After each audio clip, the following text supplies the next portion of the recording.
By the way, we're not going to be seeing that robot dude that knocked everyone to the side at all. Also, hello everybody. Welcome to Chrono Trigger.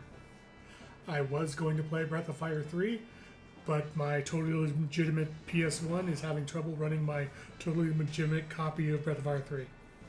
So, I didn't really have time to debug it either. So I'm just going to do Chrono Trigger. Chrono Trigger is also shorter, and I know it far better than Breath of Fire 3. Like, I could probably play a good portion of this game blindfolded. So it'll go much faster, and I can get back to the Mario games. I'll do Breath of Fire 3 after the Mario trilogy's done. Anyway, let's get into it. I have played this game almost annually since it came out. And I'm still a huge coward that uses wait mode. I always have time for credit. So I'm one of those bastards who uses true names, not default names. Meaning, well, Chrono, Luca, and man, I can't think of another example. Isla will have their default names. The other half of the party will have their actual names, because that's how I am. Marl will be called Nadia. Frog will be called Glenn. Robo will be called R-669. Or R-66Y. Hey, 69. R-66Y. And Magus will be called Spoilers. Chrono. Good morning, Chrono.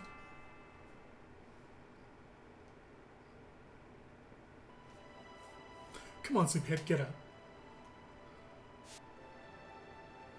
Lean's bell makes such beautiful music. We're so excited about the Millennial Fair, you didn't sleep well, did you? I want you to behave yourself today.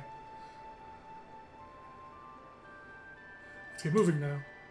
Also, I know a lot about this game, not only just how to play the game normally, but I do know a bunch of the speedrunning tricks too, which I will be employing at certain points to skip content or literally bosses that I don't want to fight. I'll explain them as they happen too. Finally, by the way, that invertebrate of yours, I forgot her name. Her name is Luca. Will always be Luca. That's right, Luca. Don't forget she invited you to see her new invention. Run along now and be back before dinner. So I will also explain the little missables and caveats, because I have so much I can say about this game. One is, if you talk to your mom, you'll get your allowance.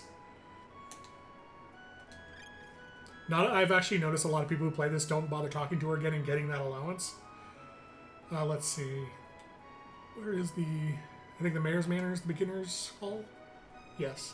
So you go to the Mayor's Manor, which is like a tutorial hall for you to learn how various mechanics of the game work. But more importantly, we just go here and get a couple items. The tonic and the money back here. They explain how battles work, how attacks work, stuff like that. Let's see, I believe I can't get anything from the forest at 600 AD. Going down here. This is something I've actually really liked, despite the fact you have literally nothing to do down here. There's still a lot to go down here. Just explore around. It's an open world. Pour in, market, snail stop, residence. So there's one thing you can do down here. Two, technically, although only one you can actually... There's two things you can interact with, one thing you can do. So these are sealed boxes.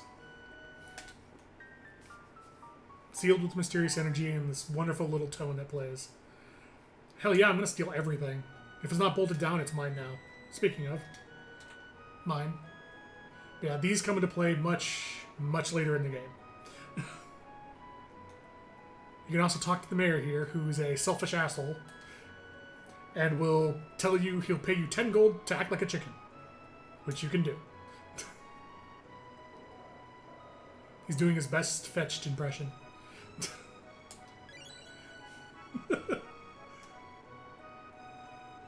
Unfortunately, we cannot steal the children. We have to find our party members ourselves. I don't think... Yeah, there's nothing over here yet.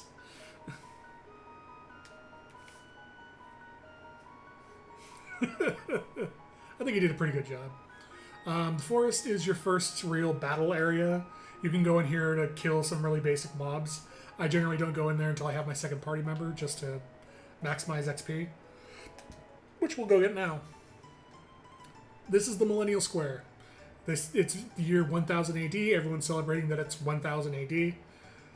There's various people you can talk to here. This guy runs a race that's not really worth doing because one thing about the race is you can actually interfere with it.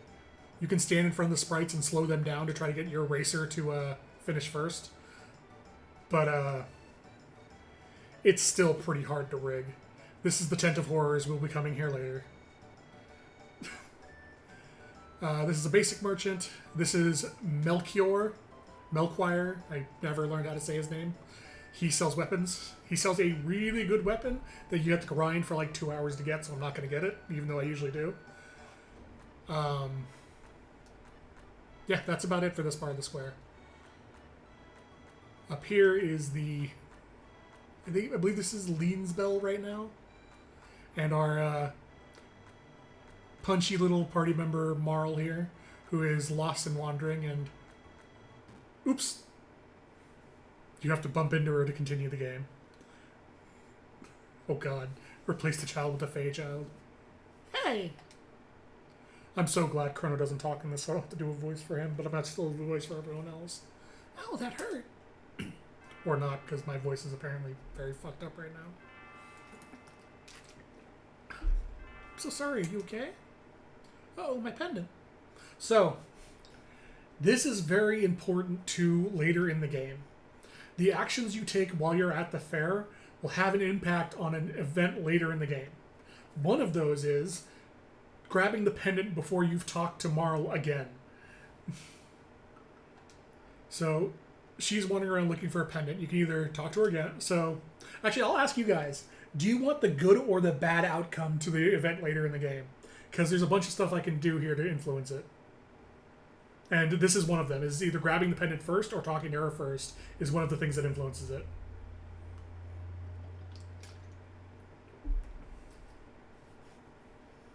Good? Alright. So that means we want to talk to her first to realize she's lost her pendant, and then grab the pendant and bring it back to her. Oh, thank goodness, my pendant has a lot of sentimental value. May I have it back? Why, of course you can. Saying no is also something that influences the event later. You came to see the festival. You live in this town, don't you? I feel a little out of place here. Would you mind if I walked around with you? Sure. You're a true gentleman. Oh, by the way, my name is... That's not your name. I know your name. Your name is Princess Nadia. I'm Nadia, and you are? Chrono, what a nice name. Pleased to meet you. Now lead on. So one of the other events we have, so now that we're on the good path, there's other things we have to do to further push it in the good path. One of them is, we cannot touch this, because this belongs to this man. No time to talk, I'm just sitting down for my lunch. You can eat his lunch, and it acts as a full HP MP restore, but that comes up as a bad thing to do later. One of the things you can do for the good path, however, is talk to this cat, who has terrible fucking pathing. You have to, like, walk super wide to get this cat to go where you need it to go. Let's take this cat all the way over here.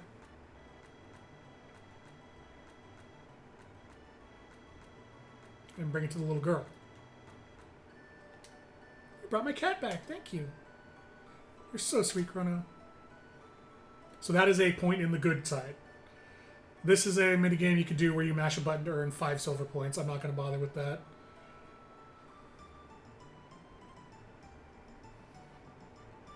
Something like that, Cylon. Something like that, I imagine. Not just wandering into walls because they got in their straight walking path. This is Gato. He has metal joints. If we beat him, we'll get 15 silver points. So this battle, flat out starting, is actually pretty hard. But you don't game over if you lose. He just mocks you with another song. He's actually pretty decent for getting tech points at first. But again, he's actually fairly hard because I have no techs and basic weapons. He's not the best way. Like, going into the forest with Nadia is actually the best way to grind right now. I'm just doing this to show off the fight. I technically need to beat him 4 times to get 60 silver points for something later in the game. But I'm going to come back and do that when I can just one-shot him. Because trying to fight him... Oh, thank God, a crit. 10 experience, 1 tech point. He lost, I won. Here's my points, wasn't that fun.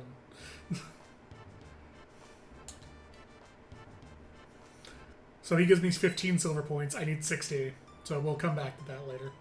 Whoops, didn't mean to come back in here. So the next thing is we need to go find Luca, who's what we came here for in the first place. She's up here. Unfortunately, I do not know Lilia's gossip. King is distressed over his tomboy of a daughter.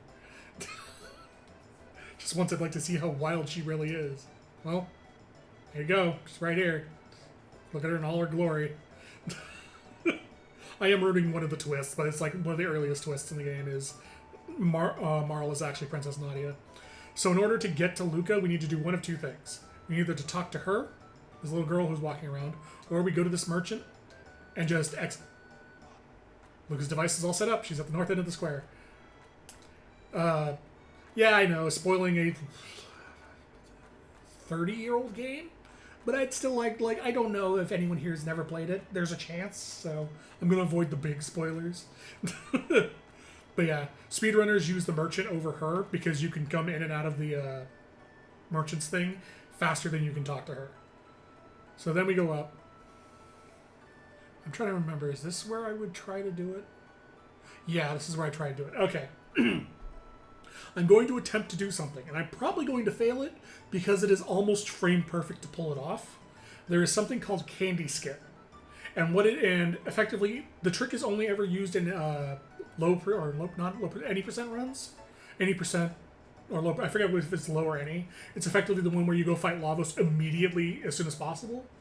And the reason it's not used in any percent or 100% is the event will still trigger, even if you skip it, it will trigger when you come back.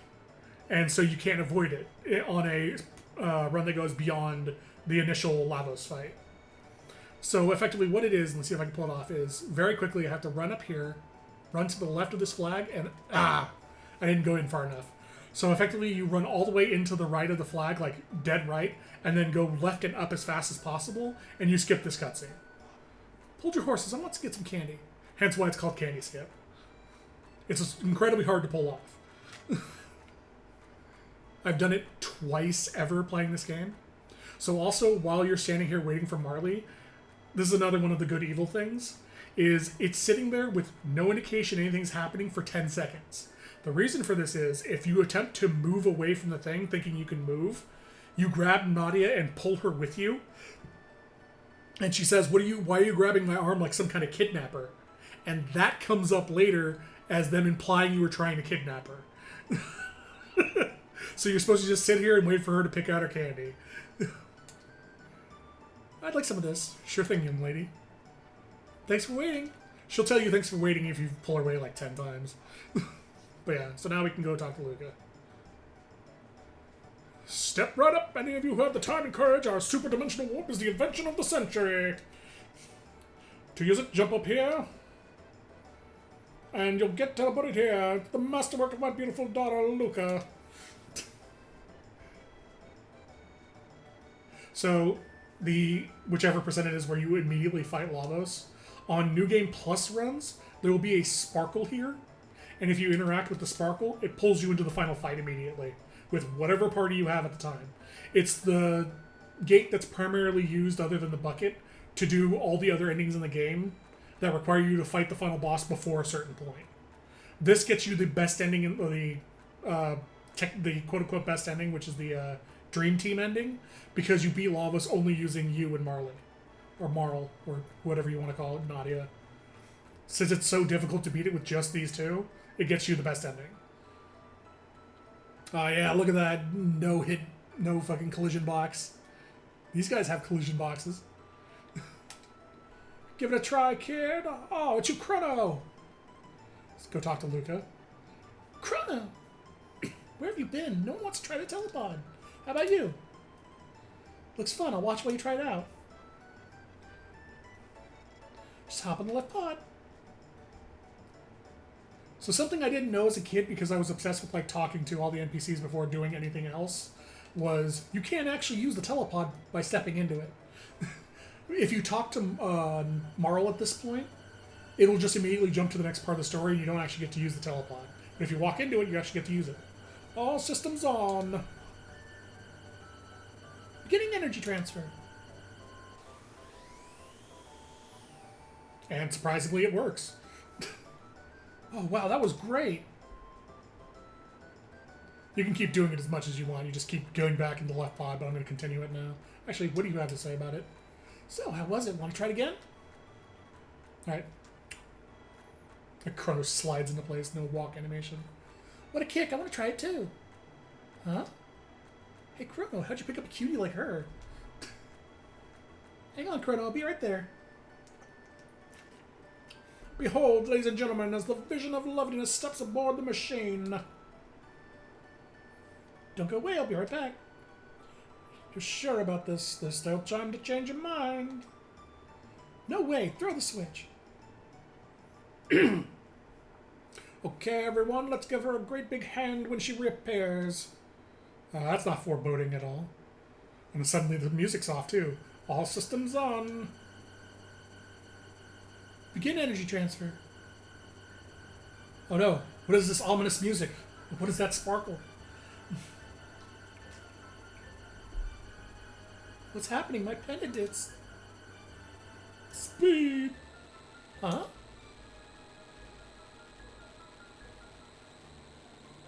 Oh no! A giant blue... It's like a frisbee. It's a sideways waterfall.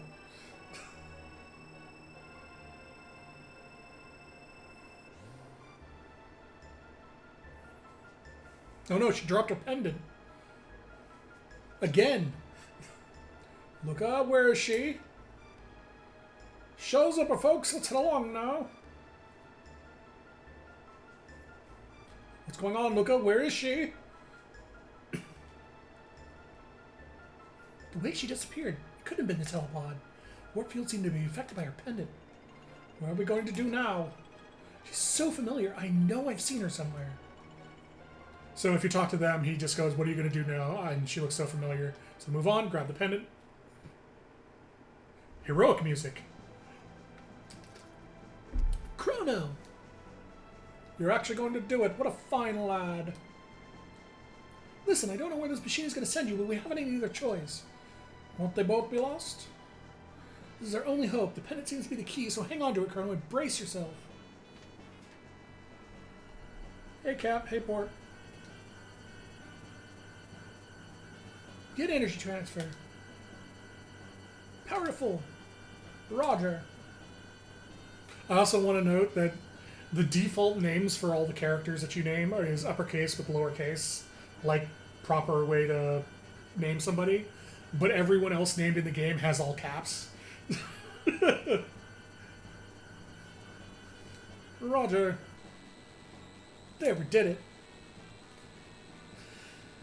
Yep, I'm taking a break from the Mario-a-thon since I've completed the Paper Mario trilogy to do... Well, I was going to do Breath of Fire 3, but Breath of Fire 3 is giving me problems. So I needed something quick and ended up just throwing on Chrono Trigger because it's easy to run and very easy for me to get through quickly. Also, thank you, Harp. I really appreciate that. Thank you for the sub. The concept of the girl disappears in new mysterious... Okay, we'll go home and to see here. Yeah, pretty much. Oh shit, we're gonna get sued for this. Everyone get out of here. That was intentional.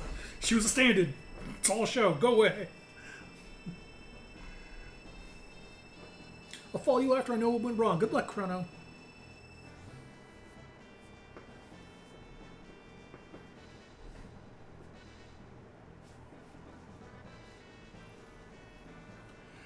Look at that mode 7.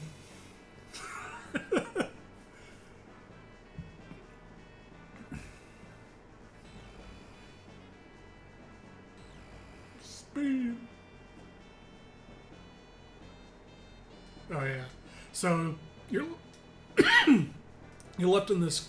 There it is. You're left in this clearing, and until you go to one of the positions where the goblins are, you're allowed to run around. You can trigger the goblins from any of their positions. Oh, hell yeah, crit. That'll help. I really probably should have spent some time in Guardia Forest grinding before going in here. But, oops. So one of the unique things about Chrono Trigger is, Pat brought this up a long time ago in their LP, and he's actually correct about this, is Chrono Trigger is designed in such a way that if, as long as you fight every fight you come across once, you will be the perfect level to fight every boss. As long as you do not run from a fight and you don't have to refight, you don't have to grind at all, every boss fight will be difficult but beatable.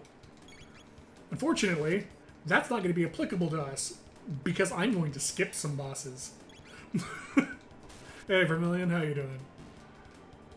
Because there is a trick called the fade out glitch that I'm going to be abusing to skip some bosses that I really just don't care to fight, and there's no real story significance in fighting them. Well, one of them has some story significance, but it doesn't really matter too much if you skip them. I'm also going to show off something I learned when I was a kid, that there is a debug dev fight in one of the other worlds. Oh, really? I could go for another River City Ransom. Cheater trigger.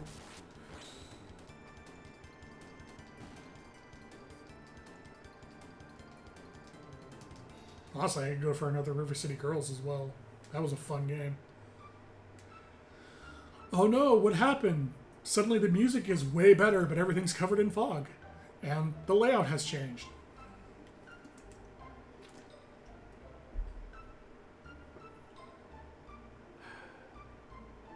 There's a name for this cathedral, and I am drawing a blank on it. But this cathedral does actually have a name. I also want to point out that in the lower left, where it normally tells you what year you're in, it's now a question mark, which is a fun little thing. The bridge is out. That doesn't get you anything for doing anything with it right now. Market, residence, Truce Inn. Does the inn have a chest I can loot? Is there anything to steal here? Chrono, notorious thief, coming to steal treasure. Oh, nice. I have not played any of the Trails games myself. They're not really applicable to me, unfortunately. No window shoppers, what do you want? Would like an iron blade, please.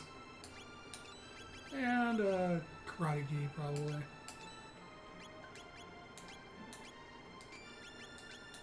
There we go. And sell these off. Do I have enough for the bronze helm? I do. Oops. Well. There we go. So Chrono's pretty squared away for gear right now.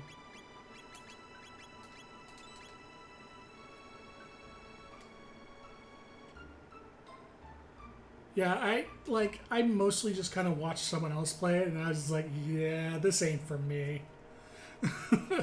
So, there are, if I remember correctly, 3 types of battle triggers in this game. And this is actually important for getting around things. One is a tile trigger, where if you step on a specific tile, like over here, it'll trigger a fight. I'll explain the other 2 when I get to them, because there's actually examples of all 3 in here.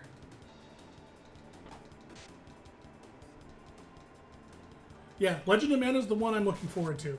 Legend of Mana is my favorite game of all time, and I am going to play the shit out of that and 100% it again. I have not played it in a few years, and now that it's getting re-released on like a nice little HD overhaul, I am 100% playing that as soon as it comes out. Still debating if I want to stream it, because there's no way in hell I'm going to beat the 3 Mario games in under a month.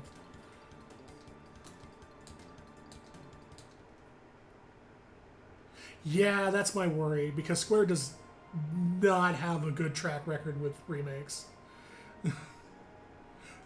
My big hope, my ultimate hope, is similar to the Trials of Mana translation release of the base one, like of the actual SNES one.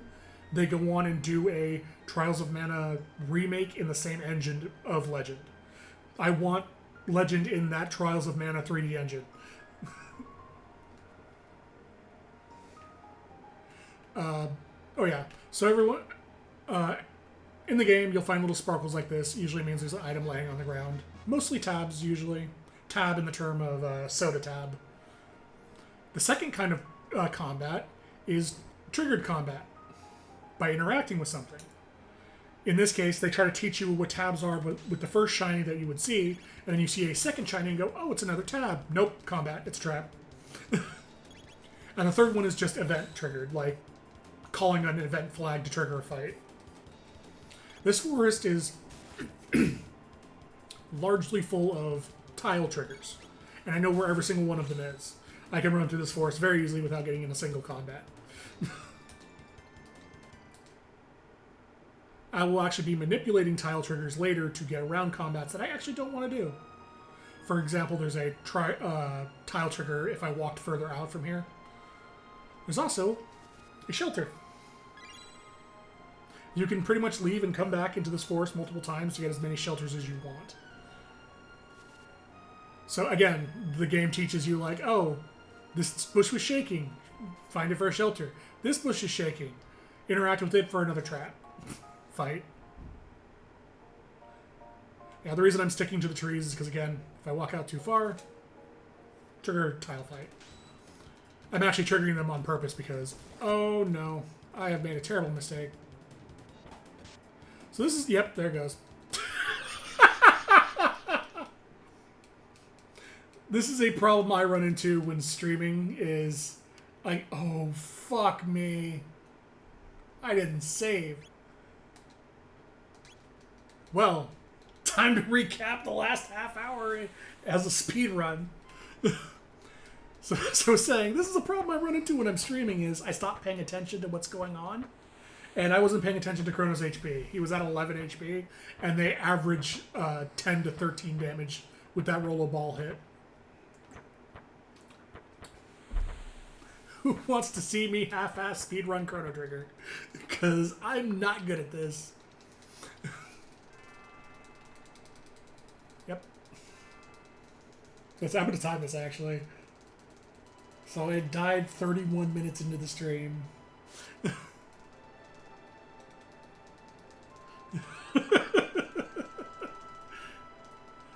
Yes, blah, blah, blah, blah.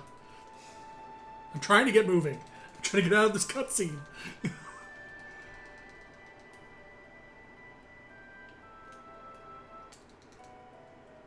Yep, finally by way of adventure friend yours. Yep. Her name is Luca. Give me my money.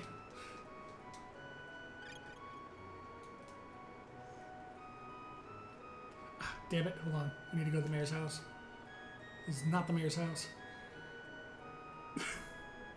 There we go. I fucked up the speed run. Time to start over again. Tonic. Get the money. Technically, in a speed run, you would never come in here and get these things because it's not worth it, but...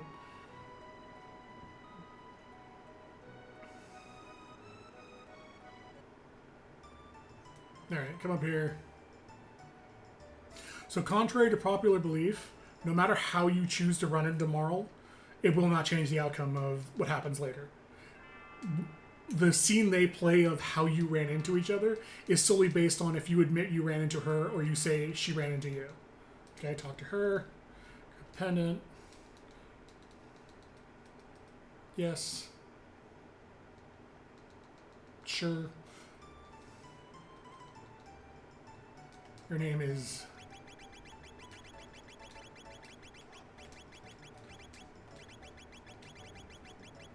Nadia. Also naming her Nadia now makes for a kind of funny cutscene later. Kitty. Come on, kitty.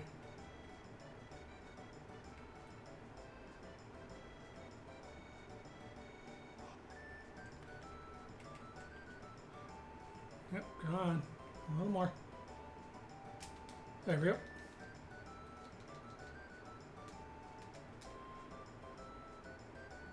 I'm not actually going to redo the Gato fight because, again, I'm just going to do that back when I can one-shot him. Talk to the merchant to unlock Luca. I am actually going to do one side thing that I didn't do before. Now that I actually have a chance to do it because Nadia's in the group. I'm going to run through Guardia Force 1000 AD real quick. The tile triggers for the fights in here are roughly the same, with the exception of, instead of having the tab trap down here, there's a tab up here. And the combats here are collision, not trap or trigger. And there's no guy here. This is a tile trigger instead of a bush trigger. If I remember correctly, this is where the clearing is? Yeah, so this is a nice little special clearing that'll come into play later. And there's a box in the upper left corner, or upper right corner. I am actually going to fight a couple fights and get Chrono to level 2 before going forward, because that will help immensely with the whole whoops, I wasn't paying attention problem. And this is probably the best place to do it because everything dies in one hit.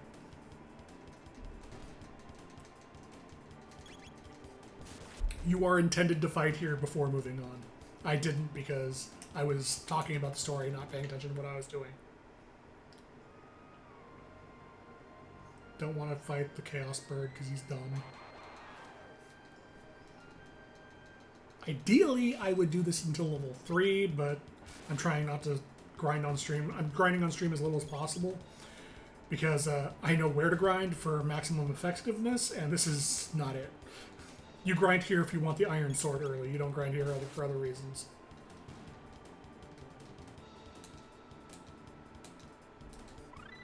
Cyclone. Cyclone will make this go faster at least. Well, in some cases.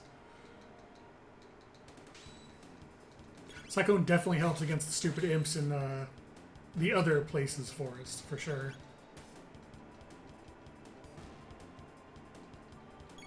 Game's done without being banged in. Yeah, pretty much. Should be good. Yep, there we go. Now we'll move on.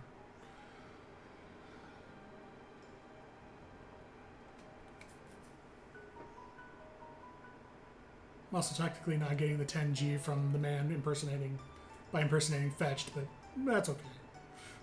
Oh, I get another chance at candy skip. Oh boy. So it's all the way in here, and then I pulled it off. Holy shit!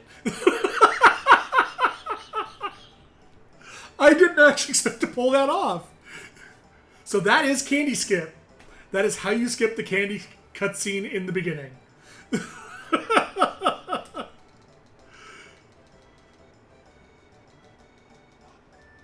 We will still have to watch the cutscene because we're playing the whole game.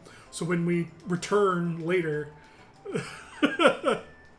we'll still have to see it then, which will be even more funny because it's watching the cutscene while, you know, taking Nadia home.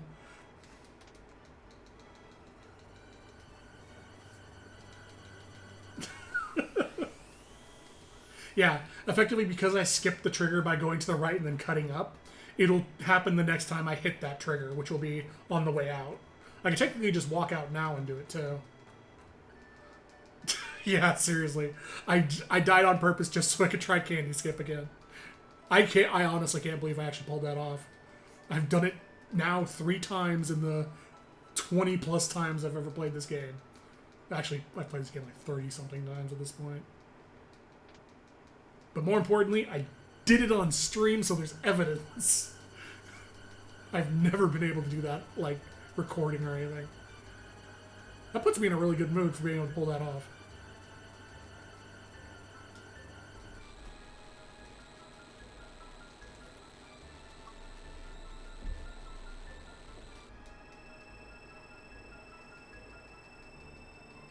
Oh no, she's become particles.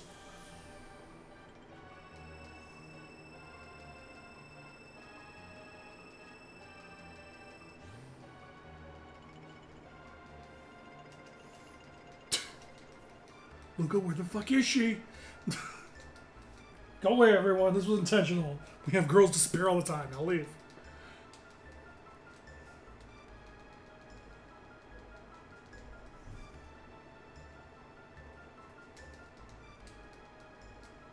There we go. We're almost caught up. Almost 8 minutes in.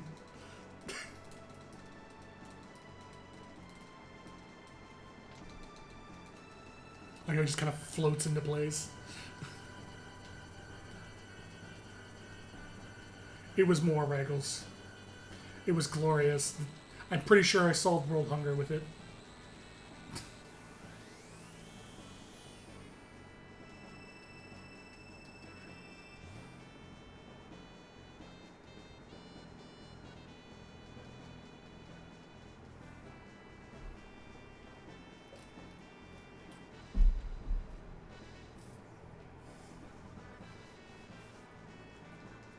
Just get to see that mode 7 again. This time I'll trigger the goblin by going over here. Or imp, actually. Oh no, I guess there are goblins in this, and they are not these kind of enemies. Oh, no crit this time. Oh! That's actually something else I forgot to do that I'll need to change once I get out of this battle. I need to turn the battle speed up.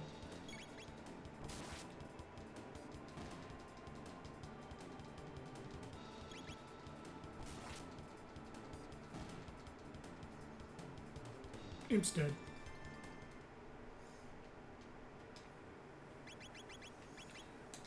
Let's see.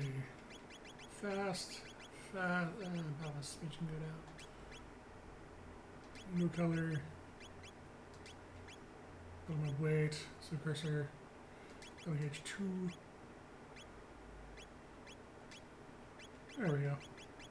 Much better. Oh, yeah.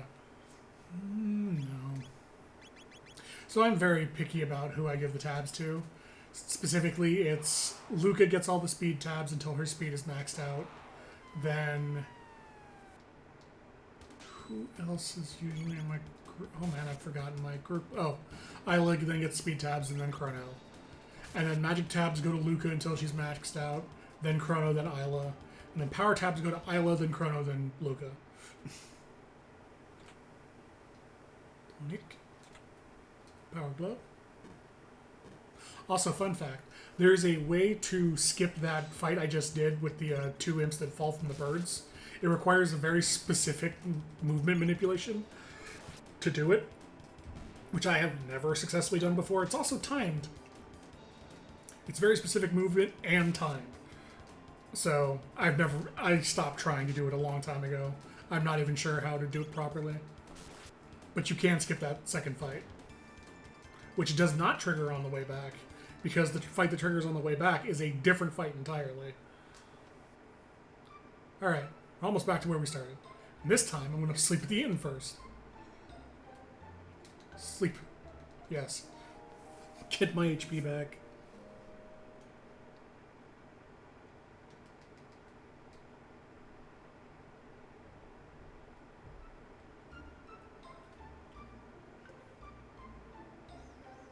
And more importantly, I'm going to save. There we go. Back to where we started in 11 minutes. So a third of the time. I am going to trigger these fights. Also going to turn around and go the other way because I forgot to grab the tab.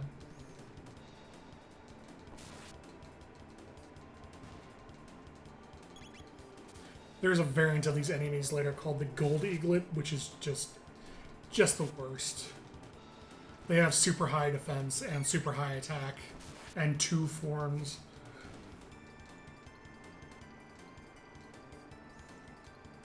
Ideally, I want to be around level 3 before heading to the cathedral, which is why I'm fighting some of these fights.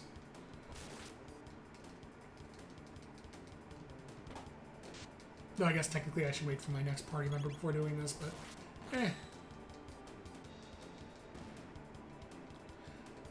It's actually something I've never looked into. I don't know if characters that join your party are based on a level average or have static levels when they join you.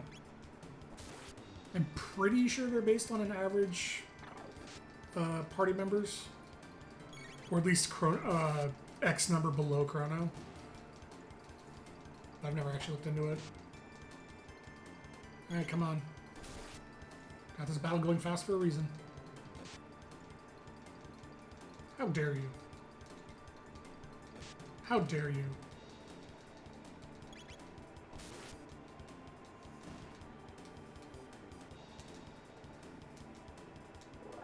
There we go, level 3. Take the power tab. Don't fall for the trap again this time. Avoid all the other combat on the way. Go in here, not to trigger the tile. Go in here, not to trigger the tile. And we're good. Can I use a tonic here? I used to. Actually, technically, I didn't have to use any tonics. I could have healed in the castle. Also.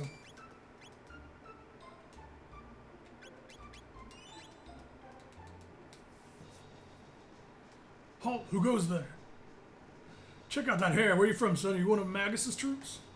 Hardly. This kid never made a cut. Show us your stamp collection, son. Now beat a shrimp. Stop this at once. Queen Lee!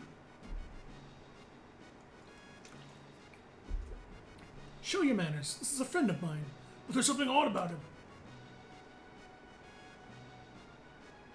You refuse to obey my orders? Forgive me, my lady. Please enter, sir. How odd. A queen giggling. So there is a barracks down here where you can sleep and get healed for free. More importantly, if we go to the right side, is the kitchen, where we can also be healed for free. But it's a far better cutscene. What do you have? Refresh salad, power stew, or hyper kebab? Just a sec, okay? I do love the preparation for the hyper kebab is unique for this part. And the presentation. She puts it down and it shakes the room. Here you go.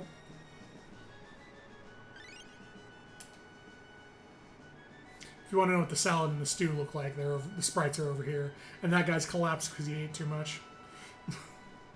I know that feeling.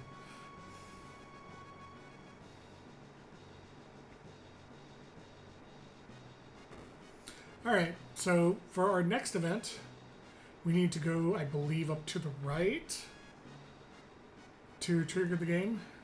So every second floor in the castle will have a chest with something in it. Yeah, okay, so it is the right one. However, also in the bedrooms, this is the king's bedroom, there is items. And more importantly is that bronze armor I just took from the king. Haha, mine now.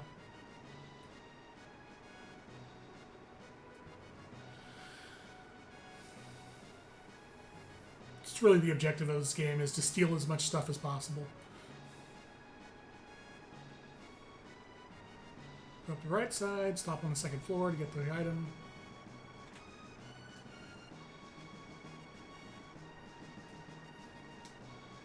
The queen awaits.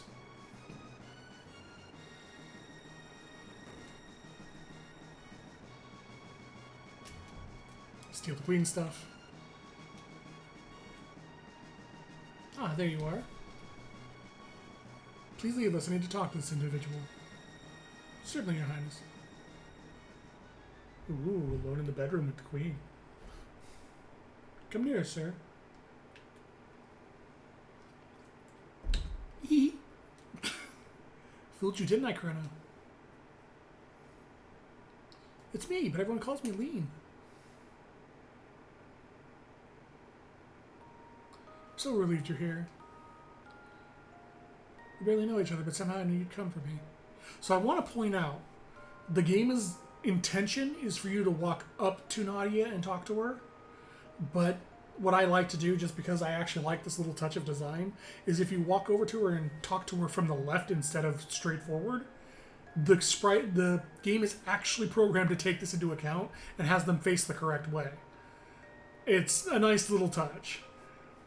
Hey, Justinian, how you doing? Thank you, Chrono. Something's wrong. What's happening? Feels like I'm being torn apart. Yeah, whenever I play this, I name them by their true names.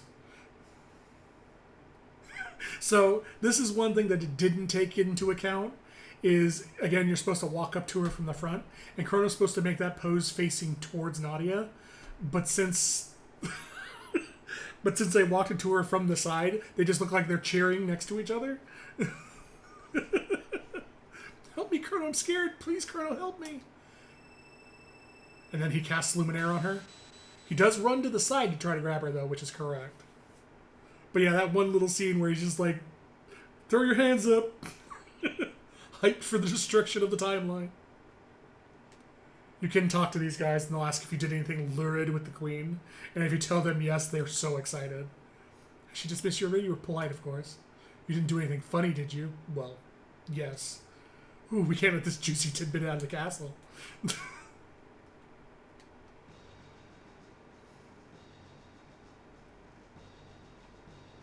Chrono! Oh, hey, Luca. You're okay. Did you find the girl? Gone? What do you mean she's gone? Just as I thought. Yeah. By the way, guys, Queen doesn't exist anymore. Have fun with that. No, I recognize her. This looks like identical to the castle in our time. But they mistook that girl for her ancestor. You see, a member of royal family in our time. She's Princess Nadia. So, this Nadia, that is Princess Nadia, is a descendant of Queen Lean. So this is a little like timeline of the descendants, which is a bit weird because there's a 400-year difference, and I don't think they had 3 generations in 400 years. Also, she looks exactly the same as her great-grandmother, like exactly. Queen Lean has been kidnapped. As I recall, someone was supposed to have saved her, but history has been changed.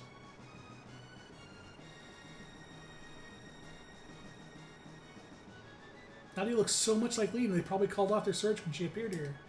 Just those recessive Lean genes. Cursed genes.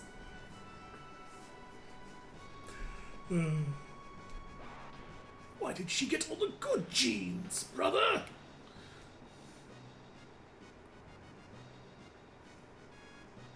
Nadia will simply disappear. There might still be time. We can save Lean. History as you know it should remain unchanged. So, Chrono Trigger is an amazing game. It's a fun little time travel, fun times game. For Nadia to have disappeared, one of 2 things would have had to happen. The timeline would have corrected immediately after they found her, or it wouldn't correct until Lean was actually dead. Because as soon as they called off the search is when the timeline should have corrected. But I guess we're going by Back to the Future rules where she slowly fades from existence. Well, slowly until it's immediate later. Don't think too much about it. Something must have happened as queen to this area. As a result, Princess Nadia ceases to exist. Also, if you name her Nadia, it creates an extra space in there. Hurry, we have to find the real queen.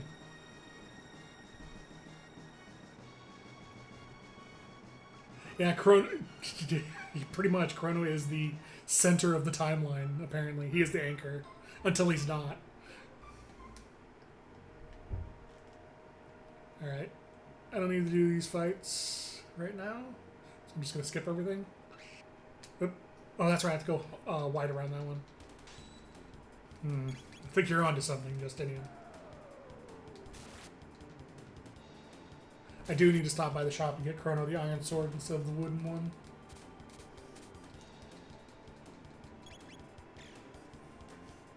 If only we could distill this Chrono Trigger into some kind of item. Maybe an egg of some kind. I mean, you do find out later he is literally important to the timeline. Also, while I'm here, fuck the side scope, get some speed. Need to get Luca a little faster. Oh god. Offer an egg in these trying timelines. Alright, Iron Blade, Dart Gun. I'm not too worried about getting them gear right now because nothing hit. Oh, actually, I can still ether. I don't really need that right now.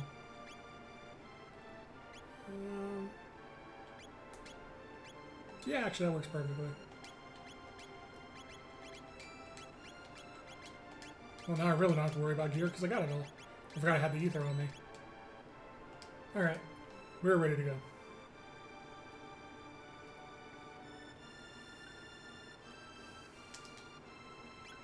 Make sure what happened before doesn't happen again. So this is a cathedral and these are nuns. Let's talk this nun up here. Oh dear, looks like you can use some food and a place to rest. Oh no, what does she mean by that? Also, what is this? What did you find? A hairpin. It's Guardia's royal crest. So this fight's going to be a little harder than it normally would be, because normally at this point I would have learned Flame Toss with Luca and Chrono, which can one-shot the nuggets, but I have not learned it yet. So it's going to go a little longer than it should. They might actually learn it after this, depending on how many tech points the nuggets give. Cyclone again.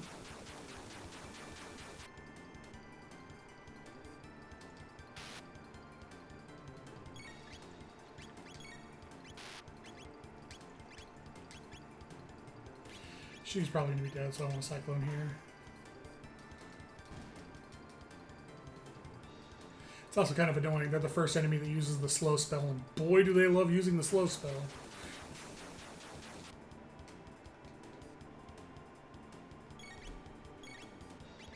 Attack her, Cyclone here.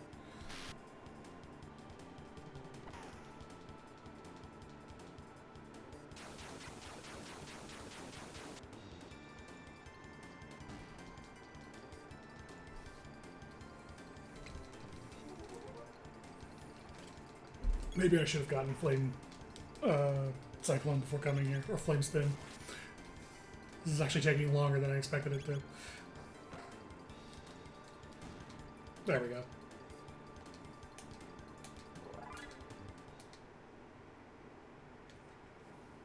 That was close. Oh no! Another one of those 4 things we just had no problem killing. Also, that dialogue continues if you don't press anything. This whole thing plays out without touching anything. Lower than God, and thou art allowing the enemy in. God, I hate this. Okay, Urianger. Thou art here to save the queen. The layers deep within will thee accompany me. A frog? Chrono, it's a talking frog. I hate frogs. My guise doth not incur thy trust. Very well, do as thee please, but I shall save the queen. Wait. You don't seem like a bad person frog thing. I mean, Chrono, what should we do? Go with the frog. We'll just have to handle it. I mean, deal with him. What's your name? Oh, what's your name? Your name is Glenn. Glenn will do. So, there is an important extinction here that if you name him Glenn, there's only, I think, 2 places in the game where this actually matters. Is if you name him the proper name, way later on a side quest near the end of the game, it will actually trigger a little Easter egg if he's named the right thing.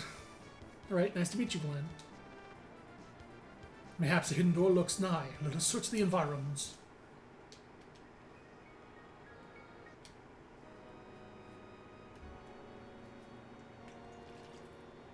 Effectively, at the resting place of a friend of Glenn's, there is an Easter egg you can trigger if he's named Glenn. Oh, look, secret door. Yep, that's nice. See you guys later. Chrono the Thief strikes again. Got some nice stuff here. I think this is where the maiden dress is. Maiden suit, there it is. Which is a female-only piece of armor. But most importantly, if we check in this drawer that is completely unmarked by sparkle or anything else, you find the secret Naga head bromide. A bromide is a lurid softcore pitcher, effectively.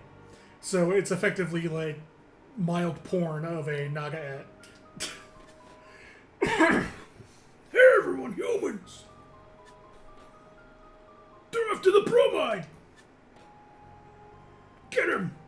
Bromide is referring to silver bromide, which was used a long, long time ago for photography. It was a catalyst agent for taking a photo, but it eventually became more termed along with like a lurid Polaroid more than the actual chemical.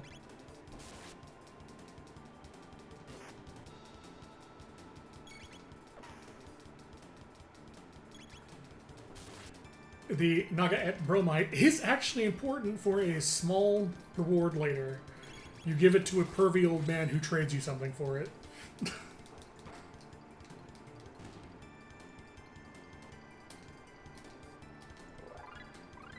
Yeah, there we go, fire whirl. Now things will go a lot easier. Item. Hey, organize. Nothing I really need to use yet. Just go under here to get rid of these spikes. There's what I was looking for. Better Chrono. So yeah, this is a nice little touch in that you come over here, there's spikes and stuff, and the game wants to kind of teach you that the walls aren't like solid like a lot of RPGs were at this point. It's actually like partial cover. So you learn to go under the spikes to activate that. Which gets you this.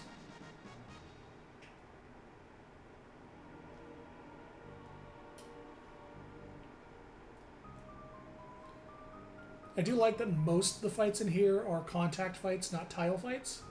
So if you're lucky, you can actually skip most of them. So there's a thing about contact fights with the sprites, is they do not trigger unless you move while contacting it. Like I just did. If you're just standing in front of what would be a contact fight and not move, some enemies will like try to keep doing their pathing and move around you. Some will just skip their pathing and go back to the next pathing. They'll send them like up and down. They'll just go up, up, up, up instead. Mostly just want to show off how that contact fight worked.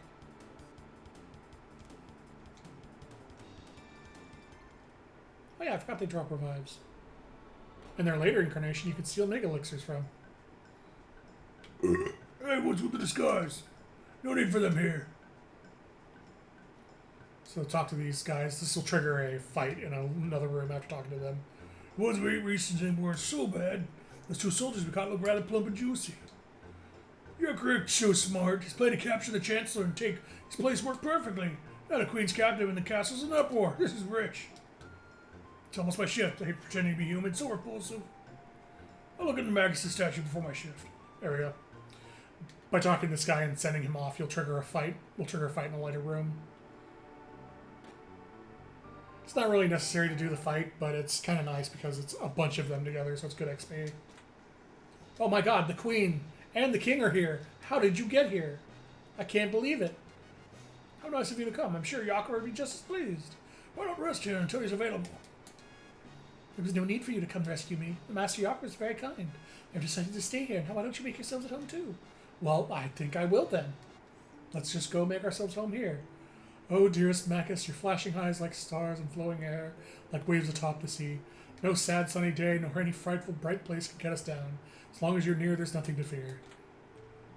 Get a defender, get a speed belt, which immediately goes on Luca. Because Luca has, hands down, the worst speed in the game. Like, by a long shot. 12, 11... Yeah, their speed's fine. So now that we've... Oh Magus, our hero Magus. Now that we've heard the incantation, and now that this guy is here, come join us in singing your funeral dirge. It triggers this fight.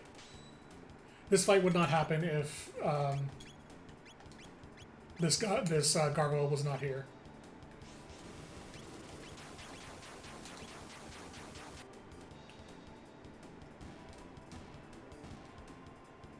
But it's an incredibly easy fight to deal with Firewall, so it's worth the XP.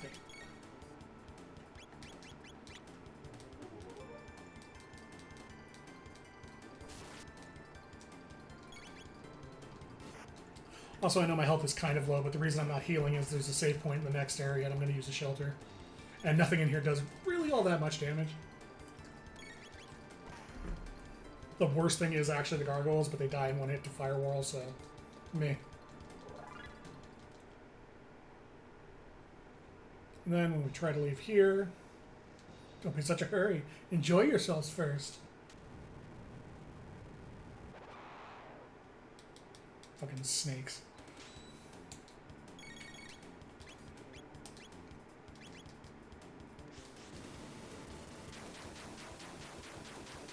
The solution to getting through most of these fights is just firewall.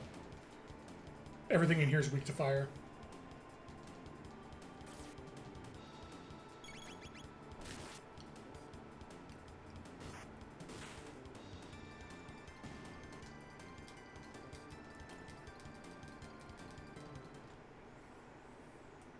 Alright, we will continue on now.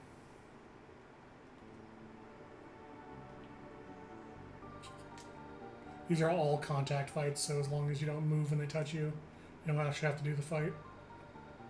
There we go. Here's a save point. Save points let us use the equivalent of tents, which are shelters.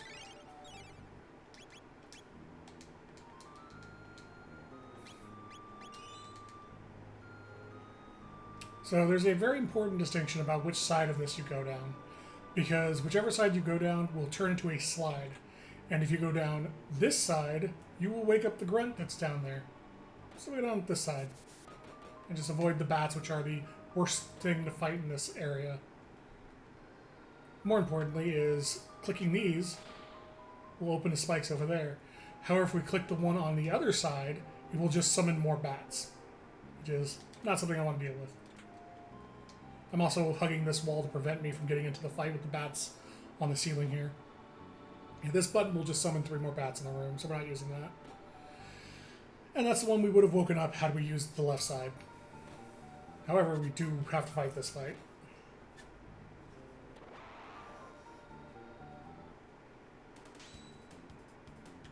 Which is actually fine because I need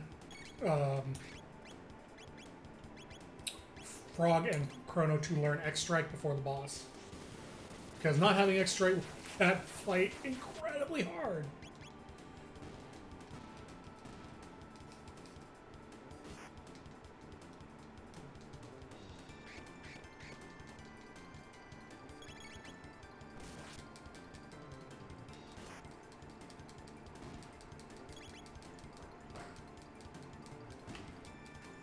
Good job, Luca.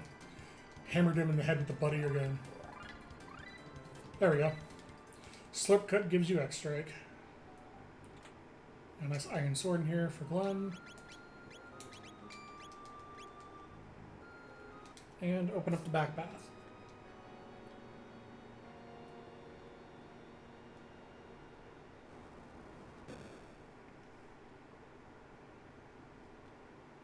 So the next screen has 3 fights in it, all of which can be avoided if you're fast and careful. Effectively, the way it works is, once you come through, there is a timer. You run to the left, you keep running, and then you cut left here, and you've skipped all 3 fights. Because the grunts will cut you off from the bottom and start approaching. Then there's the guys in the center, and then there's these guys who get in your way and try to block you. But if you just run straight forward and cut to the left as soon as you get to the end, you fight none of the fights. And this will be the boss. So there's a way to skip this boss fight. There's 2 different ways to skip boss fights in this game. There is cutscene skip, and there's fade out glitch. Or save anywhere skip and fade out glitch. To skip this one, I would have to use the save anywhere glitch, but I don't know the exact tile I need to be on to do it, so I can't actually do it without practice. So we're going to have to fight this fight regardless. Effectively, what you end up doing... how did you get in here? I'll explain during the boss fight. Glenn! Majesty, stand us back and allow us the honor. Be careful.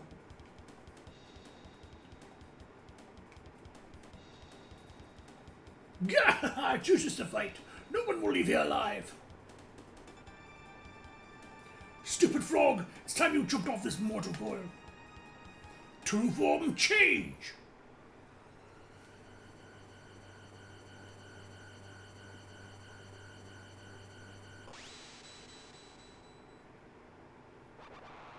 Look at that face. That's Tiakra. So effectively, the way the skip for this works is there is a line of tiles that triggers the cutscene to go into the cutscene and go into the boss fight. By using the save anywhere glitch, which allows you to, as it states, save anywhere, you save past the line of events you need, or the line to trigger the event, and then reload. What that does is it allows you to effectively come in here, loot the stuff, get the queen, and leave without the cutscene that triggers the boss ever playing. It's a fun little glitch. I recommend you look up a speedrun of the game to see it. It's pretty hilarious. I'm actually going to have her keep herself high, because Spin Needle can actually do some decent damage. There it is. And it hit Luca. Yeah, good thing I healed her.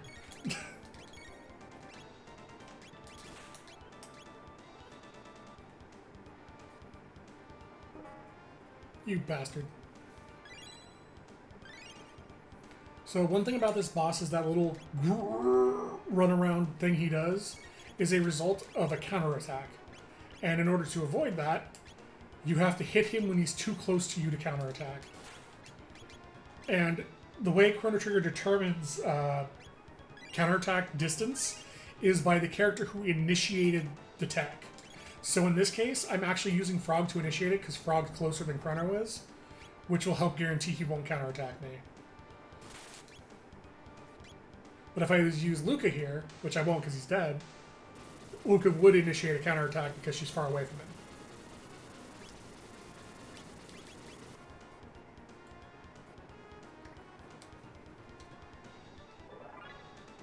So effectively, if you use the save anywhere glitch, this cutscene starts instead. Instead of the one that summons the Yakra fight, it just goes straight into this cutscene. You came to rescue me. Thank you, Glenn. King awaits. Let us return to the castle. It's pretty hilarious with the Chancellor just standing there and this cutscene's going off. I thank thee, Chrono, and Luca. Yes, thank you so much. Please join us.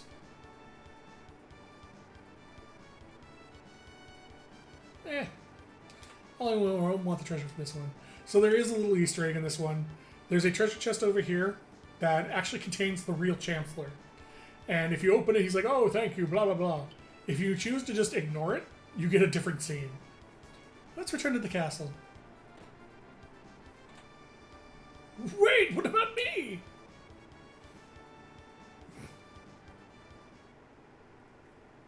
There's a lot of little touches they put in the game that's really nice for people who have played through it once and then just want to skip certain things. You had me worried, Lane. That's no good, Yakura. Impersonating me and kidnapping the queen? We must create a criminal justice system in this kingdom to do away with such fiends. I don't know how a criminal justice system would have prevented a fiend from kidnapping the queen. Like, oh no, he's worried. Yeah, taking him to trial is really going to make him double or second guess kidnapping the queen.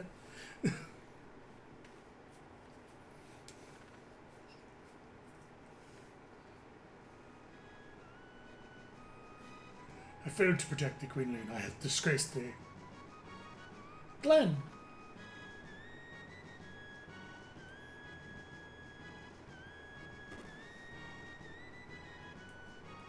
Well, we're done here. Let's head out.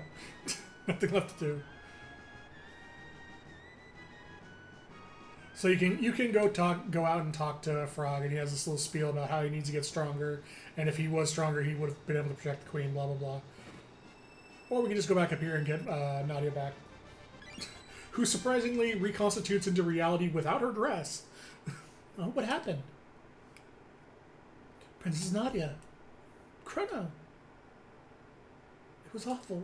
I can't recall it all. It was somewhere cold and dark and lonely. Is that what it's like to die?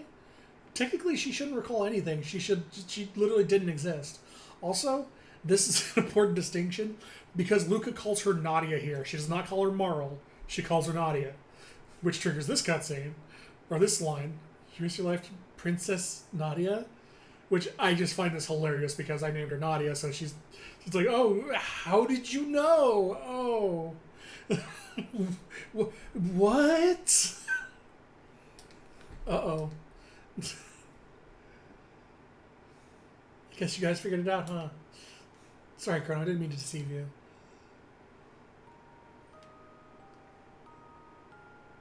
And Princess Nadia. My father is King Guardia the 23rd. 33rd, sorry. There's an extra X in there. Really enjoyed being with you at the fair, but you had known my identity. You wouldn't have shown me around the fair, right? Right. Wrong. Oh, Chrono, that's why I like you. That choice has no effect on what happens later. The real queen's safe, right? So let's go home, Chrono. Alright. Now we're going to see the effects of the candy skip when we go back.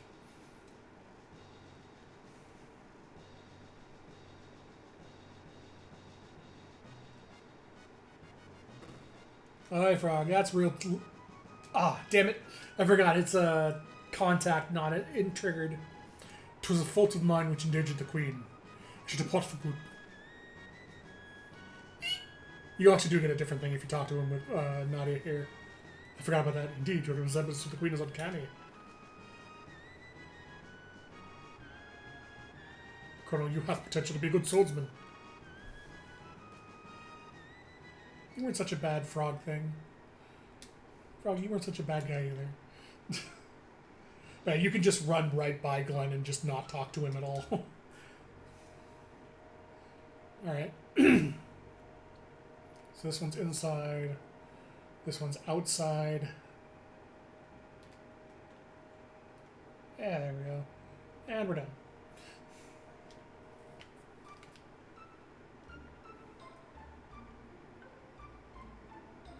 Or HP's looking. I'm gonna go to the end first. Oops. I'm also probably gonna get armor for Marl here.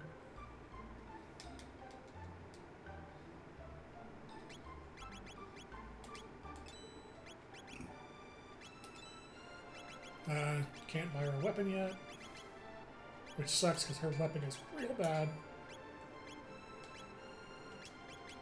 And so Iron Blade, key, Crown Blade, Hygienic Eye Cap. That is a lot of money, but I also don't need it right now. I'm gonna hold off on buying anything right now because I forget how, oh, never mind. He's not there anymore. Forgot when you come back from 600 AD, Melchwire's gone, so you can't buy the steel's the load sword, I think it's called in this. It's actually the silver sword in the actual translation, but it's called the load sword in this because they couldn't fit silver into the character limit. Oh, let's go home. Notice the imps are now green instead of blue. And one chose to do a pulley rider. Or rolly rider, sorry, pulleys are the brown ones.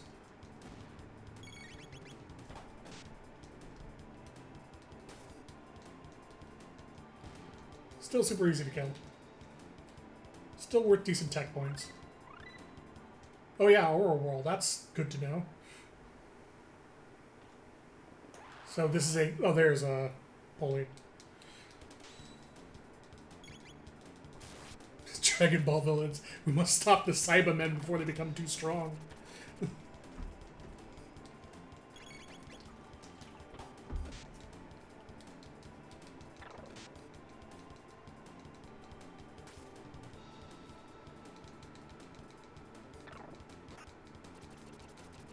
So fun fact, that little like gear thing that comes off of characters when a pulley jumps on top of them, that's the only place in the game that icon appears. Most animations are reused in one way or another. That one is unique to just the pulley's jump attack.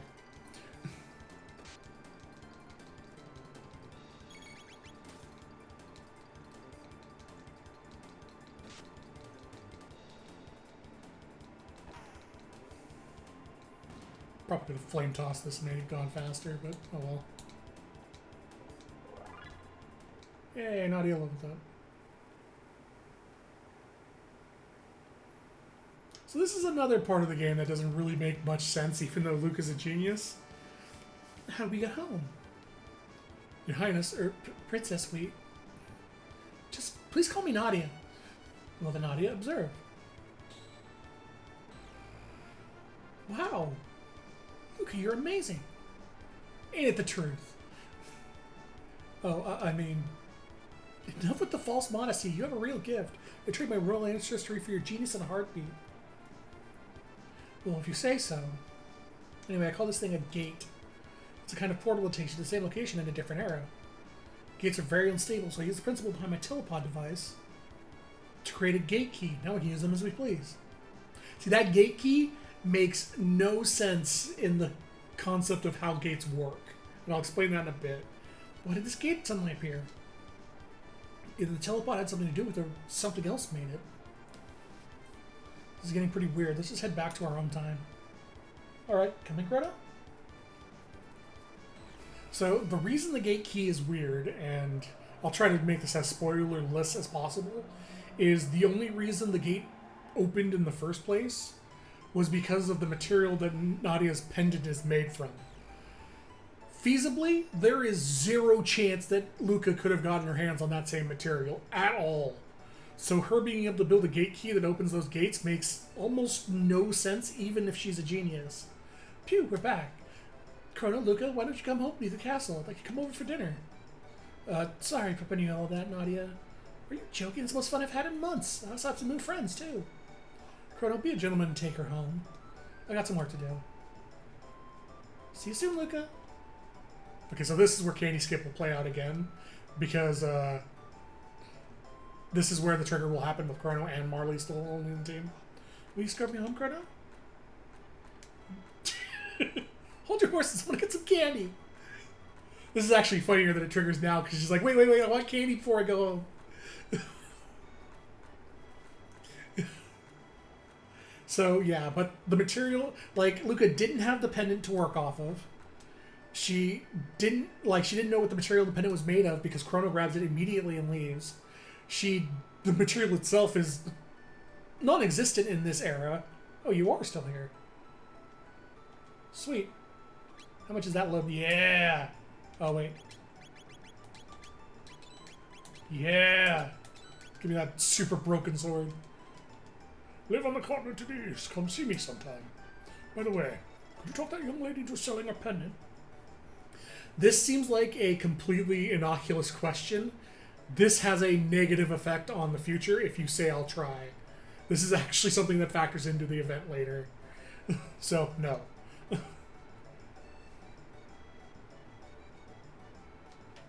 I learned that, like, my 10th time playing this game. Because I was like, wait, what? Because I was like, sure, why not? Because I'd never talked to him after getting the pendant. Let's see. Luca's house won't do anything, so I'll just go to the castle now.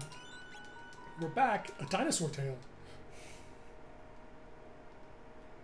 But yeah, the material the pendant is made of doesn't exist in this time. There's no way for Luca to have been able to recreate the effect without the pendant.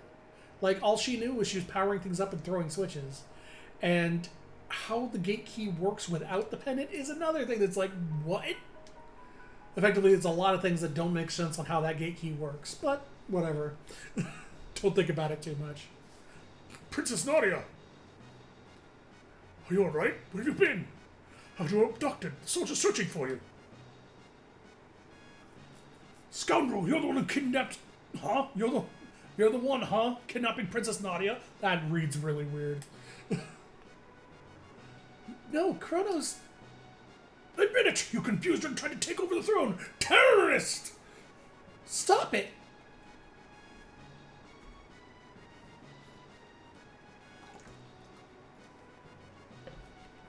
Stop this at once! I love how they all just stop and bow down because it's Nadia. What are you doing? Princess Nadia said to... Idiots! Detain him! Chrono! Leon, help! Oh look, it's that criminal justice system they put into place 400 years ago. How could the... I just realized something looking at the background. It's scrolled off so I can't point it out now. It'll come up way later. The scales that the guy is holding in the background is imbalanced hard to the right. Because you can see like a barely part of the scale on the left, and it's like a good 2 tiles higher. I am the Chancellor, the prosecutor. I am the lawyer, Pierre.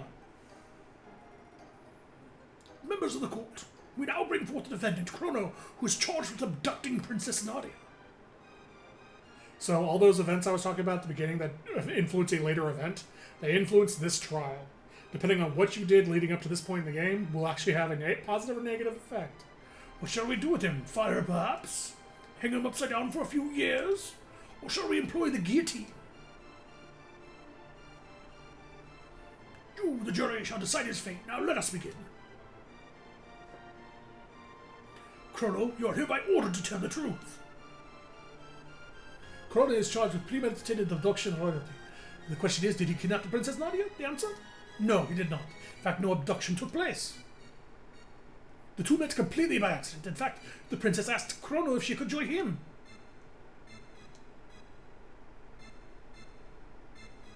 Is this true? Who actually started this whole mess? So, contrary to proper, or what it seems, saying you did this is better than saying Nadia did it. Because if you say Nadia did it, they think you're a liar. Being true about this actually gets you more points towards positive. I did. Just as I suspected, the defendant deliberately tried to get near the princess. And the scene that plays out here changes depending on if you said you did it or Nadia did it. Hey! The princess then instantly followed Luca's little sideshow. How do you know who Luca is? Whereupon you both disappeared. If it wasn't a criminal abduction, I don't know what is. And I have facts that throw the defense character into question. Objection. This cannot have any relevance to this case whatsoever. Can I respond, Chancellor? Chrono's character is at the very core of this case. We have nothing to hide. We have a witness, a little girl who will vouch for the character of the defendant. So this is where everything you've done during the game comes into play. This nice man, he brought me my kitty. Thank you for being so kind. How about that? Doesn't this young man deserve a medal? Phew, looks like they're buying it. Don't say that to me! You're a horrible attorney. The issue here is motive. Was there any motive for fine citizen to kidnap Princess Nadia? No, there was not. What about ransom? Chrono, her fortune did tempt you, did it not? No. Are you sure? You really weren't tempted? Not at all. Saying yes were just a bit bad. Saying no, but having either grabbed Nadia's pendant before talking to her, or off trying to get her to sell it to Melchior, both call you play against you for saying you're not interested in this. But since we didn't do either of those things, we can honestly say no and it won't blow up in our face. Not at all. That's enough. I have no more questions. It is evident my client is a fine noble young man. Your Honor, the defense rests. Members of the jury, if he is guilty, stand to the left. If he is innocent, stand to the right. I did not eat the old man's lunch either. Not guilty. Because when I first got to Nadia, I asked chat if they wanted to go for guilty or not guilty, and they picked not guilty, so I did everything the right way. So every single one of these old men is tied to one of the decisions in the game, except one. There is one dude who is RNG based. He's not supposed to be. Someone's actually looked at the code, and the flag that's supposed to determine what he does isn't set. So there's still a chance of getting a guilty no matter what. But you were supposed to be able to get a not guilty across the board if you did everything right. I believe this is the RNG guy. Hey, I think I got a full not guilty. Yeah, alright. RNG played in my favor. Order in the court. The verdict has been reached. The verdict is not guilty. But the fact remains, even if he did not kidnap her, he ran off with her. 3 days solitary confinement is punishment. Which honestly isn't too bad for disappearing with a princess. Take him away! Now, just a darn minute. Princess! That's enough, my dear. But father... All I ask for you is to behave like a princess. Even royalty must obey rules. Leave the rest up to the Chancellor and forget about the events in town.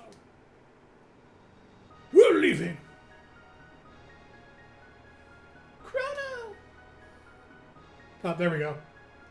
You can kind of like barely see the rows on the left side near the curtains way higher than the one on the right. Which is important because of what's about to happen.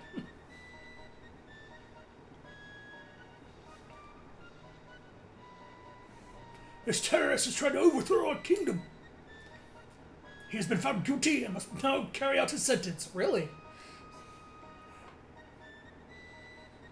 So this is the monster who kidnapped the princess. The execution is in 3 days away. Do not let him out of your sight. Execution? Strange. I don't recall hearing anything about an execution. What? How dare you question me? The paperwork's probably just held up in the system. No, just sir. Gods, So if you are found guilty, take this prisoner away. there's no discussion about it. He's just like, he's guilty. Yeah, he is. Get rid of him. But the most important reason for being found not guilty is that pink little pouch on the bed. Because depending on how many not guilty verdicts you got, you have the support of the people, and that ends up as a bunch of items. Some sympathizers brought that stuff for you, you lousy felon.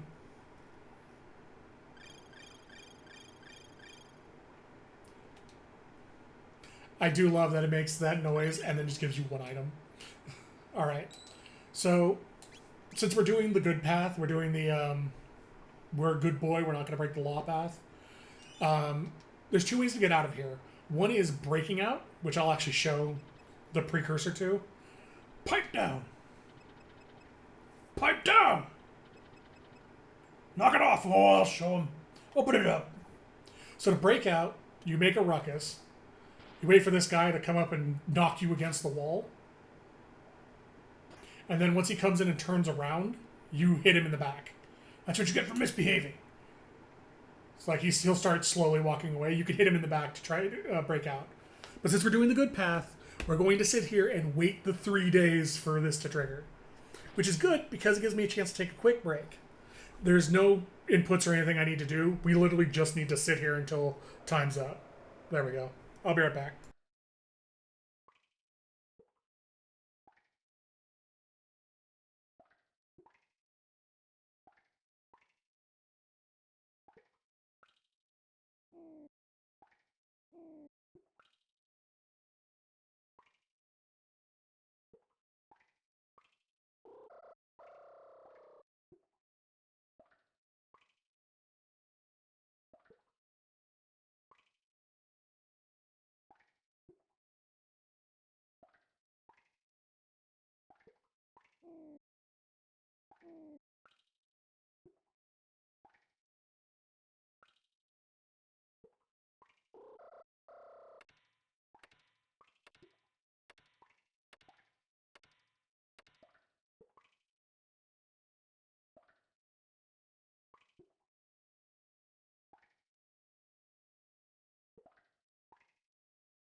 That goes faster than I thought it did. We're here to take you to your place of execution.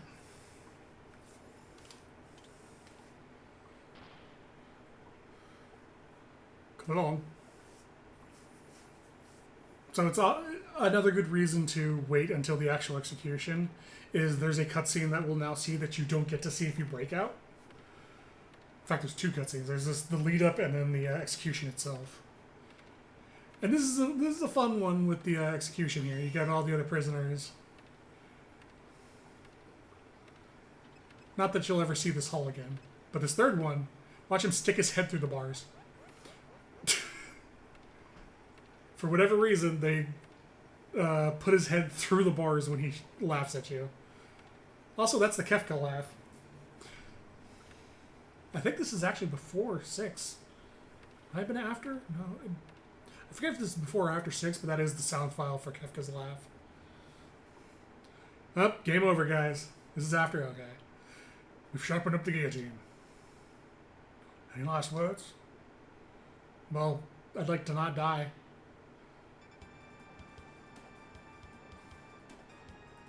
Chrono, I've come to save you. Who the heck are you? Get out of my way. Take 5, you mugs. And Luca proceeds to kill a bunch of royal guards and a fucking soldier. So what do you think of my Zonker 38? Pretty cool, huh? Let's blow this joint. Let's blow this joint. So yeah, you get to break out either way. Just Luca gets to help you. He passed out. He passed out. Aw, these guys don't have him. So, more importantly, this actually gets us a nice little spot here where we can save our friend, here, Fritz. Hey, come on. Help me. Save him? No.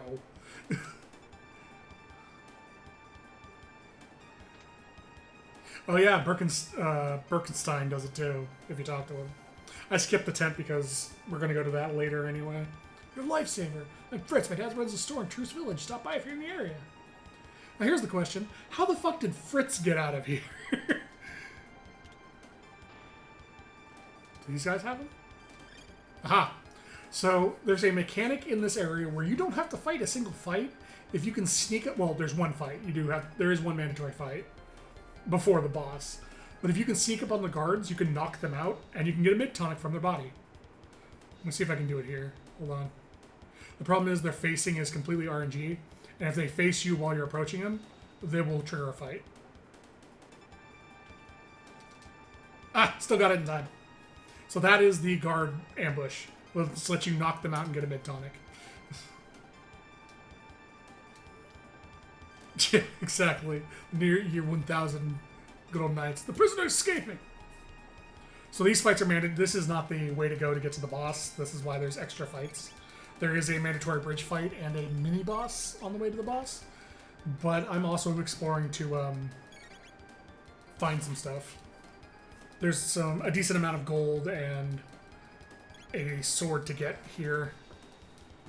But I guess technically I don't need the sword because I bought it. This would be the way you get the sword normally, if you didn't buy it from the... Oh no, this is an iron sword, never mind. This isn't even a load sword. So this is a contact fight, but because there's just enough room between the tiles, if you line it up right, you can just move between them and not fight it. Also, this would be nice. I don't think it's much of a trial anymore. So yeah, this room you cannot access from here. The gate only go up halfway, meaning you have to find another way in.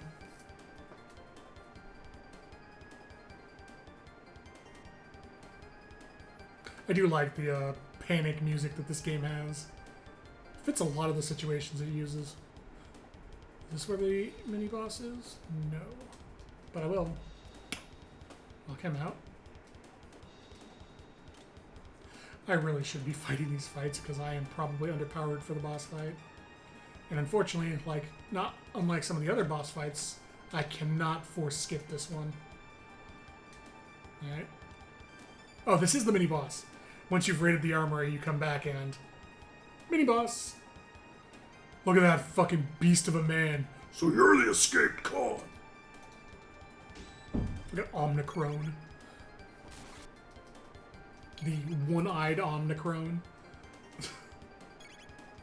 I'm pretty sure it's supposed to be a slit helmet with 2 eyes, but that sprite just makes me think he has 1 eye. Damn, Chrono, hit those crits.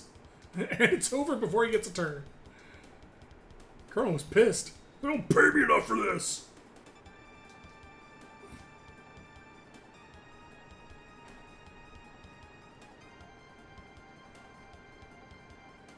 Alright, see if I can slip by these guys again.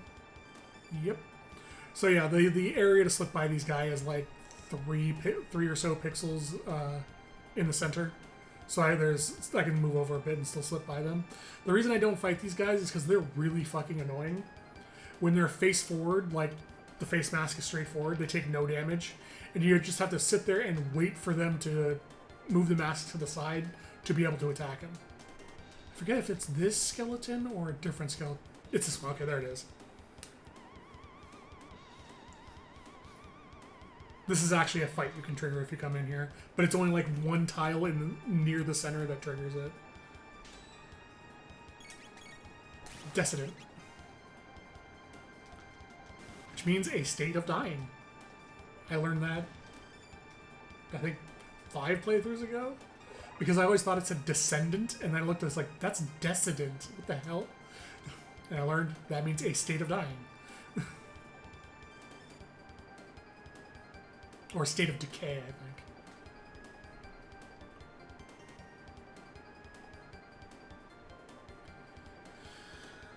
Now it's just a lot of running until we... Oh, he's back. Let's see if we can get him again. Look away. Look away. Not towards... There you go, buddy. He passed out. Got a mid-tonic. So this one is a lot harder to sneak up on because he never looks left. He only looks right and down. And since his position is checked every, I think, 20 frames for him to change position, you have to hope that he looks down and doesn't look back, god damn it. Yeah, it's something like he has 20 frames before he changes his facing. And you have to hope each check he keeps looking down.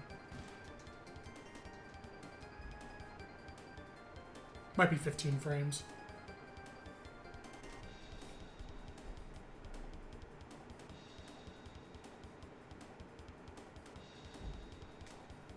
Alright. 2 more of those guys, which we're going to ignore. The rest of these jails should open properly. Because the 2 jails that don't open properly are accessed through another route. Hey buddy, you okay? Oh no! You cannot fight that skeleton, unfortunately. He just falls over dead, and you're like, oh, that sucks, buddy. And we go here to get access to the other 2 gates that were broken. Something in there. And we go out here. As a kid, this took me forever to figure out what to do because there's no like indication of where the ladder is.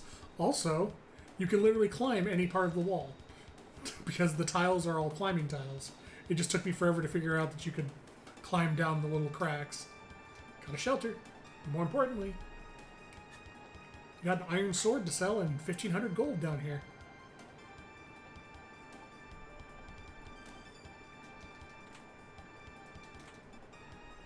Oh, it is the load sword. Huh. Well, now I look the fool for buying that steel saber.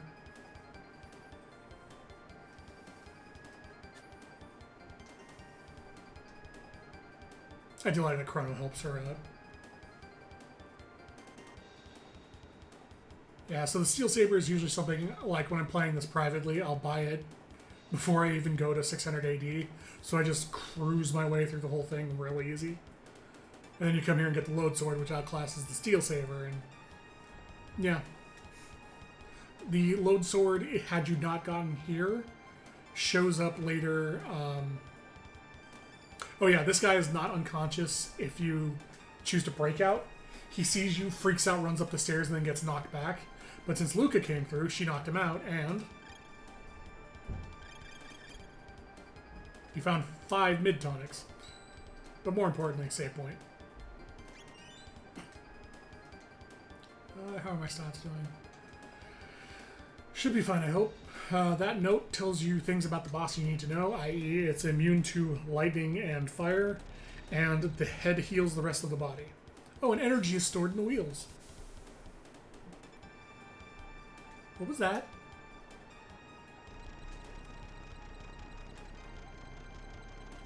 Dragon Tank. One of the harder bosses in the beginning of the game. Forward, Dragon Tank! Crush those rebels! So it is completely immune to fire and lightning. Lightning doesn't really mean anything right now because nothing we have does lightning. Fire is important because Luca's whole go-to is fire damage because she's not a good physical attacker. Unless she crits. So the kill order for this is head, then wheel, then body. Because you want to get rid of the head first since it's the healer. And you want to get rid of the wheel so it stops doing that.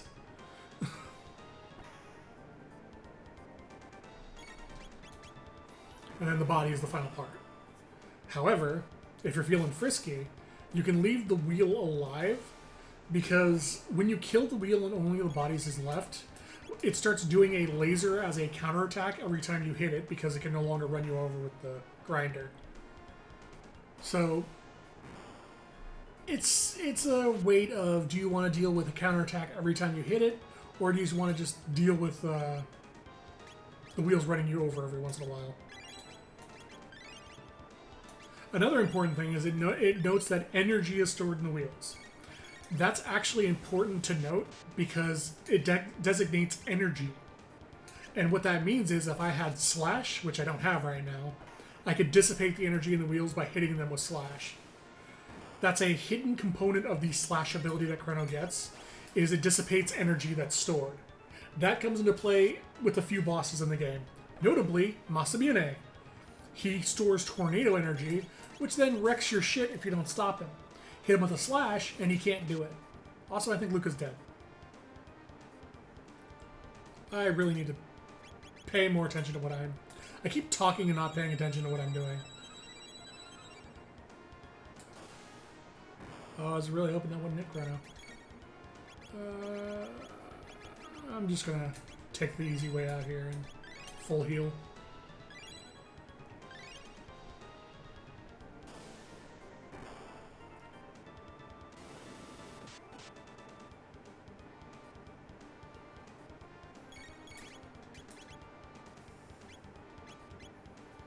I think I've done enough damage to the body that killing the grinder now shouldn't occur too many counterattacks as a result.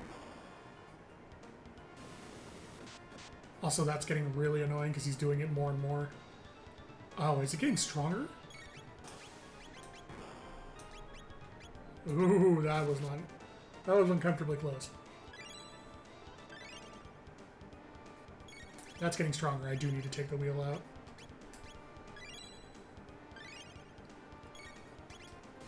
Fortunately, Lucas Flame Toss does fucking nothing. Okay, it doesn't look like it's getting stronger. It also means that Flame Whirl does nothing. So Cyclone it is. There we go. And there it is. That is the counterattack that will happen every time we hit him now. It's real goddamn annoying.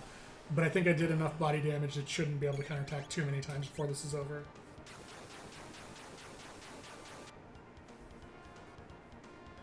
Yep, that was it. Just one Cyclone.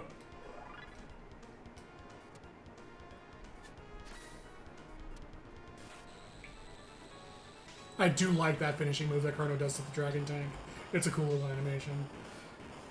They got the Dragon Tank! Fix it quickly!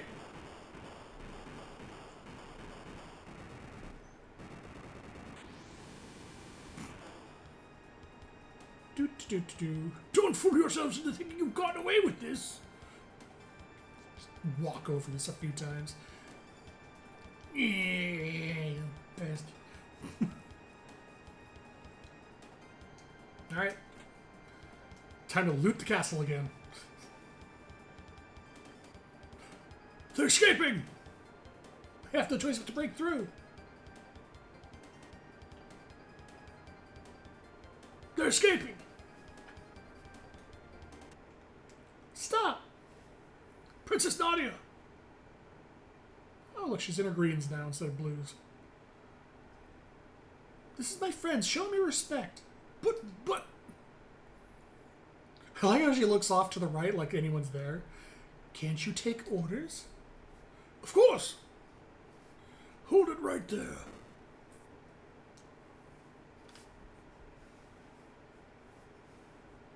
Do as King Guardia the 33rd says.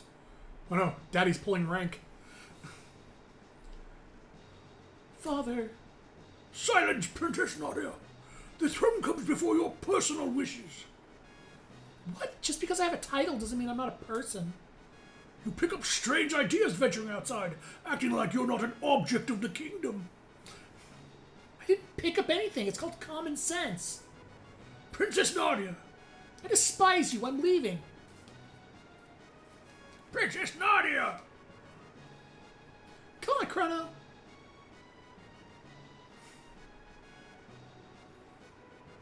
Don't just stand there after them. Oh, I love that soldier who's stuck up on the railing. He's trying so hard. Princess Nadia. What do you expect? You treated her like she was an object. There they are. Don't lose them.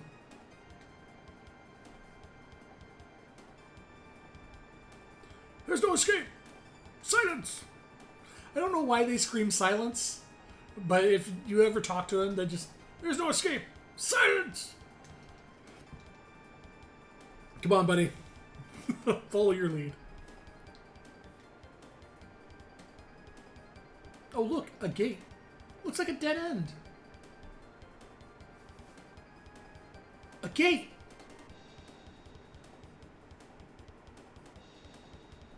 Come on! But we don't know where it's going to take us. Who cares? This place stinks anyway. Princess Nadia.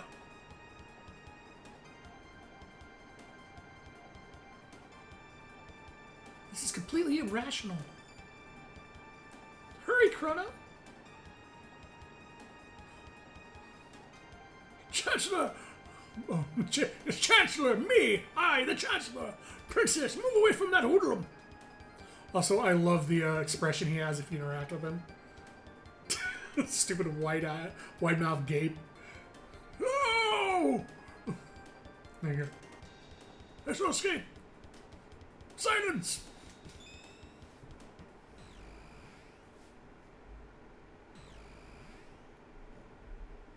Boah! They disappeared! So that's another thing is, how did Luca know there was a gate there? Because it's pretty clear that no one sees them disappear. Everyone disappears to them. It's weird, like, how visibly does this gate system work? Ouch! There's no way in chance I can reach us here. Where are we? Oh, look, it's that crest that's on all the boxes we've seen so far. Civilization here seems so advanced. It's like we're in another world. Still the best tone in the game. A strange crest is engraved here. It's sealed by some kind of power. Yeah, we just fly off into the air. Like, what the hell?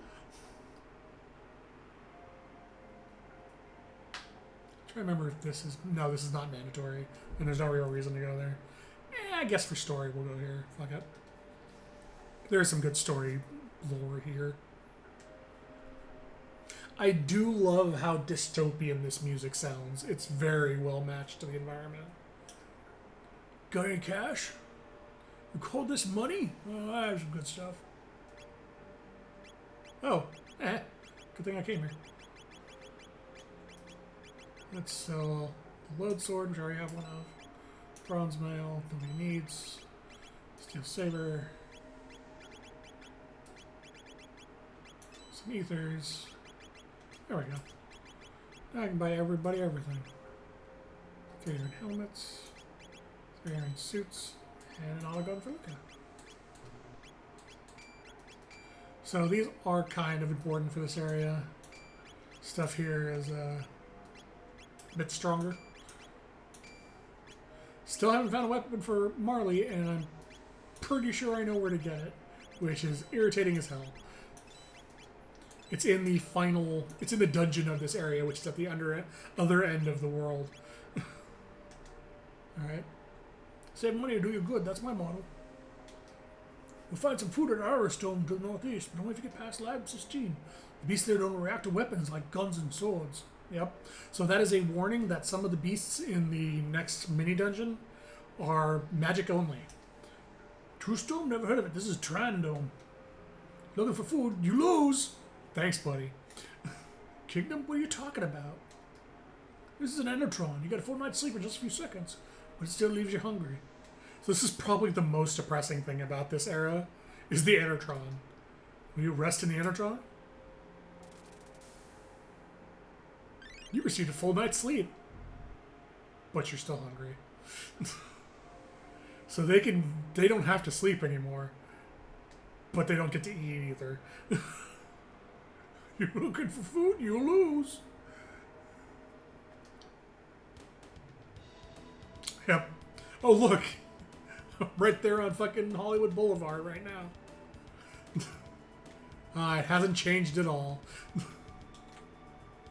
Berserker. Okay, so the Berserker is an accessory that's very special because what it does is it automatically applies Berserk to your party member, but I believe adds a 1.5 times multiplier to their attack. Also, it is possible to get through this without getting in a fight, but it's almost pixel perfect, the path to do it. Yeah, there we go. There is a trick, a speedrunning trick I am going to show off here in a second to skip another fight. Oh, look, yet another load sword. Actually, there's a fight here, I think. I just... Okay, no, that's not the one. Okay, I think this is the one I need. So, this is, again, the whole contact event thing, where if you're not moving... Hey, there's a load bow. The event won't occur, but as soon as you move or contact the event, it'll trigger. They steal a tonic from you if you contact them. But more importantly is, and this is a very important distinction for speedrunning, tile combat triggers cannot occur if there is a dialogue box on screen. There is a combat tile trigger right here, right in front of where I'm standing. But since we know we can trigger a dialogue box by getting our tonic stolen, we can literally run by the trigger because there is a dialogue box on screen and not do that fight. And then we just walk around these.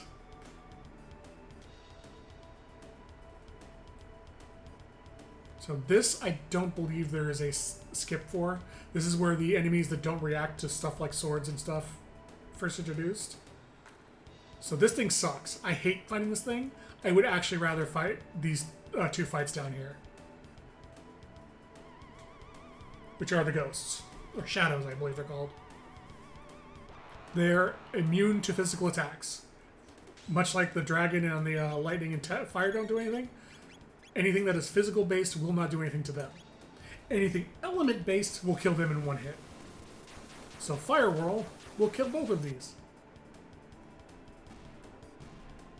And fortunately now we just have to wait for Luca's turn to come up to have her Flame Toss, because Chrono and Marley have no elemental based attacks currently.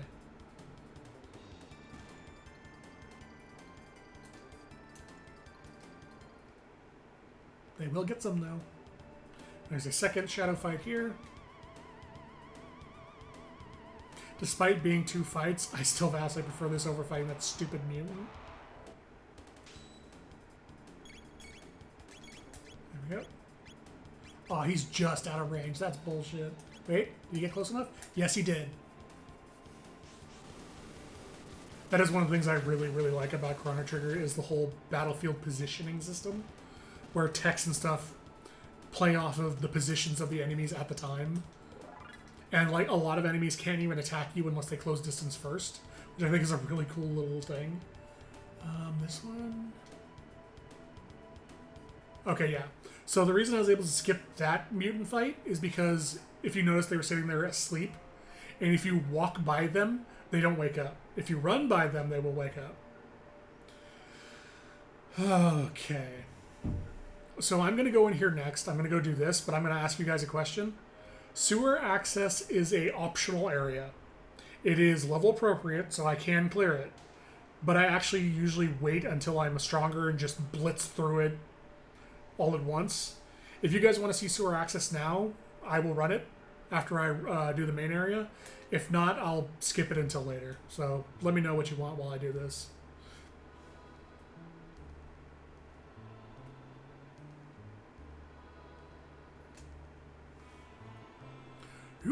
Where are you from?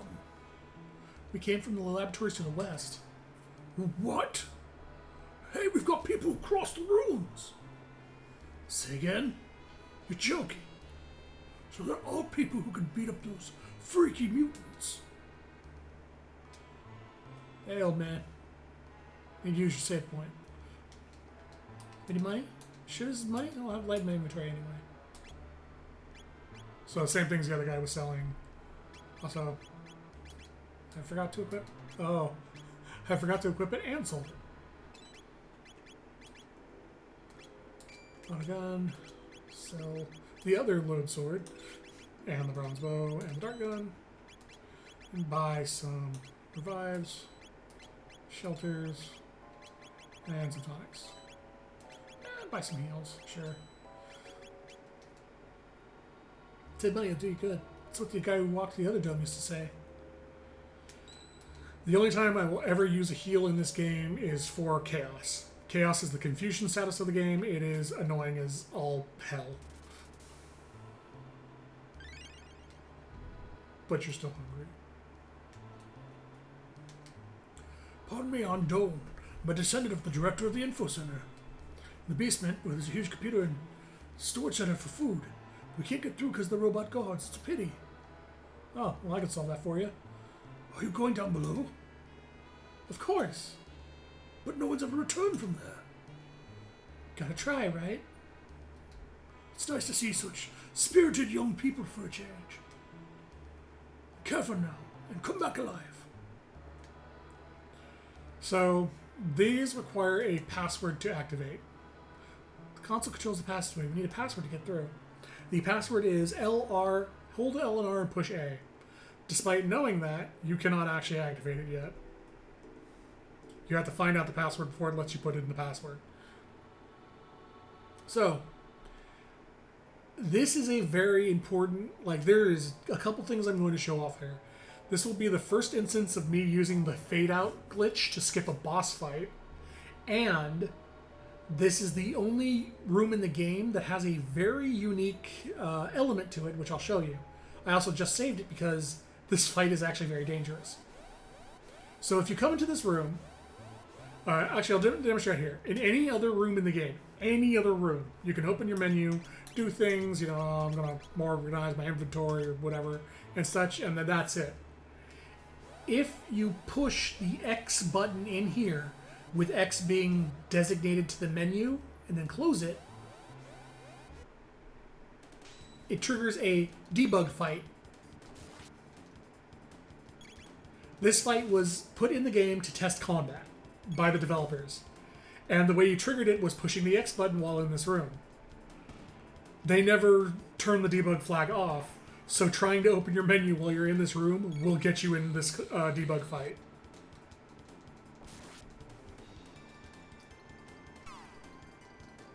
And these things are strong. Like, the Proto 2 enemy isn't supposed to appear until the dungeon later. And the same thing with the buggers. They're not supposed to appear until we're done with this whole area first. Which is why they're kind of kicking my ass.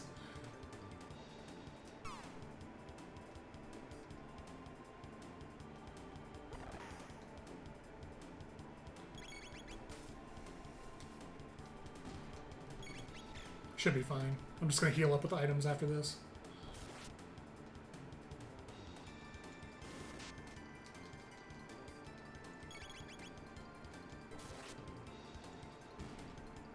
Alright.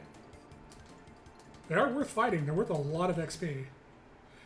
So now I'm going to step out so I can heal, because I don't want to go into the menu while I'm in there. But more importantly... fuck it. Yeah, fuck it. Just full heal. More importantly, to do something called the fade out glitch, which allows you to skip cutscenes and, in this case, skip a boss fight, you have to effectively switch between opening your menu while a transition is happening. And unfortunately, because I can't open my menu with the way it's set up, I have to switch my menu to, whoops, no, not that. That can go back to Y. There we go. I have to switch menu to be opened with Y instead of X. Because again, pushing the X button is what triggers the debug, not opening the menu. So if I open the menu now, nothing happens. So here's how the fade out bug glitch works. You walk towards, I didn't catch it in time. You walk towards an area and try to exit, and then you pull up the menu before the transition can finish. And then you start moving towards the cutscene trigger while pulling up the menu to make sure the transition does not finish. And eventually, once you hit the trigger for the cutscene, it will force the transition to finish because it'll try to run the cutscene. And what'll end up happening is you'll just skip the cutscene entirely. There it is. So they got knocked aside because a boss was supposed to appear. But because the transition was happening, we got transitioned out because I couldn't stop it anymore. And now the boss doesn't exist because the cutscene to trigger the boss no longer triggers. I hate that boss. I hate that boss so much. As soon as I learned about the fade out glitch, I've skipped that boss every playthrough since. Something reeks. There is one other boss in the game I will be skipping using that method. Everything's completely rotten. Refrigeration must have failed. And there's no like real story associated with it or anything. That's why I'm fine with skipping it. Like you just kill him and move on. There's nothing that happens. Chrono, look! Passed away long ago, I suppose. He's holding something. What do you suppose this is? Looks like some kind of seed. A seed? Do you suppose it could grow in a place like this? Who cares? We got the man ether. It's another 1,000 gold in my pocket. Following is written on a soiled sheet of paper. The rat is more than just a statue. It knows the secret of this dome. Catch it. So in order to get the password to the other side, you have to inspect that guy and get that note, which now lets you catch the rat. There it is. Shh, I might run away. Dash with the B button and catch him with the A button. So yeah, you pretty much have to catch him. You run a little faster than he does, and he takes corners poorly, but also stops at that point to look at you. I give up. I'll tell you everything. Press and hold the other buttons. Press the A button to access the secret menu. Squeak. Don't make any mistakes. You'll be sorry. Oh yeah. Now that we're done with that, I can actually switch this back to what it was.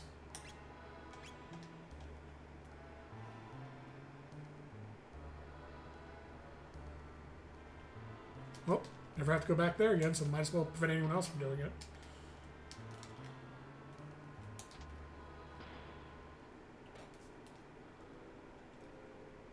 So this is another contact fight. If I touch either of those rats, though, and these are two, touching either of those rats will trigger the fight, but if I just avoid touching them, I don't have to fight them.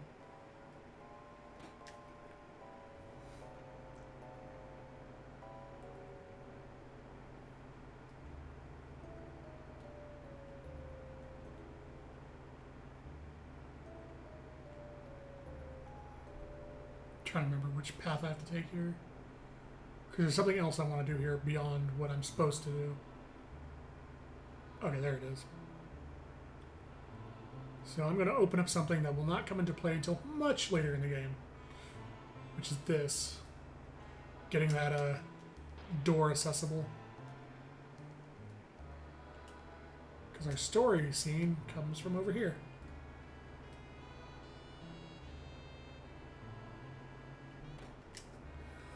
So, I'm going to do this again.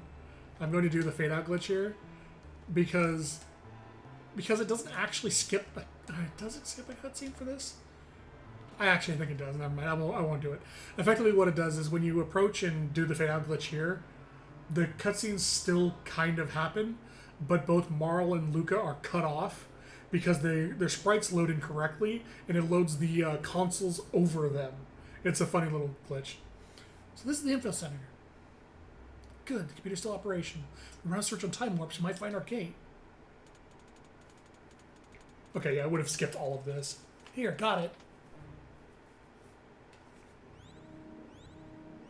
East of Aristone.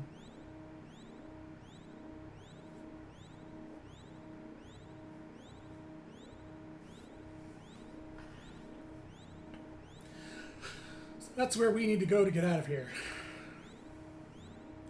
That would be Protodome, I believe. You have to look at. You think you find anything in this device? So if I had done the fade out glitch, it would have cut to this point. So what does this button do?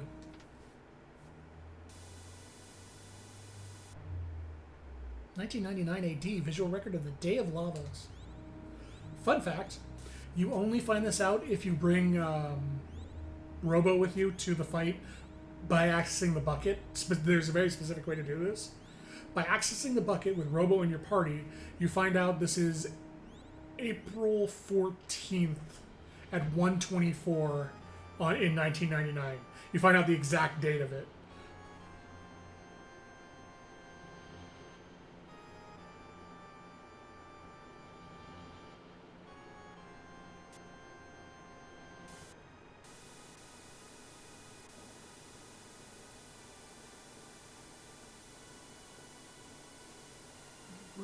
that?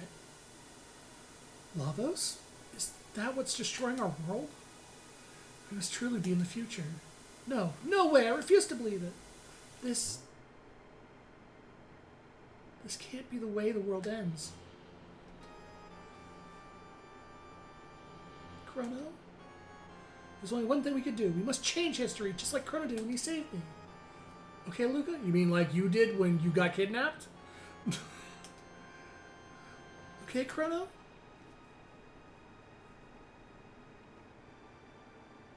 I guess so. It was a stroke of luck that we were sent here through that gate. Chrono, let's go. No, I don't want to save the world. Come on, show Nadia what you're made of. Woo! I always say no to that because I love Chrono's stupid victory pose and he strikes for it. Chrono, Luca, together we can do this. Let's take a second and do some more research on Lavos activities back in our time period. Next stop, Protodome. Yeah, heroic music.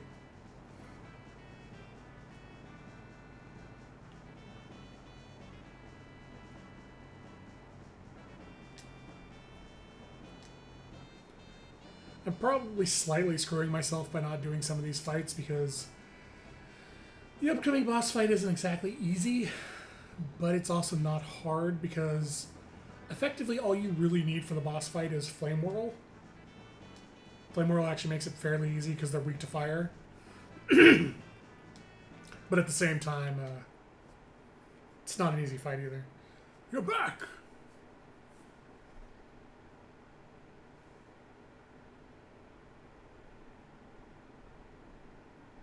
Well, what did you discover? This is our future. What? Who cares? Where's the food? This is all we could get. Seeds? You don't know how long the Ender trying to hold out. The seeds might be your only hope. You have to stay alive, and so do we. Oh, how strange. You're different from us. I think it's because we're healthy. Healthy? Got a nice ring to it. We'll try growing the seeds. What are those? This might be our future. Heading for the Protodome, go by way of Lab 32 and take this with you. Bike key. It's a key to the jet bike in Lab 32. Used to ride it when I was young. Hope it still works. I've got more powerful robots over there. Take care and stay healthy. Out of my way, old man.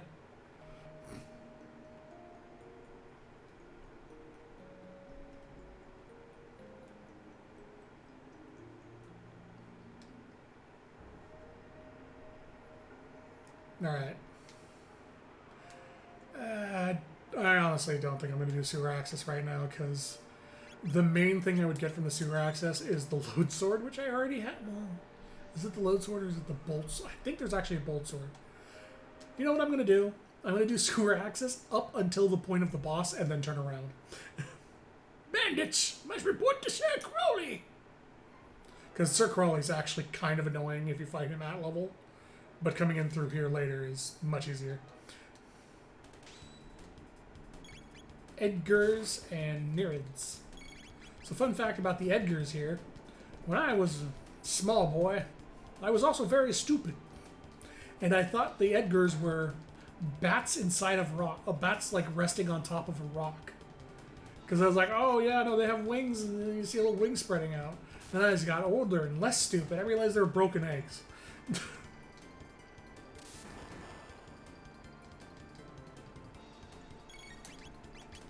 Let's see. Forget how flame works on this guy. I know it doesn't work on the Nereid. Flame's pretty effective. I also forgot I need to get rid of the Nereids first because they're magic casters. They do good to damage.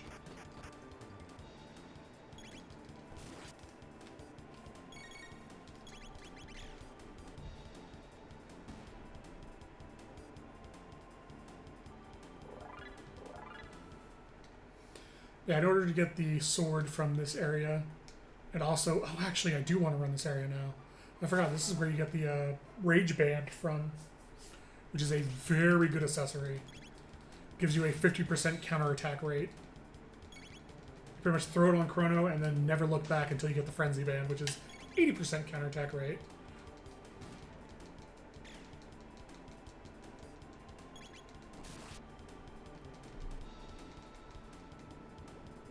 Don't you water me.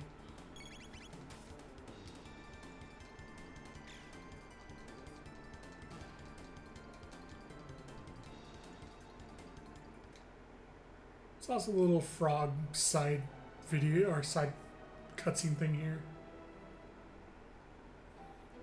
There was a bridge here. I saw it, Rabbit. Fool, Gribbit, there's nothing here.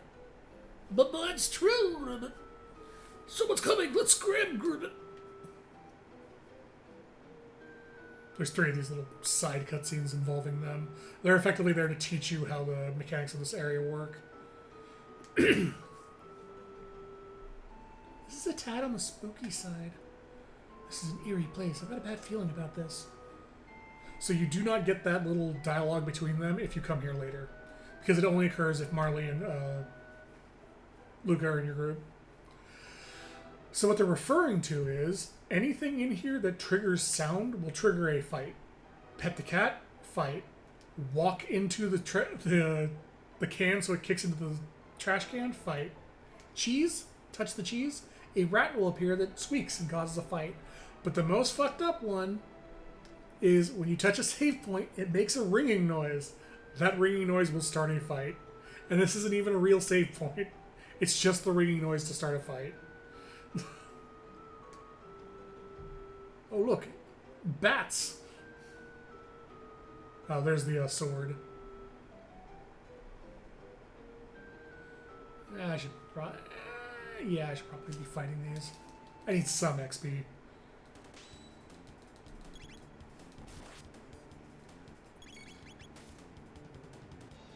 Edgar. Just took Edgar and rearranged 2 letters.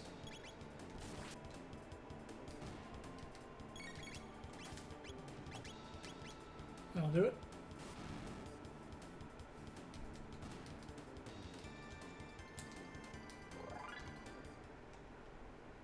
I'm actually kind of glad Breath of Fire 3 didn't work right now because I realized there's a lot of grinding, like required grinding in that game. Move that up. Not that I'm not going to go back and do it, it's just probably best not to start a long-form JRPG between the marathons. Oh, here we go again. Press the switch and the bridge opens, Ribbit. So switch it on, Ribbit. Ribbit. It's on a reach, Ribbit. Then you call yourself a frog, Ribbit? Someone's coming, let's grab Ribbit.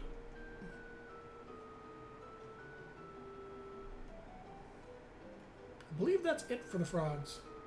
This should be the Rage Band. Hell yeah. Put that thing on, 50% counterattack rate, and never take it off, Chrono. This is the hit ribbon, right? Yeah. Let's give her... Heck? Yeah, let's give her the Berserker for this fight. So I'm just going to do the boss fight because I want to get the bolt sword from that chest down there. Let me actually make sure I'm ready for this, because this is actually a kind of a pain fight.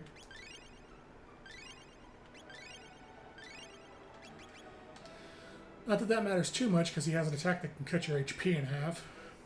3 of them are almost here. Coming from the sewer like they own it. Must have a death wish. We shall teach them a lesson. Let's show them. Just let them come through here. They'll be choked liver. Yeah.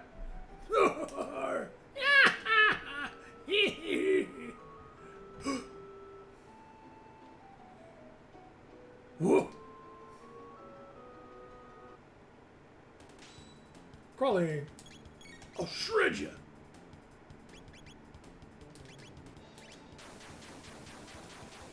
So effectively, Marl is just going to be berserk fighting this whole time. I believe that's the half HP attack. Oh, it's a shredder. Never mind. It's not half HP, it's 1 HP. Fuck.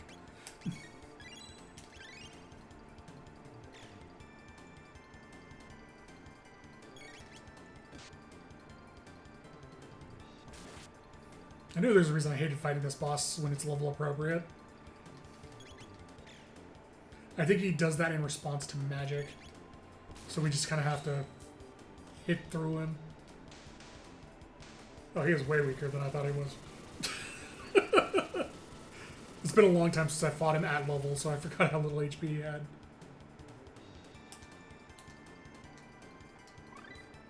Hypno Wave. Only useful for like 3 enemies and a single boss in the game. But boy, does it make that boss a joke. Alright. Pull the Berserker off her. If I can give her a Defender.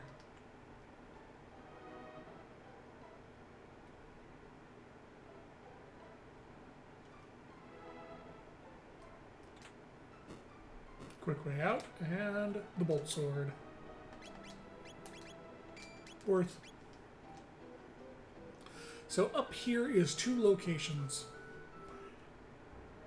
Death Peak, which will come into play much, much later, and the lab, Keeper's Dome, which will also come into play much, much later. And the first occurrence of a new. I am pleased you think me worthy, O wise one. I await your final program code. Now don't get all emotional on me, critter. Back to work now. And I believe this is Balthazar? Shala, I've missed you so. That is a very important thing to keep in mind, that this man misses someone named Shala.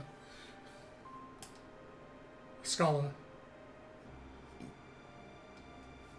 No, you must not climb Death Peak. Wouldn't make it very far anyway. And this has been the right time, and they have to show you the way. Say, did you see my masterpieces? The Ocean Palace and the Blackbird. I designed and built them both. Lots and lots of much later game foreshadowing with him. The Ocean Palace, the Blackbird, and Shala are all very, very later in the game.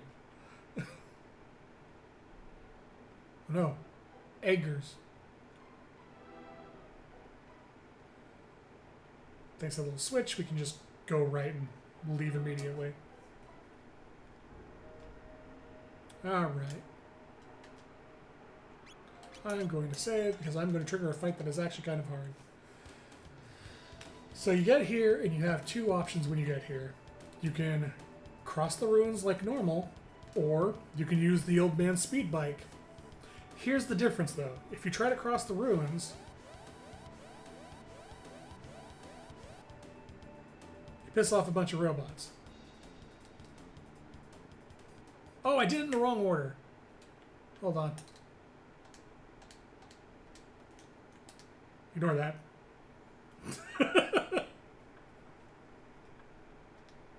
This is actually something I want to show off real quick. Okay. So, if you interact with the bike first, you actually trigger that little robot scene. Which is weird because, like, this is the thing that's always bugged me is he gives you the bike key, he tells you to interact with his bike, but if you do so, this scene occurs.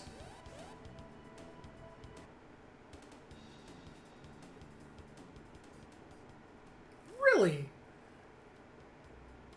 I guess it was the other one. So either trying to leave or interact. So it's clearly not interacting with the bike. I actually jumped the gun on that. Trying to leave without interacting with the bike causes you to fight these things rather than this cutscene from happening. Interacting with the bike triggers this cutscene. I'm not going to restart it a second time, so whatever. There he is. The man. Hey, it's the man. Like, thanks for the intro, babe. The man.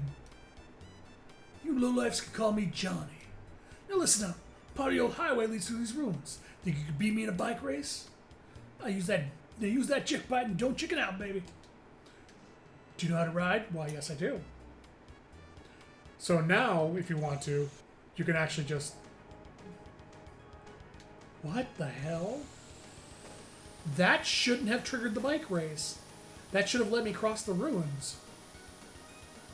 What the hell is going on? I wonder if Candy Skip is actually fucking up some of the memory locations now. Because everything I've done up to this point is the same things I always do, except Candy Skip I usually fuck up. So what should have happened when I walked off the screen like that is it would have given me the option to instead... oh, I was going to close... Nope, there we go. It should have given me the option to cross the ruins and fight everything rather than do the bike race. But it actually forced me into the bike race, which is really weird. You beat me, I don't get it. You can challenge me anytime. We'll ride the wind, baby. So yeah, you can actually go back and cross the ruins if you want, but I did the bike race. It's good enough.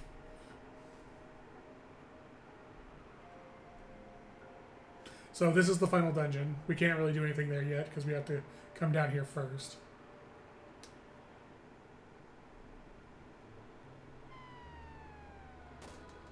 Here's where you're first supposed to run into the buggers. And you're not supposed to run into them with the Proto 2s yet.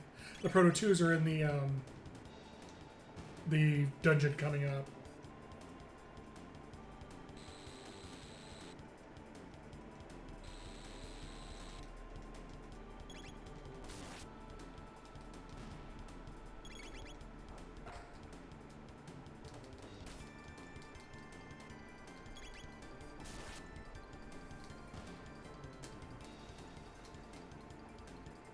Actually, no, there is a single bugger in the center dome. So, fun fact about these buggers: if you want to use the Intertron, you have to fight them. But if you walk, they don't wake up. If I was to run through that room, they would wake up and attack me. Because their vision is motion-based. What's this? It's in bad shape. It appears to be a humanoid robot. Incredible.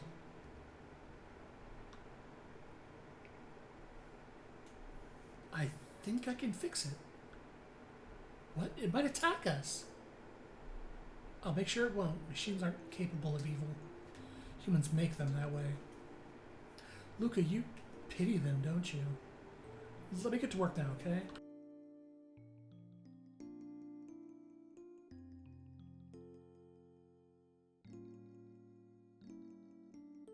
The door won't budge. Right, that does it. I'm going to give it some juice.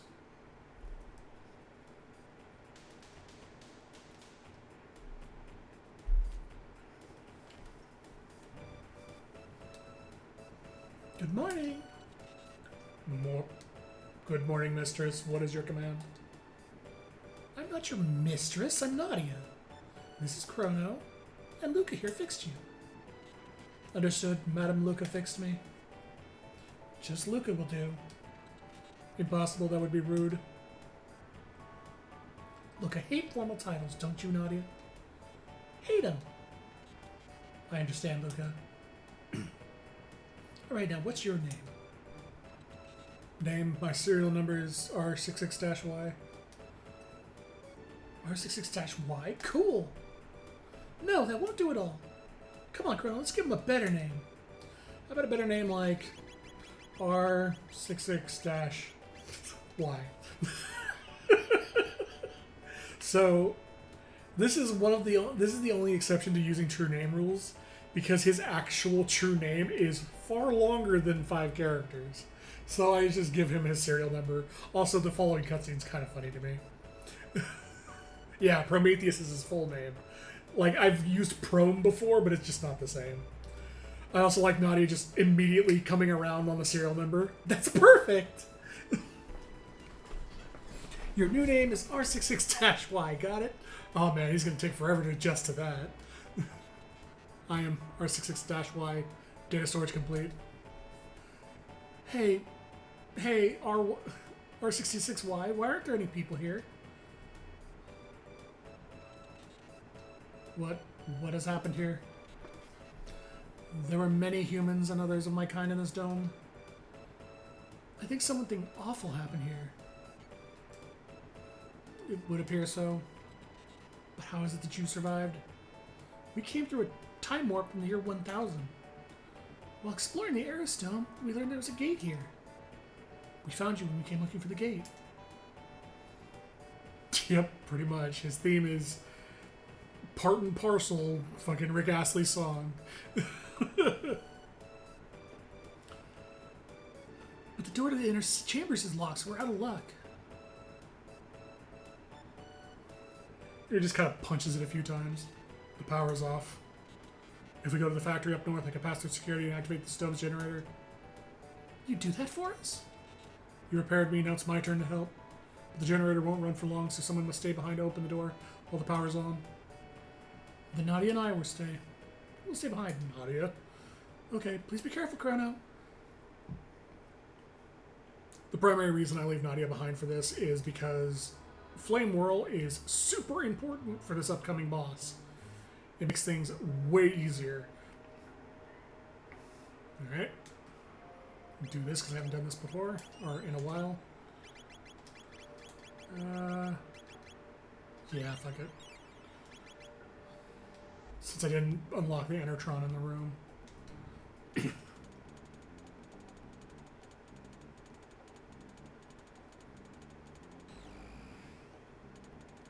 Override security system 00. So this is why we wouldn't have been able to go anywhere if we had first come in here. Because that laser beam pretty much stops you from doing anything until Robo's opened it. There's nothing for them to react with, so I'm just gonna mash him down. So fun fact, all the fights in this area that involve these little guys, the acid and alkalines, are completely RNG. What color drops from the sky and starts the fight is completely random every time you fight it. The problem is, if you get an acid and an alkaline in the same fight, and they're close enough to each other, attacking them will trigger a counterattack, which is really annoying.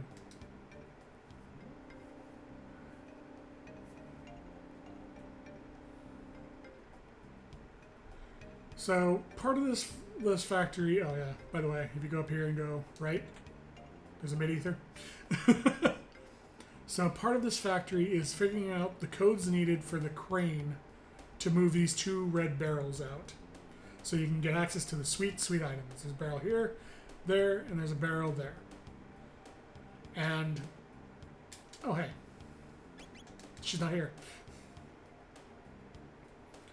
And effectively what happens is, you find out the codes are, if I remember correctly, XA and BB. Oh no.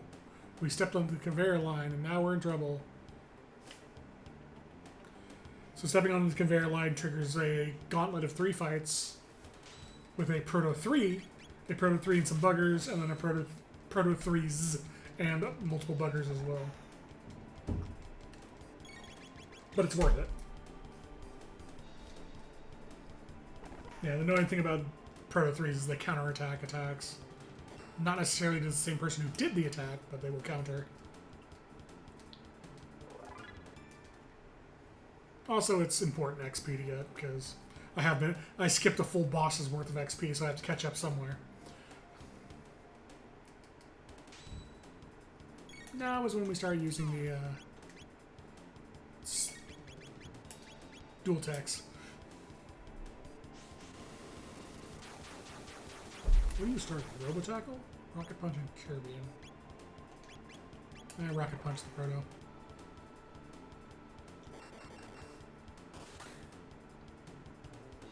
Extendo Punch.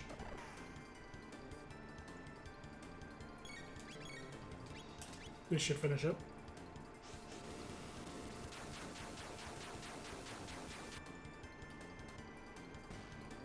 Like I said, Firewall, very important for this dungeon. Hell yeah, laser spin and rocket roll.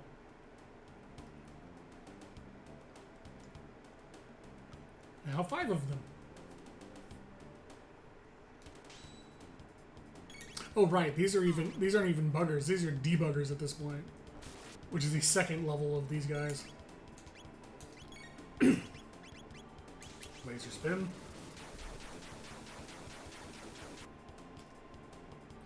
Also, I stopped paying attention to Chrono's HP again.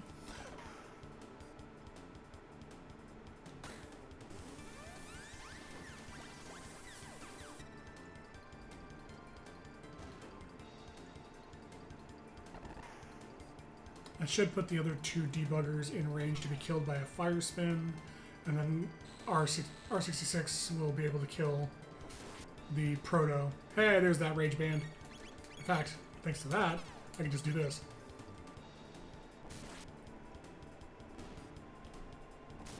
Oh, that was a rage band kit too. Nice. So that's why the rage band is so important to get. You just end up countering all the goddamn time, getting free attacks on things.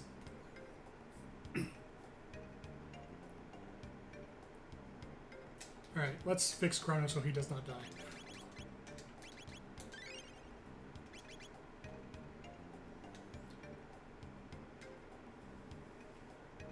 So these are one of the few enemies in the game that Luca's sleep ability actually works on. Not that I'm going to do it because it's kind of a waste of time to put them to sleep, but it does work. Yeah, there we go. Get all of them. They also have a sleep ability of their own, which really shouldn't work on Robo, but does. I think it only has like a 10% success rate.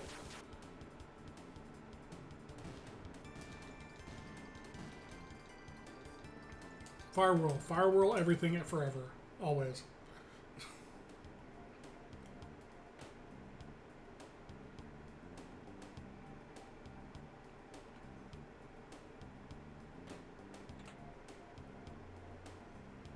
Oh look, treasure. I'll take this and surely nothing bad will happen. Hooray! If you interact with the console behind on the wall, it's, those Proto 3s will spring to life and attack you.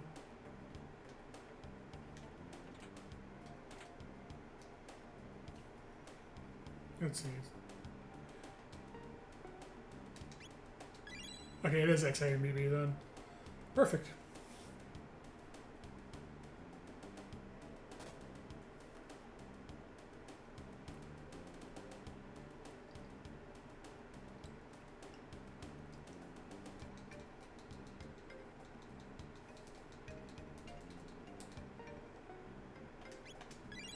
There we go.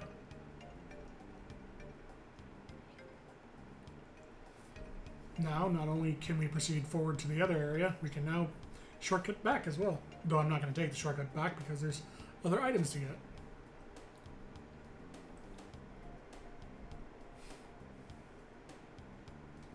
Go faster.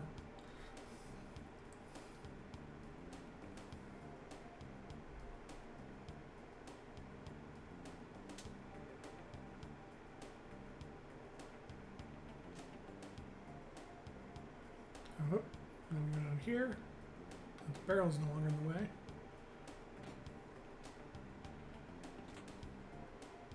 Get the bolt sword, which we already got from the sewer. Also, that console there tells you the password to get into the final part of this dungeon, which is actually pretty fucking obvious when you hear what the password is, or the command is called. Oh no, they're swarming on me. Effectively, the operation is... Whoa. If I run into one of these robots, it will trigger that stupid little crane hand to grab me and put me back in the gauntlet fight again. So I have to be a little careful here. Is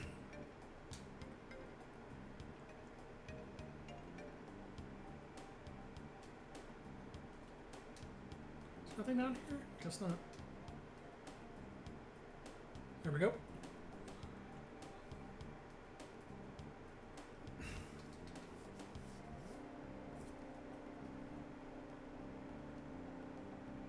Look at these passive robots on the wall. Surely nothing will happen if we pass them. Oh.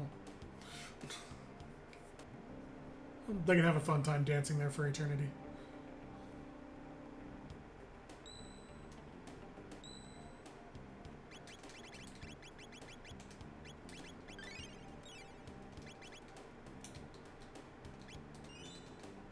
So these little green puddles on the ground actually designate combat tiles. Oh, there they are. So there is one chain reaction in here, unfortunately.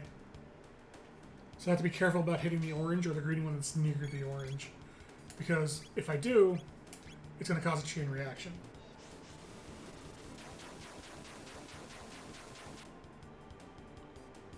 Oh, that did literally nothing. Also, it caused a chain reaction. See, that's the problem. He should be far enough away now that he doesn't chain react with other members.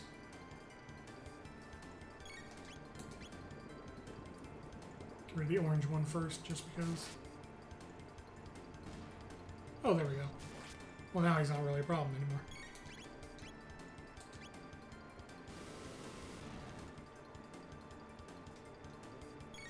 I hate how these things take no fucking damage from anything.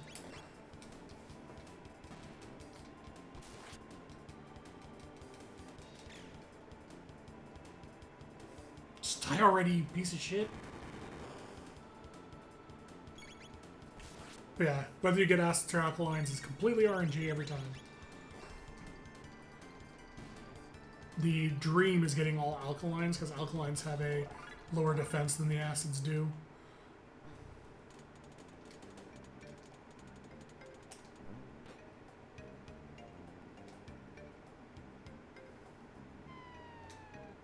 Yeah, alkaline.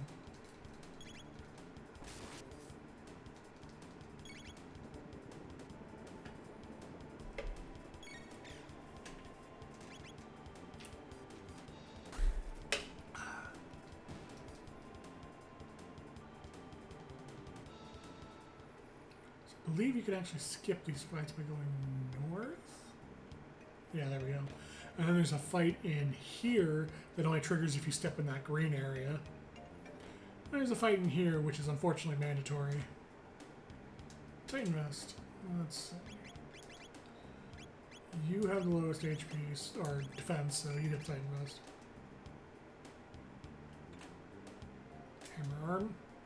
Going to be helpful for the one fight you will be involved in.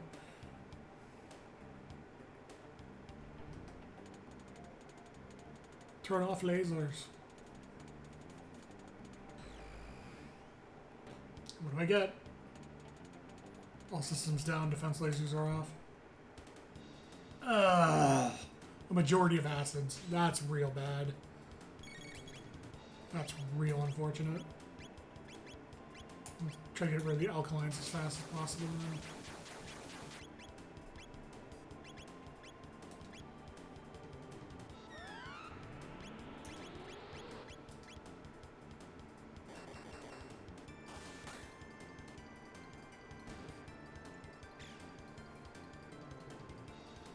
God damn it.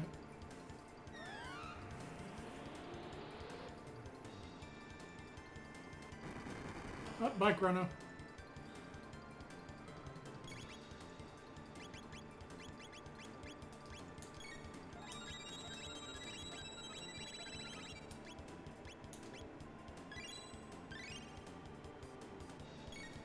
I like how they're all just gathering right next to the alkaline as hard as they can.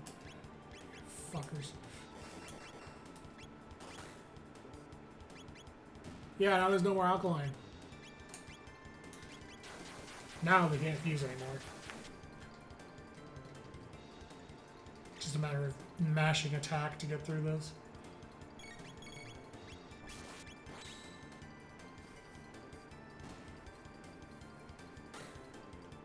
Nice.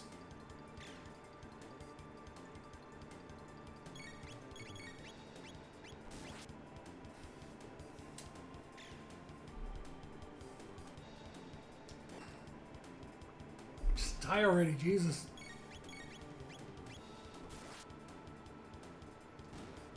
There we go.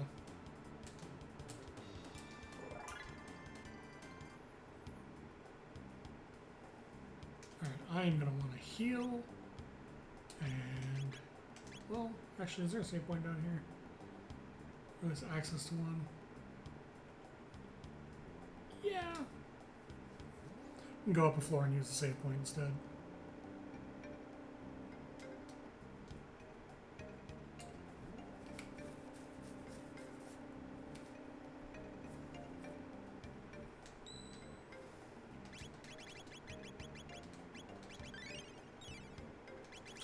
Primary reason I'm doing that is because I want my MP back for the boss fight that's about to happen.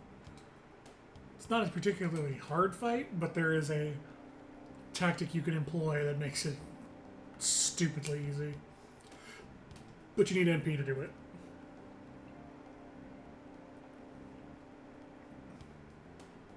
Alright. Got the plasma gun, which puts randomly applies stop to robots. What's the protocol? Zabby, huh? Well, this here Super Nintendo thing has an XABY. Zabby. You're supposed to learn that by going to the console after the crane game thing.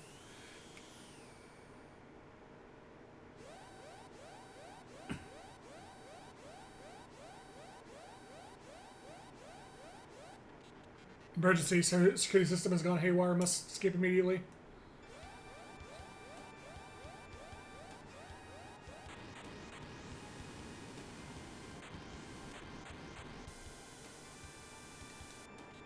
Hurry now.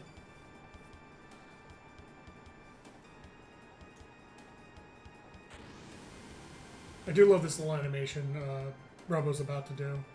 His Steam release animation. It's a nice little thing. So unfortunately, due to the security, we can no longer use the elevator, so we can only leave manually. When we get out here,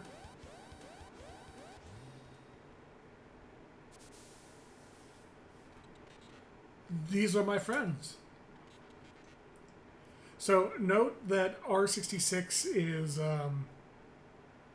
R66-Y, and the serial number of all the other ones are R-64Y, etc. That's a translation error. Robo is supposed to be R-66Y, but he introduces himself with the dash in the wrong place.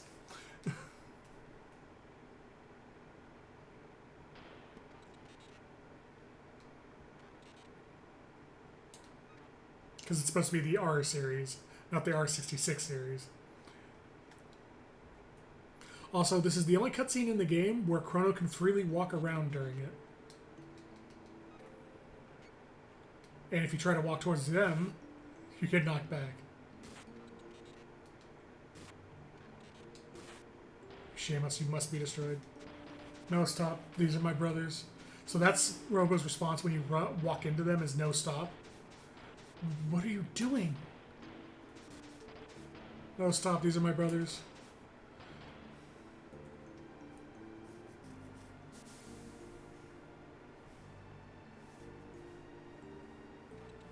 Please stop. Please.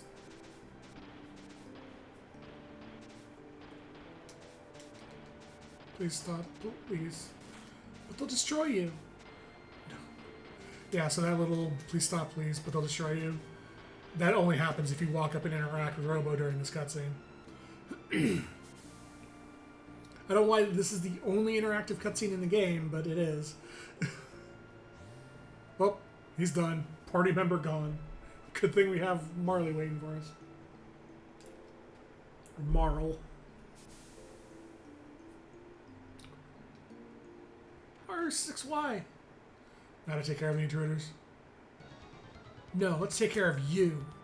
So this is why I wanted Flame Cyclone. The R series here is weak to fire. And so you can effectively beat them in 4 fire rolls.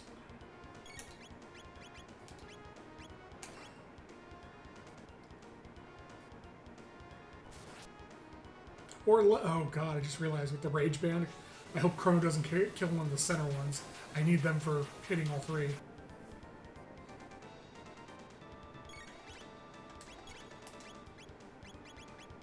But yeah, you effectively just firewall them and they die in 2 attacks. The important thing is, however, you need to attack them front, back, back, front. Because if the front row dies before the back row, they'll start robo-tackling you. Oh, god damn it, Chrono. Okay, actually, that's not so bad. Since the other one died as well. Oh, that... Okay, well. Chrono might just kill him on his own. Getting a lot of counterattacks. Yeah, right, that works too. Just counterattack them all, Chrono. Oh my god. Ah.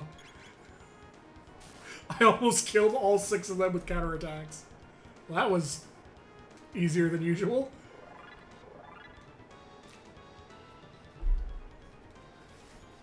R66Y. They trashed him. He's in bad shape. I'm not sure I can fix him. Let's get back to the Protodome for now.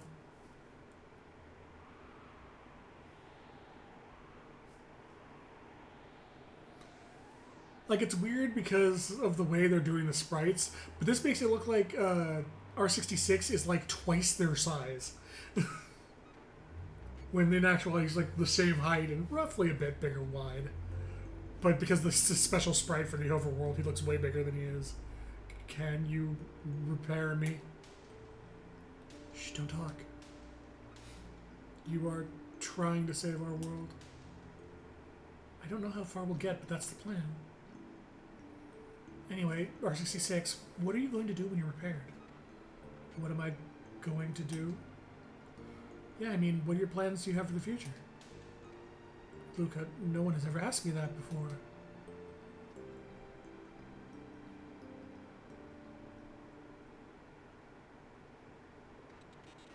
Good morning. R66, you're right. Luca, you're incredible. Hope I never have to do that again.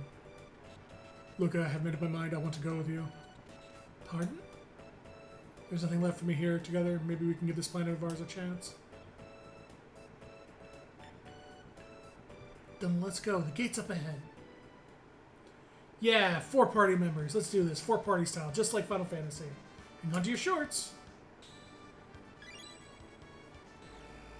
Finally got the whole crew together. Oh no, what happened?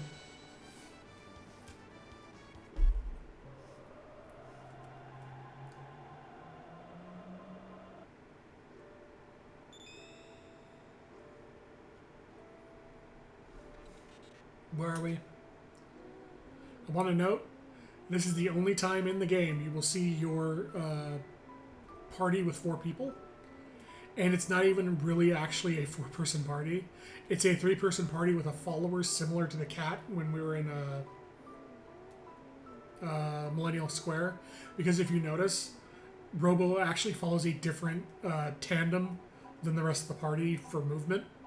Everyone else stays roughly the same distance. He'll close in and move out accordingly because he's actually a follower, not a party member. It's a nice little technical thing.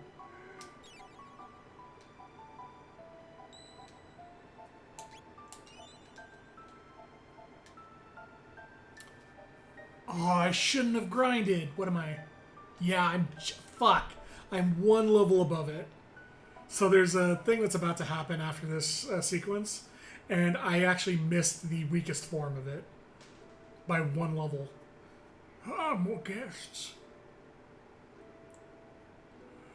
What do you mean guests, and where are we? Why, this is the end of time, of course. All lost travelers in time wind up here. Now, where are you from? We're from Gardia Kingdom, circa 100 AD, or 1000 AD. I come from 2300 AD. When 4 or more beings step into a time warp, the conservation of time theorem states that they will turn up as the space-time coordinates of least resistance. Here. Disturbances in the space-time continuum have increased recently. Far too many folks are just popping in here. I fear something is having a powerful effect on the very fabric of time. Which means one of us has to remain here. Stay here alone? It's pretty bleak here. But not to worry, all time periods connect here. You can visit your friends whenever you wish, but you can never travel in groups greater than 3. Haha, plot relevant party size. So one of us must stay. Who would it be, Chrono? Who else would it be? Get the hell out of here, Robo. Please come for me whenever you need me. So there you have it. Don't forget, press the Y button to switch party members. How do we get back to our time? You see those lovely pillars of light? Those hook you up to different eras. Once you've been through the gate, you can always use to come here. Asterix. To use a gate from here, step onto a light and press the A button, but beware of the gate which leads from that bucket. Mr. Bucket's not a bucket of fun. He'll kill you.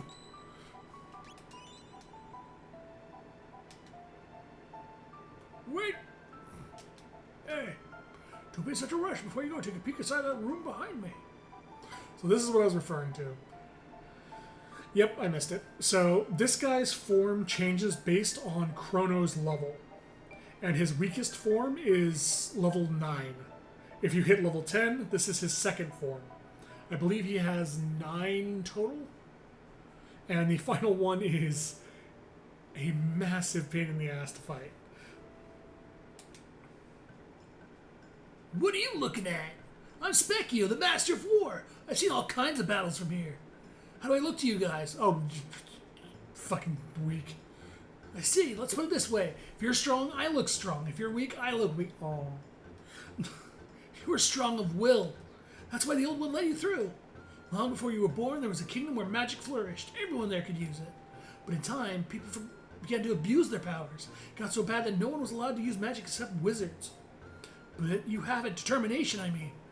Magic needs power of the heart. It needs inner strength. Magic is divided into 4 types. Lightning, fire, water, and shadow. You with the punk hairdo, you're lightning. So it says lightning, but the original intention, like fire and water being opposites, was light and shadow.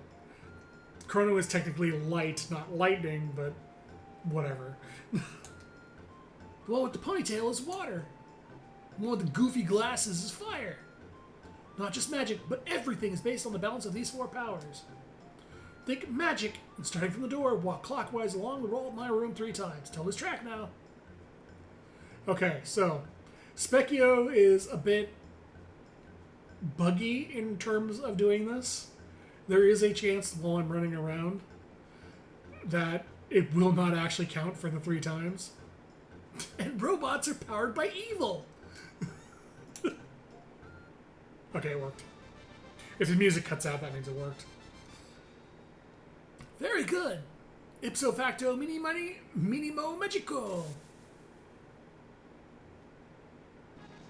Chrono learns to use magic. Maro learned to use magic.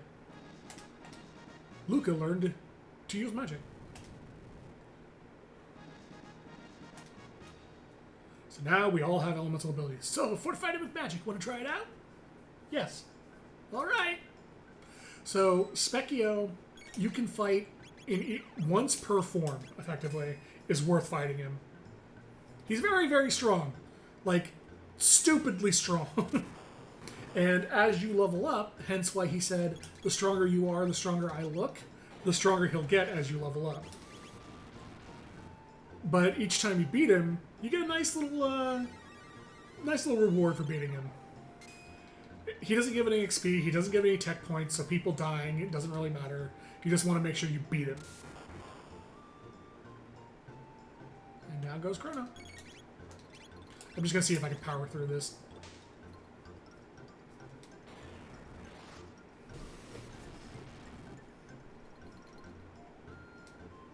I think it takes like 6 elemental attacks to beat him in this form.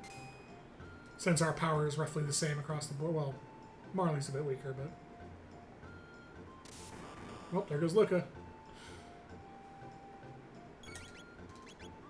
Really wish he had killed Marley first.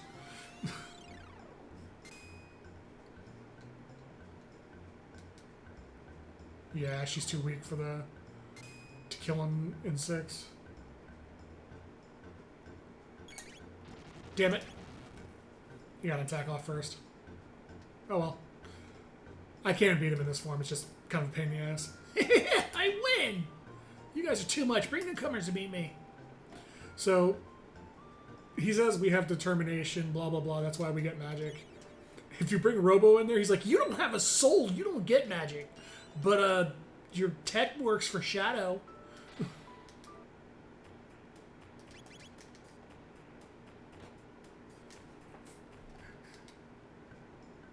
That's the biggest toy I've ever seen. Hey, you're not alive, are you? You got great strength, however. Since I can't measure your inner character, I can't give any magic to you. But your laser weapons will suffice. They can inflict shadow-type damage. Hi, looking for some practice? Fuck no. Anytime. Sorry, you're not real. I can't give you magic. Also, there we go. Hey. Well, people lived long ago and all enjoyed such powers. Now I know you're itching to go ripping back and forth through time, but first you need to return to your era. You must hurry. The longer you remain here, the harder it'll be to change that which must be changed. Stop by whenever you're in the area. So, Chrono, Luca, and Marl are going to be my group for quite a bit of time, because especially this coming up area, because the next boss, is only vulnerable to magic attacks, and that does include Robo's shadow attacks. But Robo's built to do physical, not magical, so his attacks suck worse than Marl's. I also love the imp's reaction to you coming out of their fucking closet.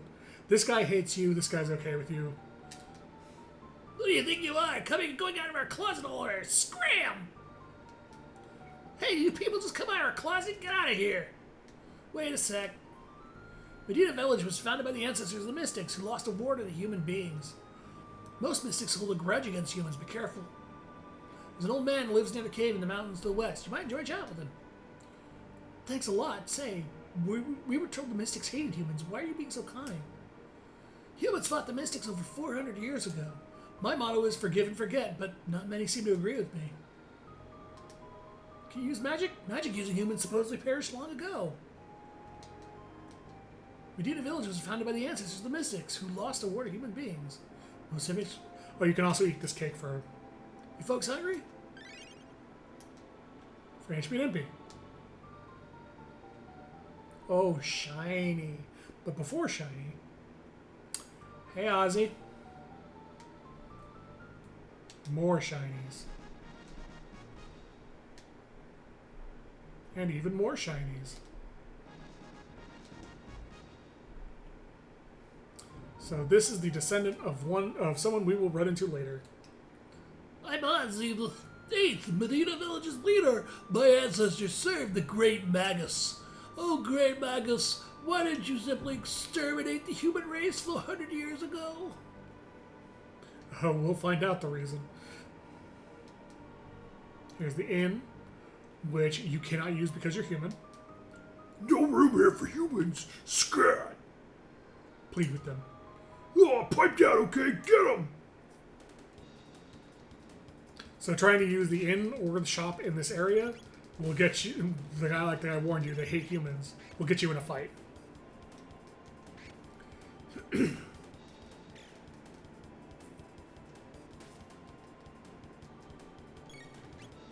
Oh yeah, I forgot, everything here is magic resistant, or physical resistant, because you're supposed to be using your magic attacks now. Yeah, the mystics in the current age are physically resistant, but not magically resistant. Because magic-wielding humans no longer exist. Antipode. Help! So you can sleep here after beating him, but he charges you out the ass for it. It's as much as a shelter would cost you. It's the same thing with the market.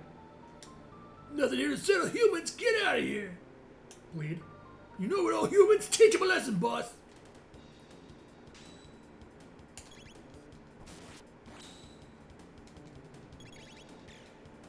This is the same Omnicron we fought in the prison, so it's a joke of a fight.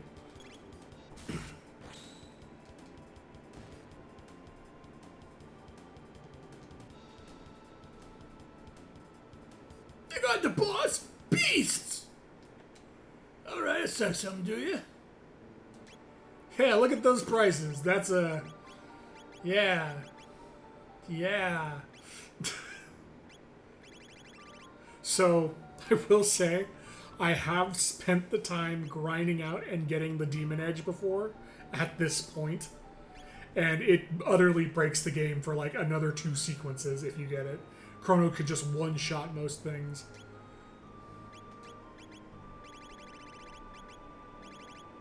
Oh yeah, I have the Robin bow for you.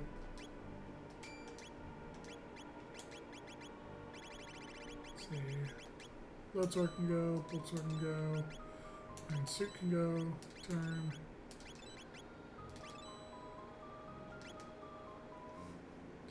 You think I'm gonna cut my prices for a human?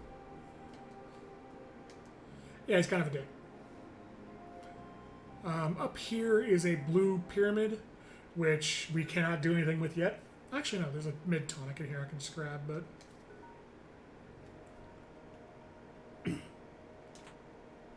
oh, mid ether. Yeah. Can't do anything with this yet. This will come into play later.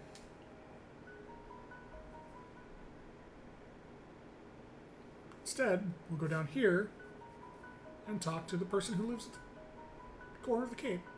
Melkwire, also known as the merchant who was at the Millennial Fair at the beginning of the game. Also, I can actually use these. Luca and Luca. Actually thinking about it, I may just end up using the power tabs on Chrono. I usually save them for Isla, but Isla's attack also scales with her level. And when she hits level 99, she's guaranteed to have max attack power. Oh, hello. Can I interest you in a weapon? Yes, I'd like to buy one. Oh, look, reasonable prices. I'll take a katana. And 2 Titan vests. 9 Titan vests, please.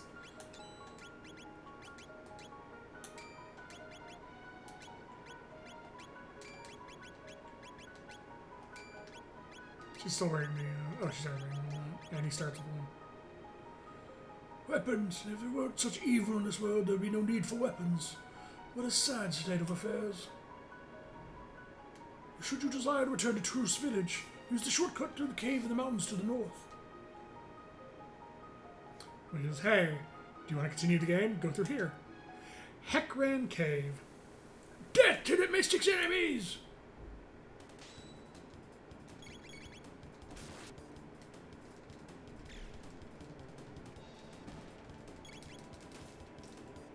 These guys aren't even worth using magic on because they're so weak.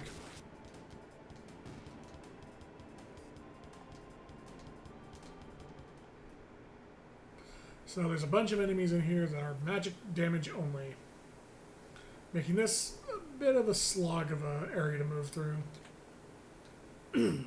Especially because there's not really any fights you can avoid. All the triggers are across the whole floor. Or like there's a line of triggers to make sure you trigger it, so to speak.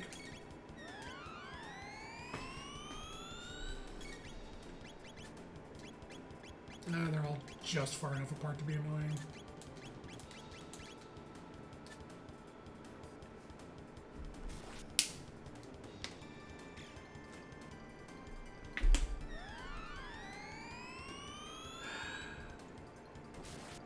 Yeah, counterattacking.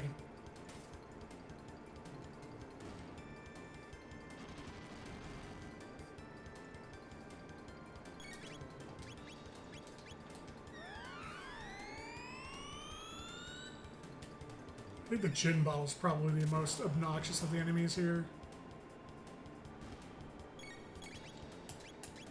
So we'll get rid of him.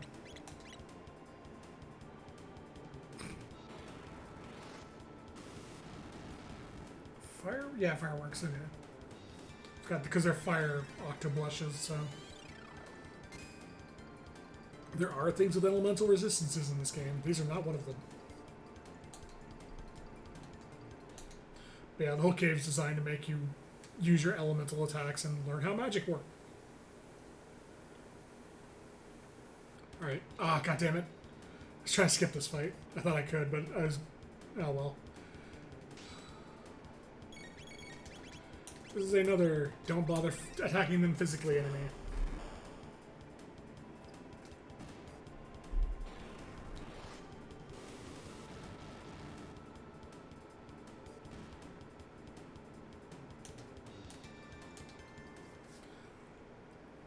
If I remember correctly, down here is a magic scarf, which I will throw on Marl when I get it.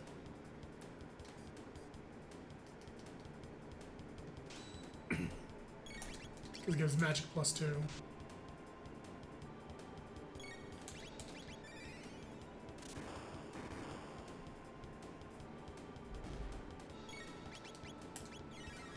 I would normally put it on Luca because Luca's my caster of the group for the most part.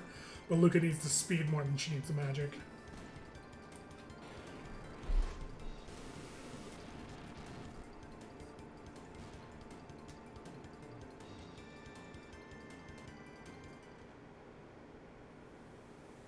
Fucking bats.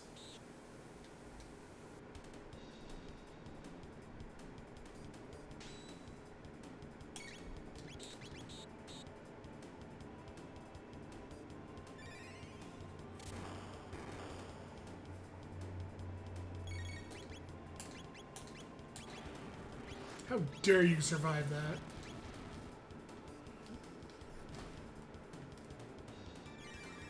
That means Marl probably has little chance of killing the bat on her own because Marl's magic stat is actually lower than Chrono's.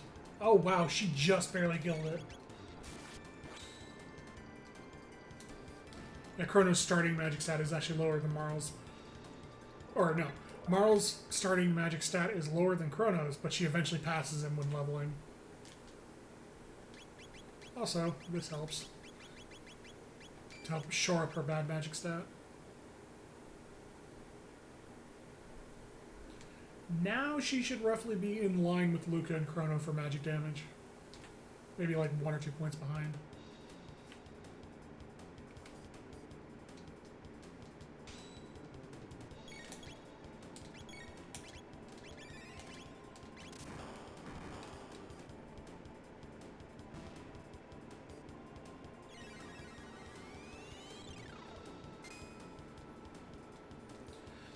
Wish there was more to say about this area, but it's pretty like straightforward and nothing to really talk about here.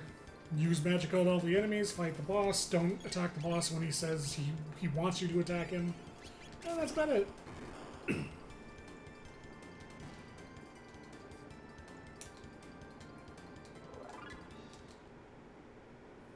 Just a lot of mandatory fights.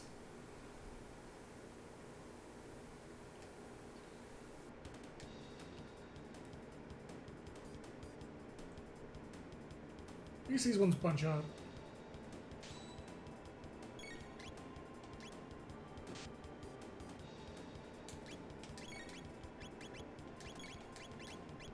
Good if Antipoids. It is a area attack. Okay. Antipode.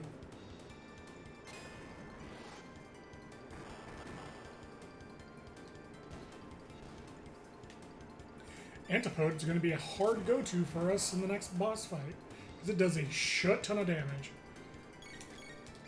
for the cost of doing both spells separately.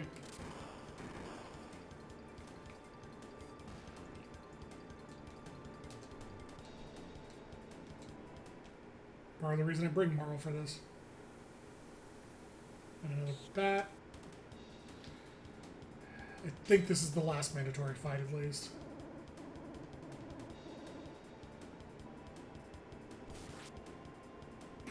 Good job, Chrono. You countered for 4 whole damage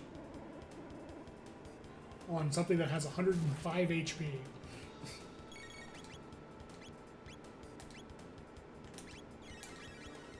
I'm pretty sure that guarantees kills them.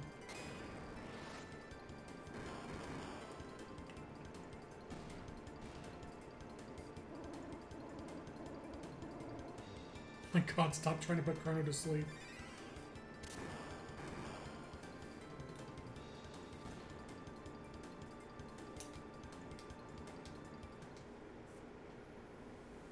No, there's one more fight. There's this one. With the, Oh! Ah! That's it. Now there's only the boss left. I didn't actually know I could skip that fight.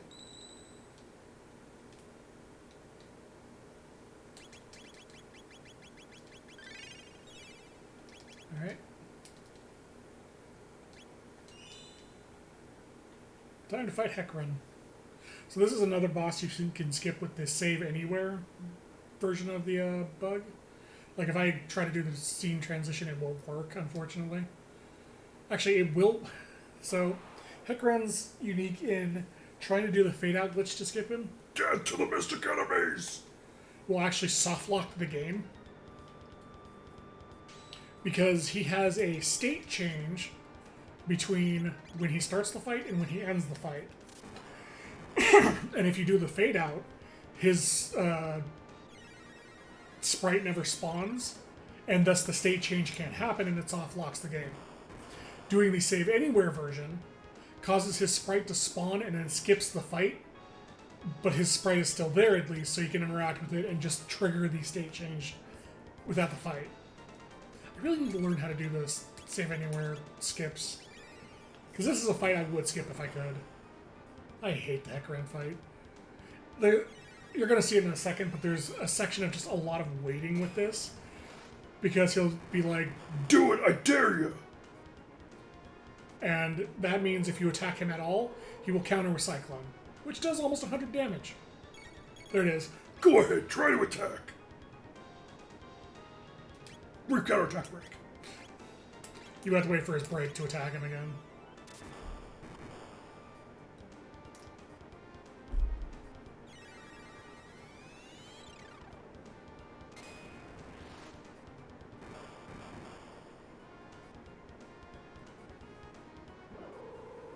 Look, I'm gonna need a heal Chrono.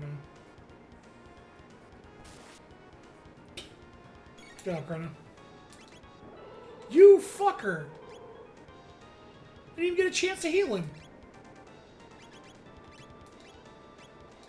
Yes, indeed. And now I need to heal fucking Luca after this.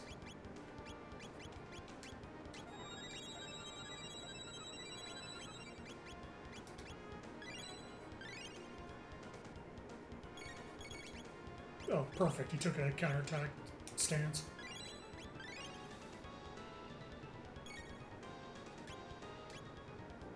Come on, there it is. Intipode. Lightning. This should kill him.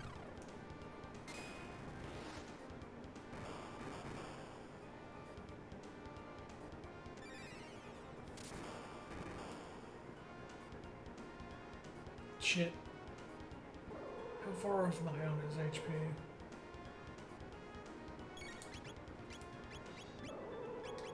Well, Chrono can survive another one of those. So, back to attacking.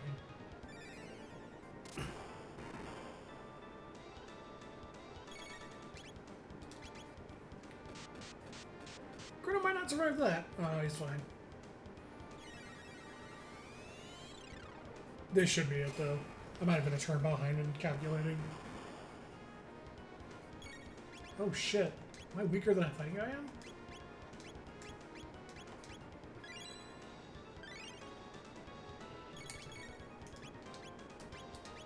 Come on. Take a break. There it is. I did the math. I did the calculations. Boy, am I bad at math. Oh, there it is. God damn, it's one antipode away. If only the great Magus, who brought forth Lavos 400 years ago, had destroyed the human race, What a convenient spiel. the world would have belonged to us mystics. Caw. Why, thank you for disclosing that hyper-specific text about Lavos. In the Middle Ages, Magus created Lavos, destroyer of this planet's future. If we go to the Middle Ages and take out Magus, can we change history? We use the gate the fairgrounds. Jump in.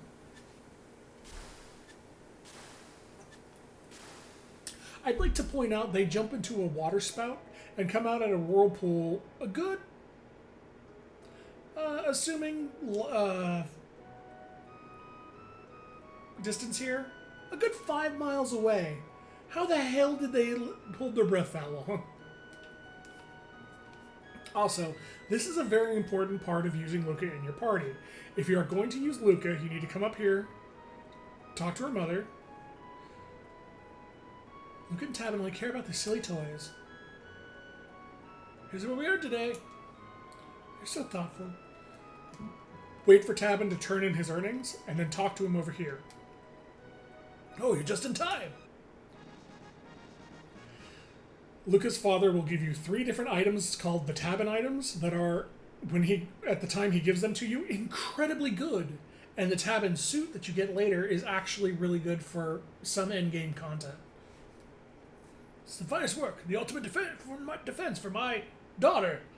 Good colon, or good comma there. But yeah.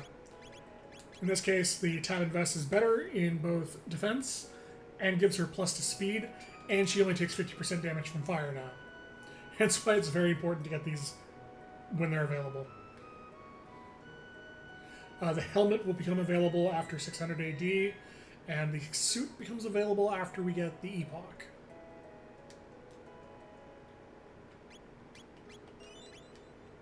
Alright.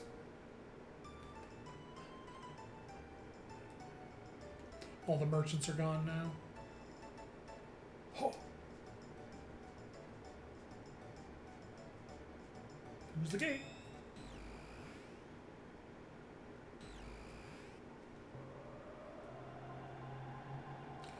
So, judging by a 4-hour stream, I'll probably be able to get to Isla before the stream's over.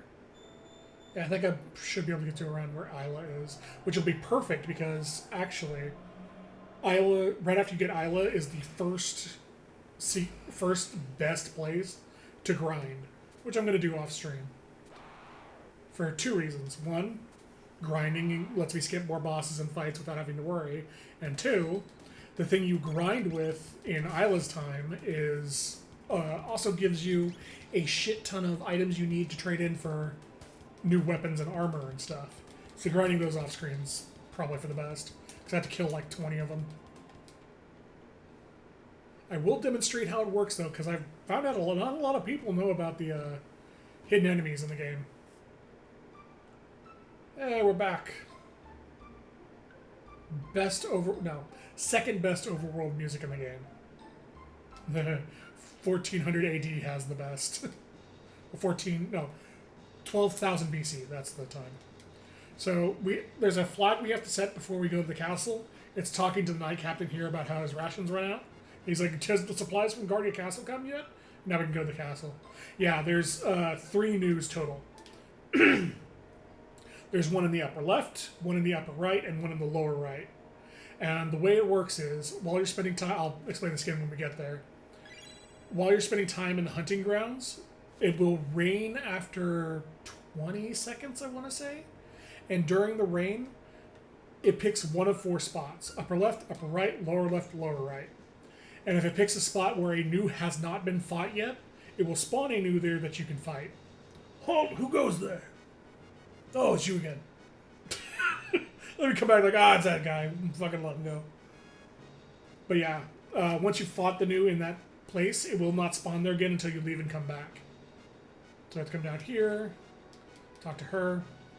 We got the Nurse King back then, talk to him. What? My brother, that's what you get for thinking you're the only ones fighting for your country. Hey! Stop bickering, grow up! Pipe down, what do you know? So that's what we're waiting for. The speedrunning way of doing that is to talk to the chef and walk about here. Because once you get a certain distance away, it'll automatically dismiss the dialogue thing. And you just go like this and just quickly flip through the dialogue and then leave. It's kind of funny, but I didn't want to do it. Wait! This is why we had to talk to them. Take this with you. Oh yeah, a single serving of jerky. And this is for you guys. Take it, will you? And tell that fool, he'd better come back alive. So the jerky is the rations that the brother mentioned that they're running out of. Delicious jerky. Delicious 10,000 gold jerky. They're around the outside because the trigger's on the inside.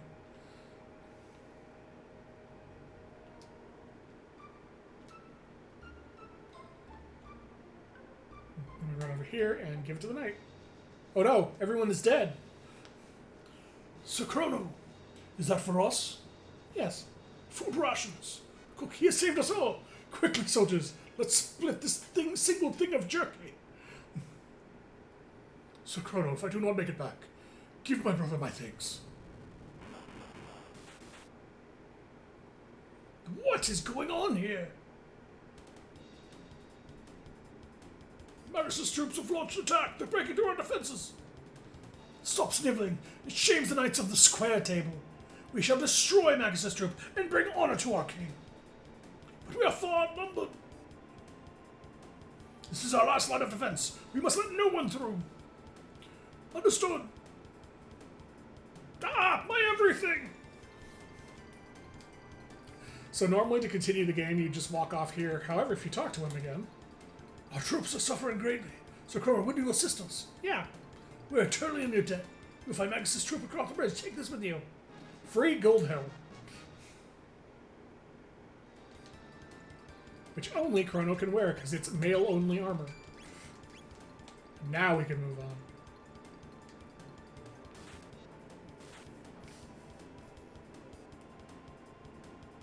There he is. The sniveling shit Aussie. I'm Ozzy, Magus' top general. Those who dare to fight Magus have to answer to me. Yes, my children, give him a taste of doom. Fucking hate Ozzy. So, normally in this fight, you need to take out the deceased's here and the fight will end. You can, alternatively, take Ozzy out to finish the fight quicker. However, not with magic. Oh, I forgot about that. He's immune to magic. But yeah, it's actually faster to kill Ozzy than it is to kill the deceased. Ozzy's spell is broken.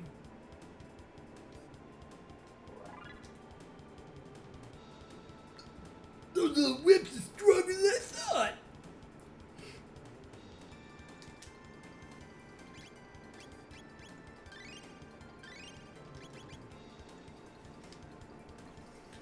He's pretty swift when he comes to running away.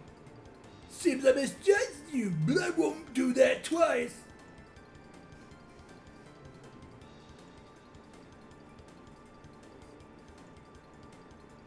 Good, you're through.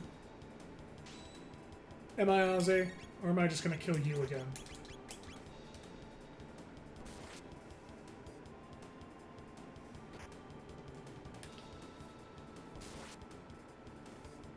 Yeah, counter the magic-only enemies. Chrono, doing a great job.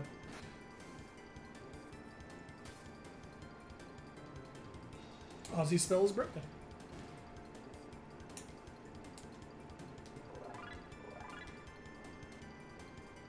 Dread. Okay, now before proceeding forward, I'm going to go leave, heal, and save.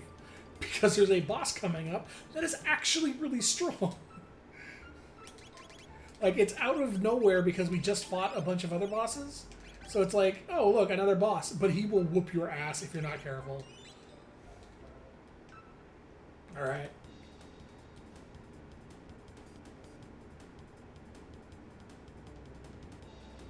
He is pretty cool looking, though. That's it. Now you're finished. Poor sport, huh?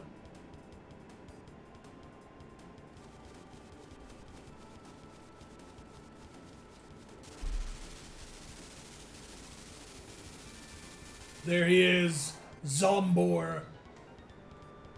Go, Zombor! Crush their Magus' enemies! So Zombor is a two-part fight. He has an upper and lower half.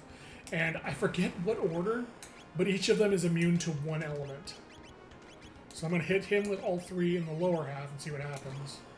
Oh, I see. Okay, lightning works on lower.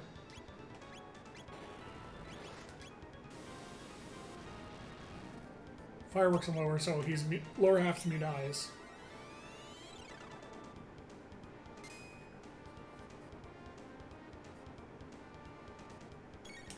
Which means I can just hammer away at him with these and have Mara work on the upper half.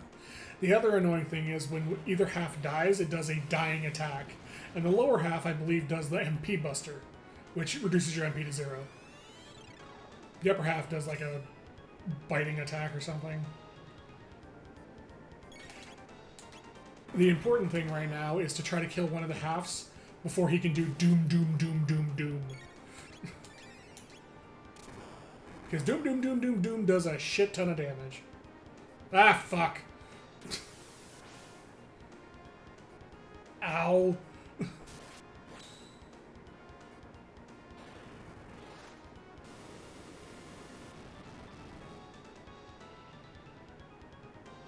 Oh, you piece of shit.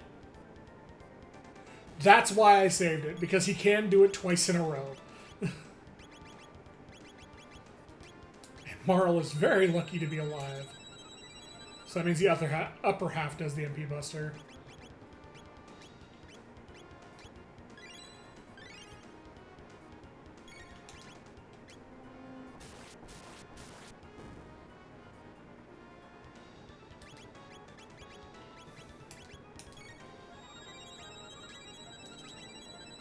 I think the upper half is the one immune to fire, but we're going to find out. Yep, upper half absorbs fire. Okay, healing time.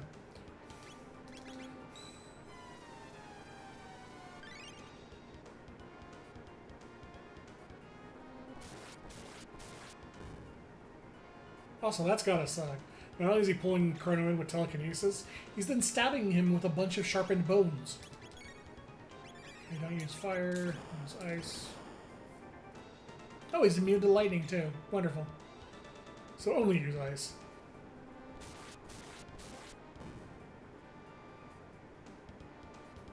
Please stop attacking only Chrono.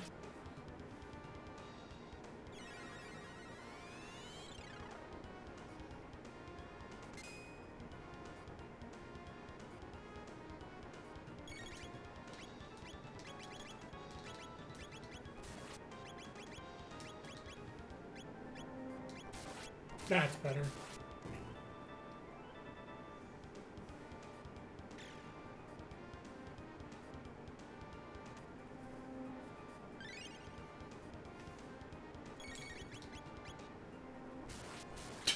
Okay, well, at least I healed him first.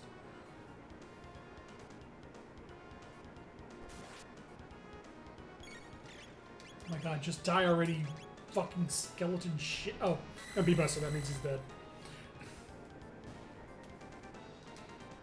Alright, well, that's the Zombor fight, and great example of why I saved beforehand.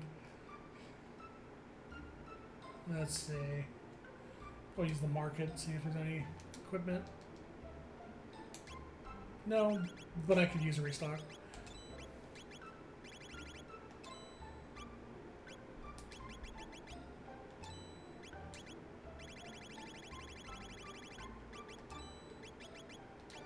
Buy more shelters. These are far too valuable. Why do I keep having more bolt swords?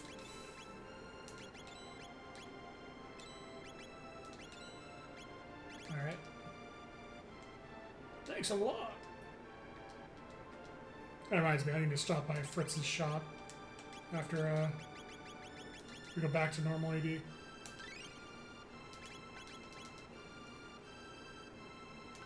Drano in. Sleep for the night just to recover. Cheaper than a shelter. Oh yes, we'll rest and relax.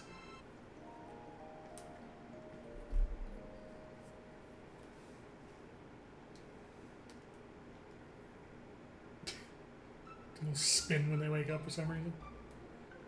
Alright. It's time to meet the best character in the game. Where's the Elder's house? I want you to find the mythical rainbow shell. Here's some front money. We're counting on you, Toma. Hey, no problem, because I'm like the mythical explorer. Good match, eh, Chief? I'll be waiting for good news. With that settled, I'll grab a bite before I go. I love Toma's design. He looks great. So now, you can randomly encounter Toma at the taverns and inns around the world and learn things from him. Hey, how have you been? You pay my tab and I'll let you on some stuff. How about it? Sure. Thanks a bunch. He's going to mention that there was a frog in the forest to the south people have been talking about. Hey, one more, please. Some creepy, dangerous frogs have taken over the southern woods. Thanks, Toma. He's effectively like, for the harder to figure out things in the game, like without that hint and knowing what to do, this is actually really fucking hard to figure out. He'll give you hints on what to do next. In the market. There we go, this is what I was looking for.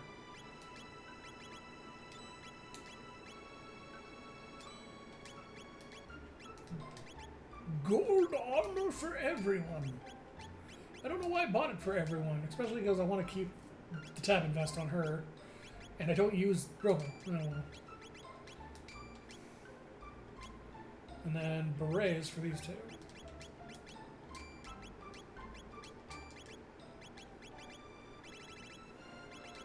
Well, that was a waste of money.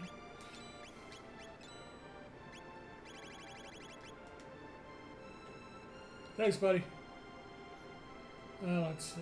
Tata's house isn't applicable yet. Oh, hey, Toma. Hey, you again. How about buying me a soda? Yes, soda. Sure.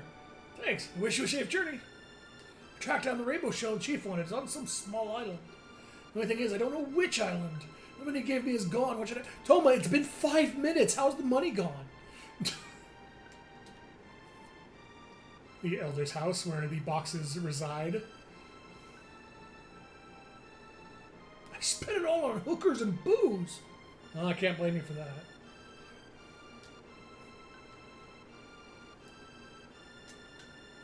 The Cursed Woods. I'm going to save because there is an RNG event that can occur here. And if I can get it to trigger, I am absolutely going to try to do it. So let's see. Does not look like I got it. Okay, I did not.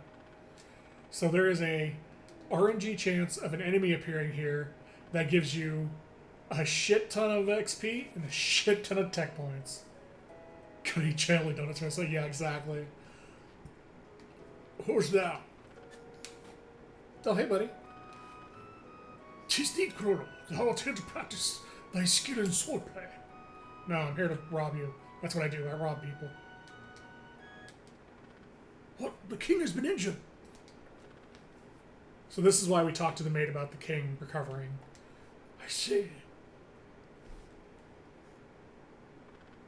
'Tis nary a thing I canst do. Please be on thy way.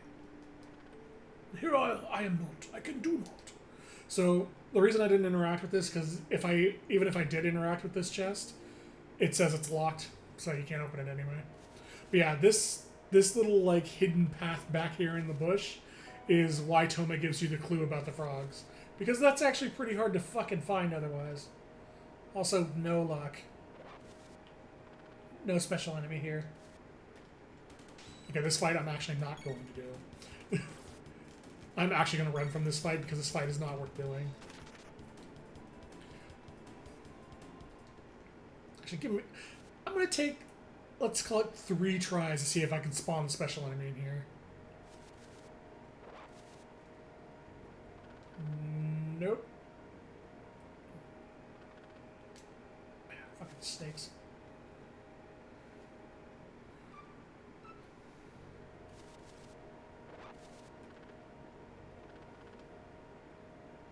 Nope. I believe it's something like a 20% chance for it to appear. So it's pretty low chance for it to happen at all. But if you can get it to appear, it's a huge chunk of XP and just a kind of nice little thing. No. Didn't get it. Okay. Well, we'll end up fighting it later then.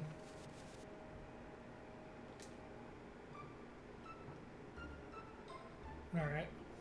Now I believe we have to go learn about the hero medal from our friend Tata. By going to the Dendrino Mountains. Nope. You can actually avoid this fight by not triggering the bellbirds. There we go. Ah! Hey, Tata. Where you going, buddy? So these are goblins. Goblins have incredibly low defense. And I mean, like, incredibly low. Like 0.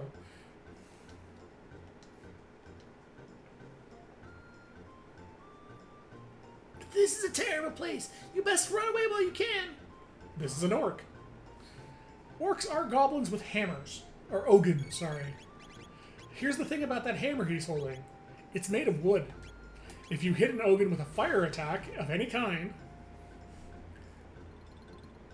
he loses his hammer and becomes a goblin. And has 0 defense.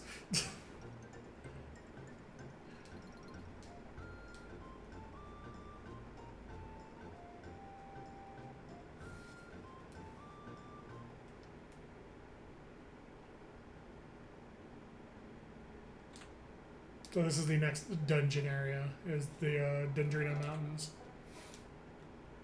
This place actually has a lot of little, like, custom fight triggers. Like, there are some mandatory fights like this one, but a lot of them are like, if you do certain things certain ways, you don't actually have to do a fight, which is kind of cool. Also plays well into the fact that you can actually alter the state of the Ogons by hitting them with a fire attack, which I think is a really cool little thing.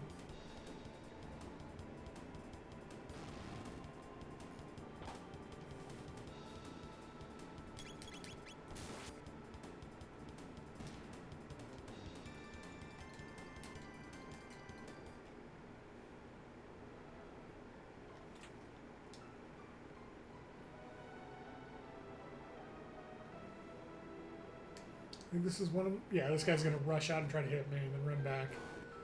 Effectively, as long as I don't get hit by him, the fight won't trigger. So you can pretty much just wait for him and go up.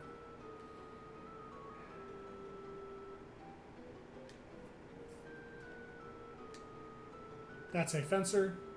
If I don't contact with him, he will not fight me. However, if I do not kill him, it actually ends up triggering a fight later, which is kind of funny. These guys have, I think, 107 HP, and they counterattack anytime you attack them and don't kill them. It's unfortunate because Luca and Marl are very weak.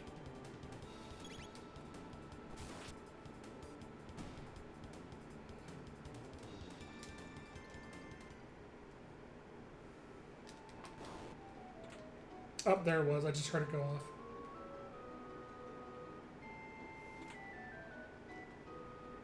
So that growl noise is the freelancer that I didn't kill.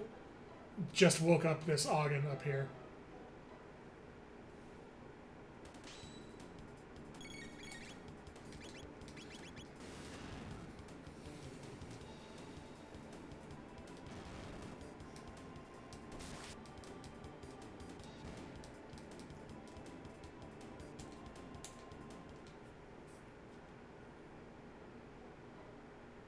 And then the other freelancer that I didn't kill wakes up that Ogden.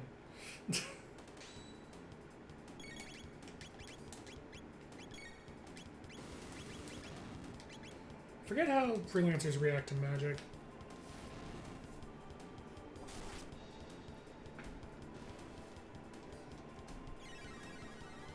Also, I like how whenever someone uses magic, it just dispels all the veiling effects on the screen. Alright. So I believe there is one more, or two more things to show off here that are kind of funny. Well, funny to me because I think bugs are funny. If I can get the third one, it's actually incredibly hard for me to get. It involves that freelancer over there. I'll try to show it off, but I'm not good at doing it. It's because I've just forgotten how to do it mostly. Okay. So let me see if I can do this right. Fuck, I didn't. Okay, never mind. If I had a save point, I'd reload and try to redo this. Effectively, this is a series of 3 forced fights in a row. And there is about a 4 to 5 pixel line that you can stand on and go left from that strafes the 2 tile triggers for this fight and lets you just skip all 3 of them. I did not get it though, so now I'm forced into the 3 fights. Really sucks because I'm usually really good at getting this one. Guess it's because I'm busy talking and not paying attention.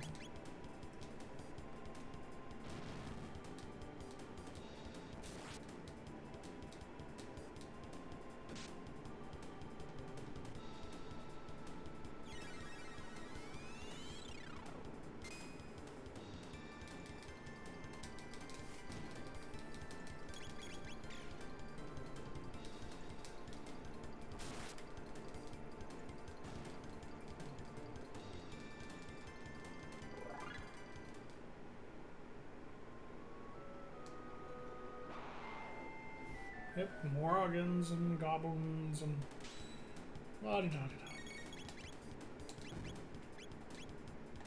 And I got candy scap and I couldn't get this. This is super easy to get too. I just forgot where to move.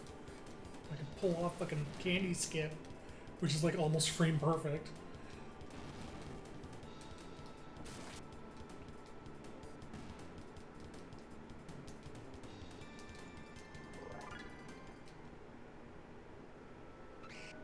Oh, it's 4 fights. Holy shit. I haven't done this in so long, I forgot how many fights were involved. God.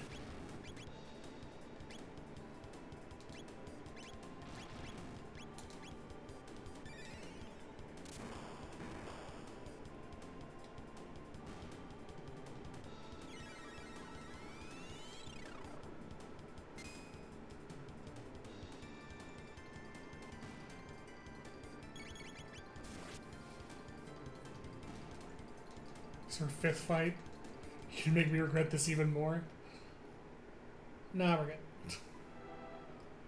Alright. So this is secret number 2 for this area. Fucking Bellbird. Well, after this fight will be secret number 2. Kill the Bellbird first. Always kill the Bellbird first. Its only attack is to cause chaos on your party members. That's it. So it's always worth killing him first.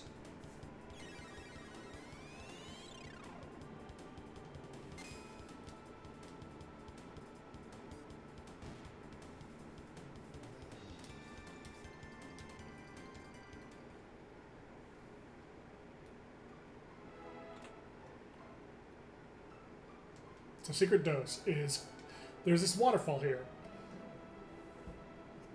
And you can absolutely fall down that waterfall, but you don't want to fall down that one. You want to fall down this one. Because this gets you 2 little treasures, the silver stud and the silver earring. The silver stud is infinitely more important than the silver earring. The silver earring raises your HP by a factor of 25% of your total. So what I actually see it now. I went on the wrong line. You're supposed to, there's this little line on the tiles here. You can see where the tiles are broken. You're supposed to stand above this line and move left. And this just pretty much skips the 4 fights entirely. Because you walk right past the trigger and then never have to deal with it. But yeah, the silver earring raises your HP by 25%.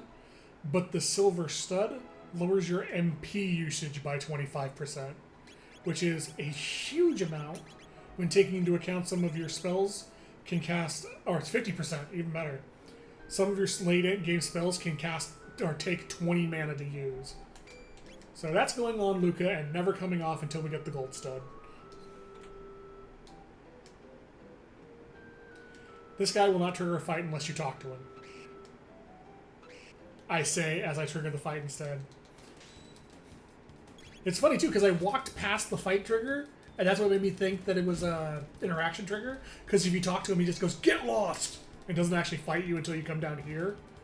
So I actually learned something. I thought that was only based on talking to him first that this fight happens. But instead there's a tile trigger here that I didn't realize I could walk around.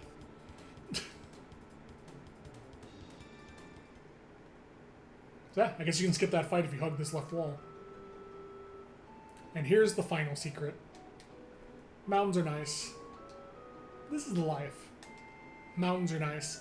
So this is important because most JRPGs, players will be like, oh, he's repeating his dialogue. Time to move on.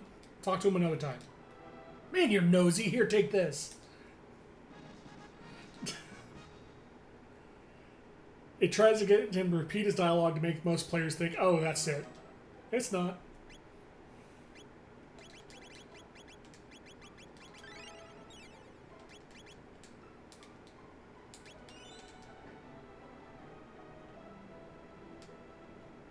Alright, go here, get this.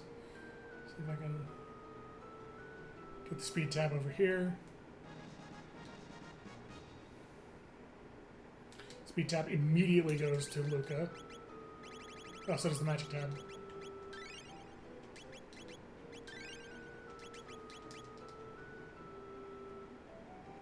Lucas' speed is in the crapper.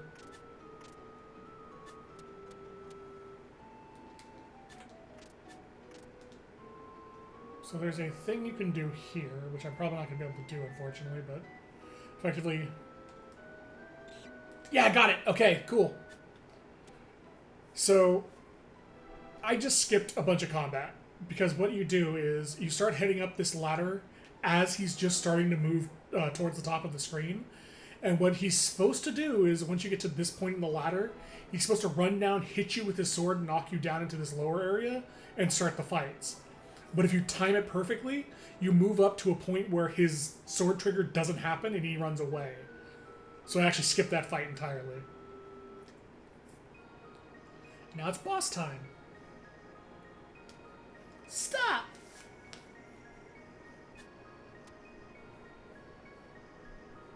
Are you here for the Masamune? Yep. Thought so. Wait a second, okay? Oh, big brother. Where are you, Masa? What is it, Mune? On again? So, you want to get a name for yourself? But grab the Masamune. What a buffoon. Humans are so silly. It's how you use the sword that's important, not who owns it. You can't even understand something as simple as that. That's why you're human. What should we do? The usual test him. You can entertain us for a while. Alright, here we go. So this fight is usually dangerous, because whenever you attack one of them, the other will counter. They'll do an X strike effectively. However, they're one of the few bosses in the game that are not immune to sleep. So by putting Mune to sleep and just attacking Masa, this fight becomes stupidly easy. Whoops, I was not paying attention and attacked the wrong one. Well, that's what I get for streaming. That is their counterattack every time you attack them.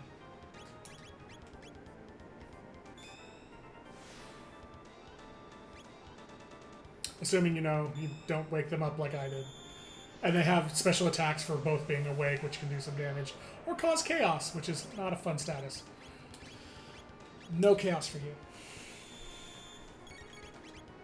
Put them back to sleep. Actually, fuck it. If they're both asleep, I'll just default to him. But yeah, since they're not immune to sleep, you can just turn them off and prevent their counterattacks entirely. Because the fight ends once one of them is low enough on HP. Now, the problem is, I don't have Slash. And this upcoming boss fight uses the energy mechanic that you can dissipate with Slash. But since I have been kind of lagging in the... Yeah, apart Masamune are powerless. But since I don't have Slash, I cannot dissipate the tornado energy in this coming up boss fight, which is going to make it a lot harder. Only Cyrus made it this far. What should we do? This is time, it's for real. Alright, this is it. Yeah, we mean business. With Masa's bravery and Mune's knowledge, two become one.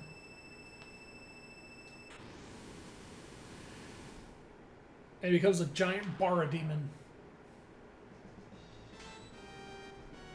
This is going to be hard.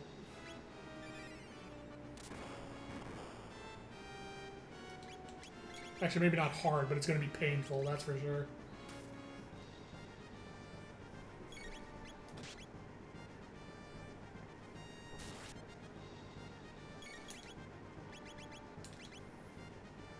So effectively, whenever Masamune starts storing tornado energy, I have to Oral Whirl. Normally you would cut or slash, whatever it's called in the original version, to dissipate the energy, but I don't have that ability yet. So I'm going to have to just straight brace the tornado and deal with it.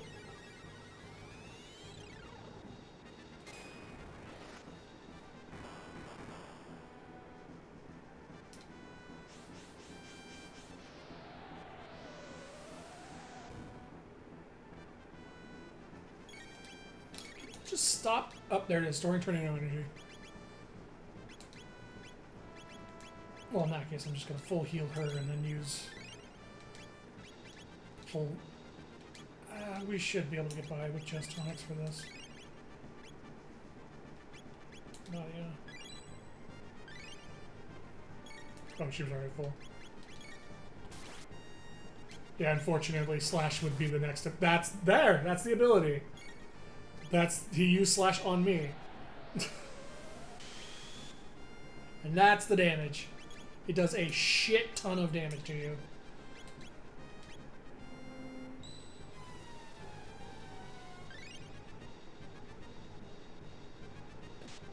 Hence why I need to heal if I see that.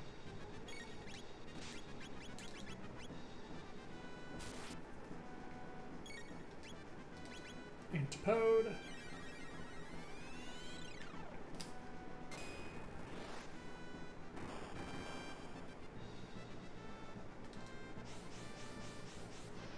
Why is he trying to kill Luca so bad?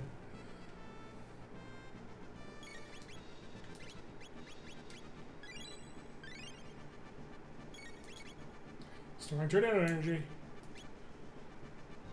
I think Chrono's too low. I need to heal him.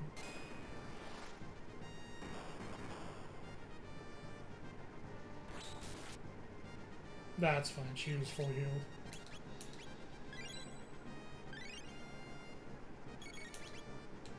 Nope, we're not doing that. We're doing this. Oh shit, that wasn't his attack. Oh boy. That's not gonna end well. Pain. Yes, indeed.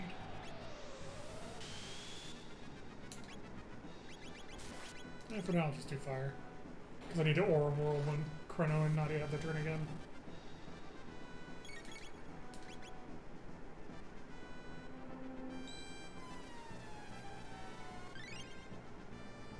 I would have had slash if I ran into the fucking creature in the forest.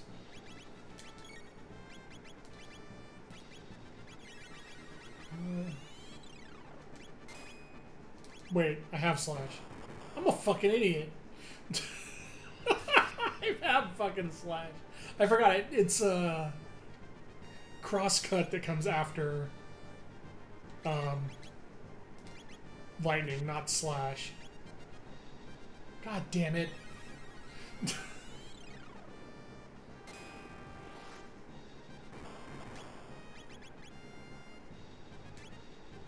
Come on, there you go. So when he stores energy, you slash him, and it dissipates the energy. Tornado energy has been neutralized. You do the same thing with the wheels on the dragon tank when it starts storing energy.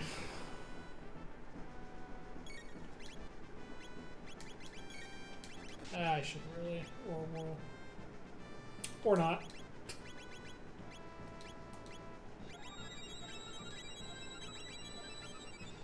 Now their streamer tax is a real goddamn thing. I can barely pay attention when I know this game like I could play good portions of this game blindfolded, and I'm forgetting even basic stuff now.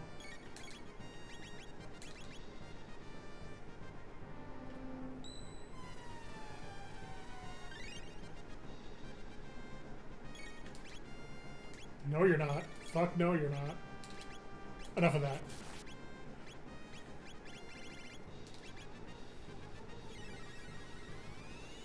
Yeah, neutralizing his tornado energy takes away his primary attack, which makes him much easier.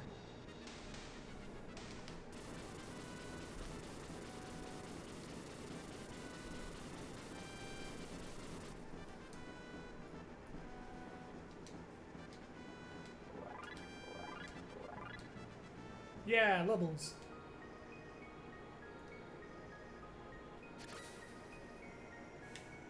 They beat us, big brother. That was fun. Will they fix us? Will they find us an owner? Yeah, it'll be alright.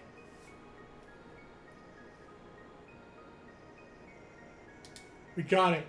We got the Masamune. Yay! It's all ours now.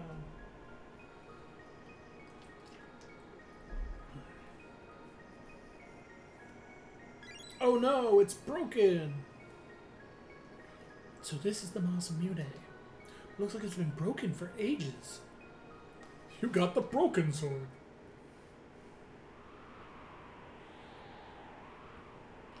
Allow me. We'll ride the wind to the base of the mountain. Good luck to you.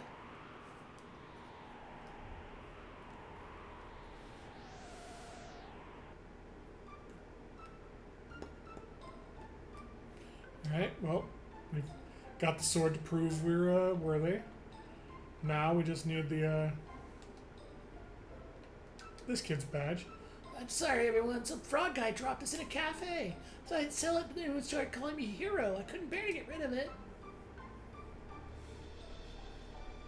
I just can't fake it any longer. I'm no hero. I'm so ashamed. Here, please take this. Scoundrel!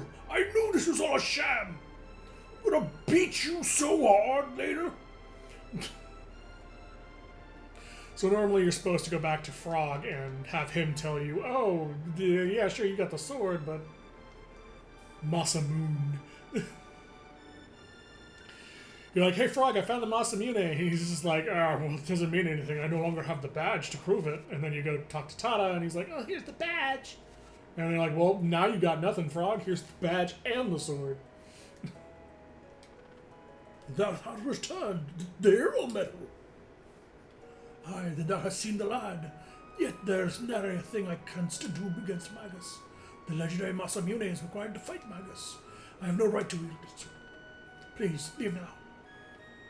By having the sword and the badge, he moves away, and you can open this to find the other half. A broken sword. It's part of the Masamune. It's engraved with archaic letters. I think I can read it.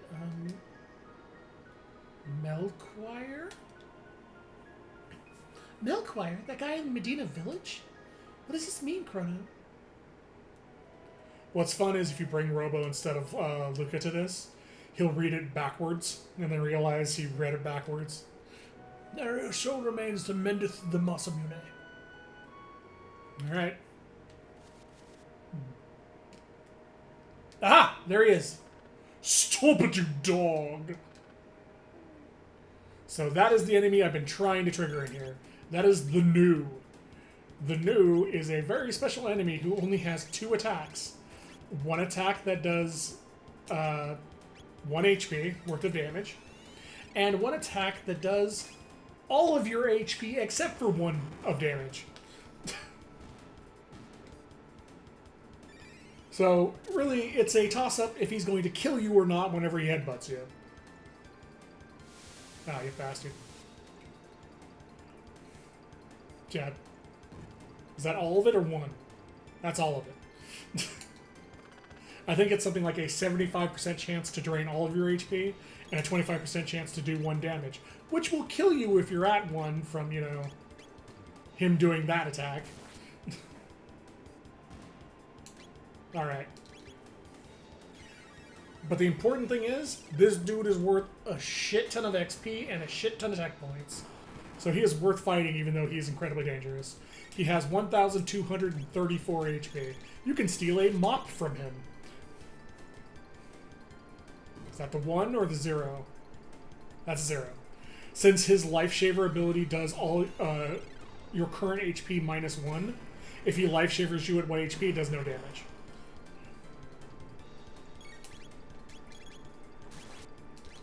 He can, however, hit you with the 1 HP attack, which will kill you.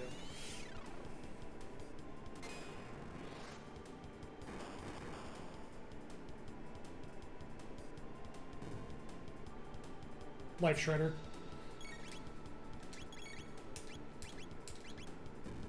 Please don't kill Chrono.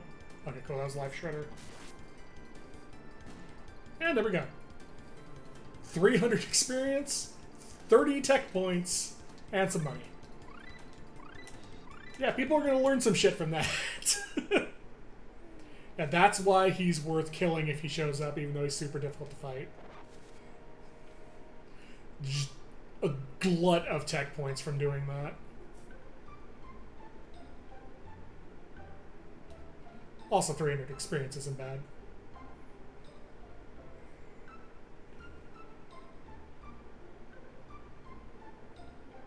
Those will be the things I will be fighting in the next area in the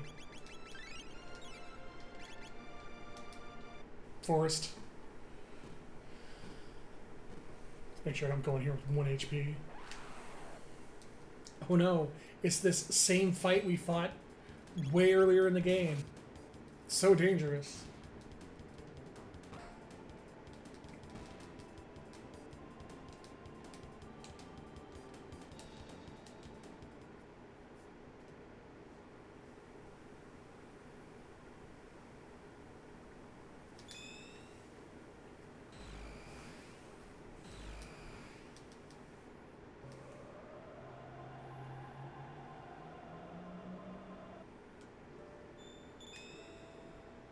All right.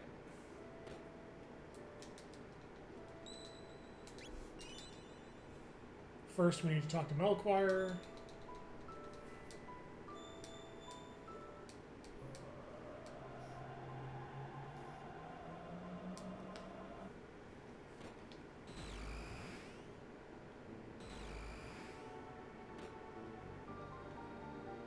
Aw, the shiny area is not shiny anymore.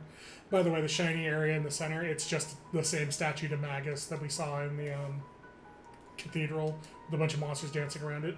You're back again. Come to see my collection. The sword. It's the Masamune. How did you get it? Why would your name be engraved on the sword? Best overworld theme in the game. It's a long story. You do want to hear this story, right? Of course. Tell us about the Masamune. Is it possible to reforge it? It might be possible if we can get our hands on some dreamstone, which the sword is made of. Dreamstone? Where can we get that? You can't find it anymore. It was a red stone that was once used as money. Unfortunately, it has been available for a very long time. Very long time, you say. Inconvenient for most people, but not a problem for those of us who can literally rip through time.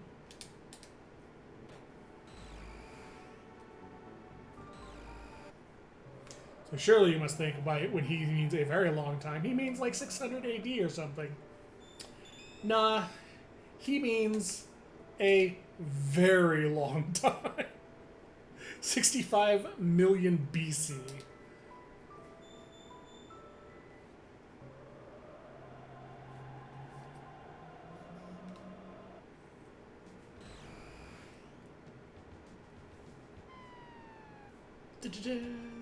Oh no.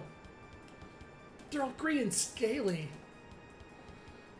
What are those? Imagine going to grab your coat and up. Time to run through the old time stream again.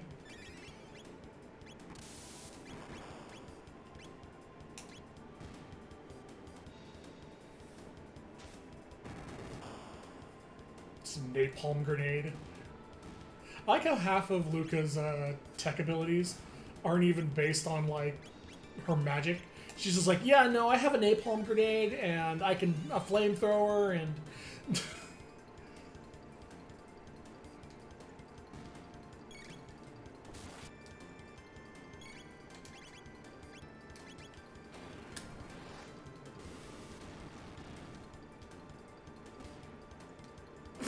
Blunder shot, yep.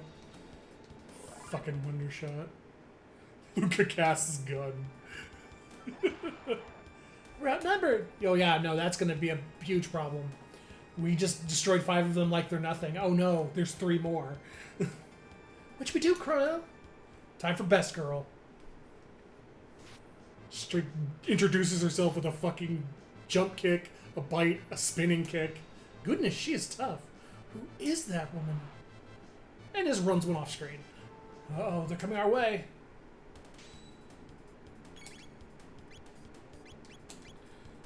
So it connects to time periods. Oh man, we get street light. It's the end of time? Yes, it is. That is known as the end of time, the place where time and space is the least resistant. Also, I forgot these guys are also magic-only enemies.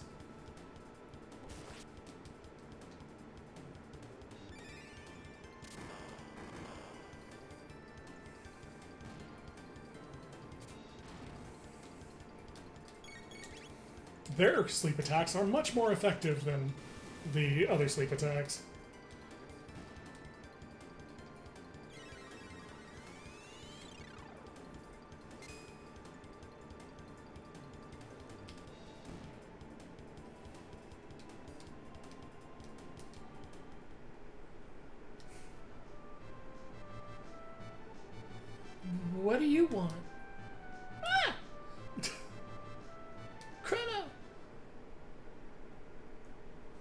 You strong. What name? Chrono, huh? Me. Good name. Me. Isla. Me, Isla. Me, I like strong people, so I like Chrono. Get away from her, Chrono. I think she likes you, Chrono. You strong too. I respect strong people, men and women. Oh, brother. Where have they been keeping her? Chrono, where from? How do we explain? We're from way after the day after tomorrow. You funny. I like funny people. It's no use. Come to a village. We talk, eat, dance, fun. We'd love to go, but we got to look for Dreamstone now. Stone? Pretty stones. Here, take. They're at village. You take plenty. Chrono, come. Ayaka village this way. Okay. Oh, yeah. Second Berserker. Just what I needed.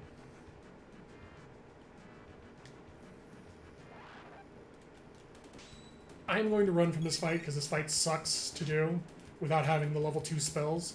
Give Dactyl!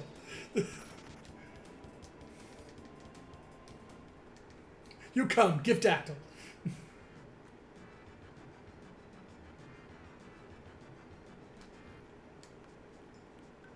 Alright. So here in a second, I'm going to trigger the next area and then take a break because there is a time element involved in this. Good, Chrono, come. Night ready, suit for party. Come, Chrono. Alright. I'm going to take a quick break because this requires a little time to pass to be able to continue, and I need to break real quick. Listen, all new friends here. Strongman, Chrono. Friends of Chrono, Luca, Nadia. Unga. Now, we dance. There we go. Be right back.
Alright, I'm back. So, to continue this section, there's two things you need to do. You need to talk to people. You're twisting my arm. Come on, Chrono, let's party. Chrono, eat, sing, dance. And you have to let enough time pass. Unfortunately, in the spirit of forgetting to do things because I'm streaming, I normally swap Marl out for Robo for this scene. Because if you have Marl with you, it requires you to do an extra little thing to get this moving forward. This is fantastic. Come on. There we go. In order to move forward, you have to dance with Marl if she's here. Come on, Chrono, let's dance. Use Lurksibih to dance. Spin. Okay, I'm done. Yum, Chrono, you've got to try some of this poise. You Manor Mouse, do it in one gulp.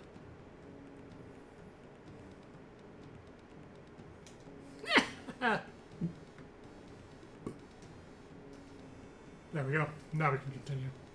Chrono, you try special Jurassic pork soup. Good stuff. Isla fight reptiles. Their leader, Alzala. Very smart. All in Ioka village. Fight. No fight. Go to Laruba village. Don't know where village is. Always hide. Alzala want to destroy Ioka and Laruba. Isla no lose. Only when Isla dead give up. Enough. Meet Chrono today. Good day. Eat, party, sing, dance. Chrono, you look for red rock? Rare red rock, sign of power. Isla's strongest in Ioka Village, so Isla's rock. You challenge Isla. You win, then Isla give it to you. Bring plenty soup. Yeah, this ain't soup. Party now, so eat. Chrono and Isla have soup race. We start now. Press A button many times. So this is a mashing minigame. You have to beat Isla for it.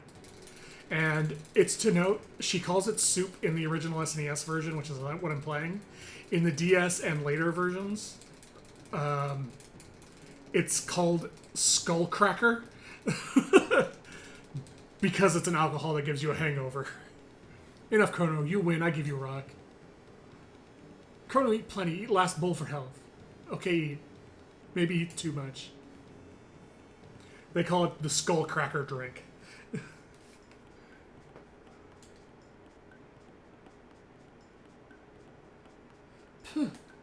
What? Liar. I was a perfect lady last night. Wasn't my tummy hurt so? She actually says her head in the retranslation as well. Morning, Chrono. Wasn't that fun last night? Yeah, Luca gets fucking wasted at this party. Hey, who made these footprints? It's gone. The gate key's been taken. These prints were left by the thief. Without it, we're stuck here forever. This isn't funny. Let's go see Isla.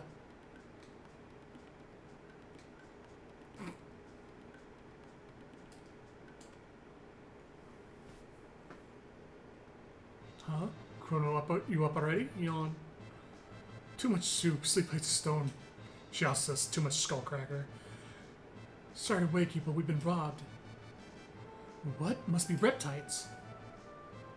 Chrono, come with Isla. We settled with reptites. Who else come? There it is. There's my final group for the game. Someone from Village C. We go ask. Chrono, come. So now that Isla's with us, we can go to the hunting grounds. And I can show you guys the final part before I sign off for the night, because I have gone a bit over my normal streaming schedule. So this is the hunting range. Every 20 seconds or so, it's going to start raining. And when it does, we get to fight special enemies. Who can appear here in the upper left, upper right, or lower right, depending on if RNG rolls. It's also a chance it won't appear at all because it can pick lower left, which is where the enemy cannot spawn. So you just kind of sit in here and wait for the rains to start. Come on. Come on. Do something. Oh, perfect. He came out in the upper left. It's the exact same one we just fought earlier in the cave.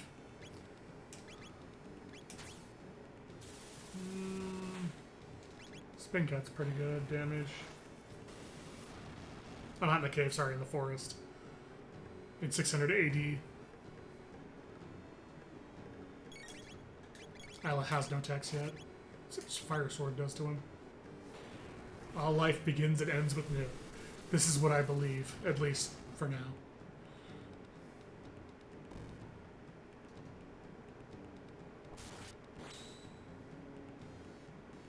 There we go. 240 experience, 30 tech points. It's a perfect place to grind for a while. You strong, here, take. And more importantly, he gives you 3 of each of the items required to do trading in here to get equipment. Every time you kill him, he will give you 3 of each, which is amazing. Also, the first time you kill him, you're plenty strong, take. You get the 3rd eye accessory. So, normally if I was just grinding him, since I'm going to show off how this works, I would run over to the right side and just check those 2 spots for his spawn. But I'll show you guys the route for checking all 3 routes in one rainfall, because the rain only lasts 20 seconds as well. So effectively, you start here, kind of have him off screen a bit, because he'll always run out to the same place and wait while the rain's happening.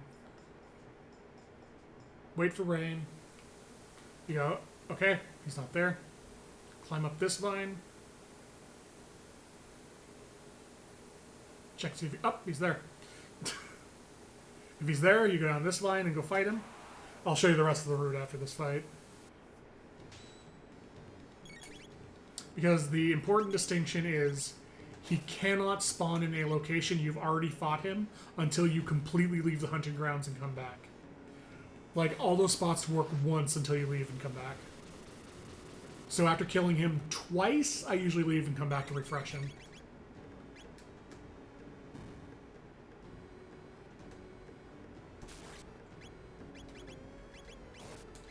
Want to make sure I didn't kill Chrono first.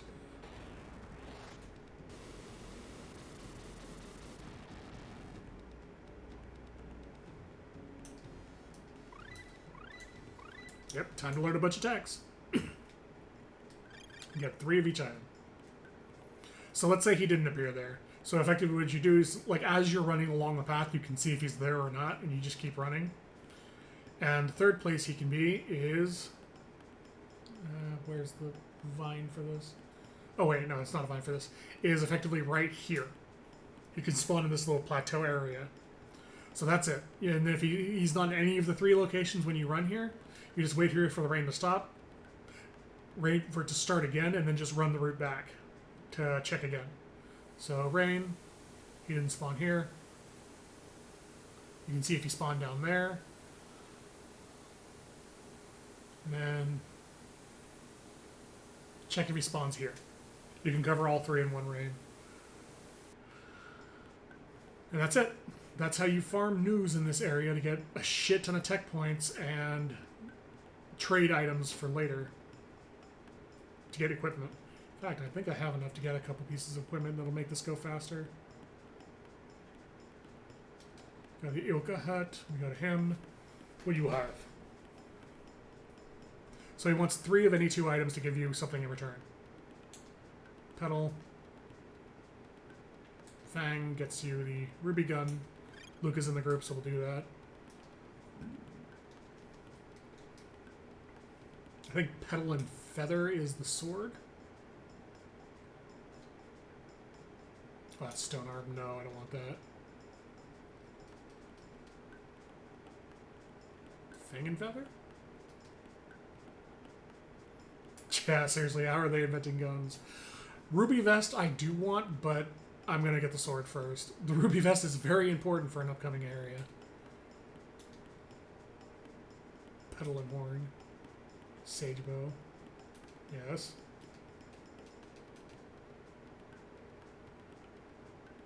Fang and Horn is...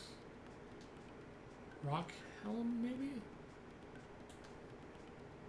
Flint Edge, there it is.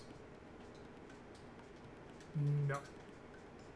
So, once we've gotten weapons for Luca and Chrono, we're going to get 3 ruby or 2 ruby vests and 3 rock helms. No, she does start with a rock helm. So 2 ruby vests and 2 rock helms to upgrade everyone completely. Flint Edge is a nice little upgrade. Ruby Gun's a very nice upgrade. And the ruby vest will replace the Tavin vest in terms of power at this point. Yeah, you're fine with the power scarf. Just to make sure I don't get completely bodied by that thing when I go back in there. Alright. So, I'm going to call it here because I'm going to do grinding off screen with those news until next stream. Thank you everyone for coming. Hope you enjoyed Chrono Trigger.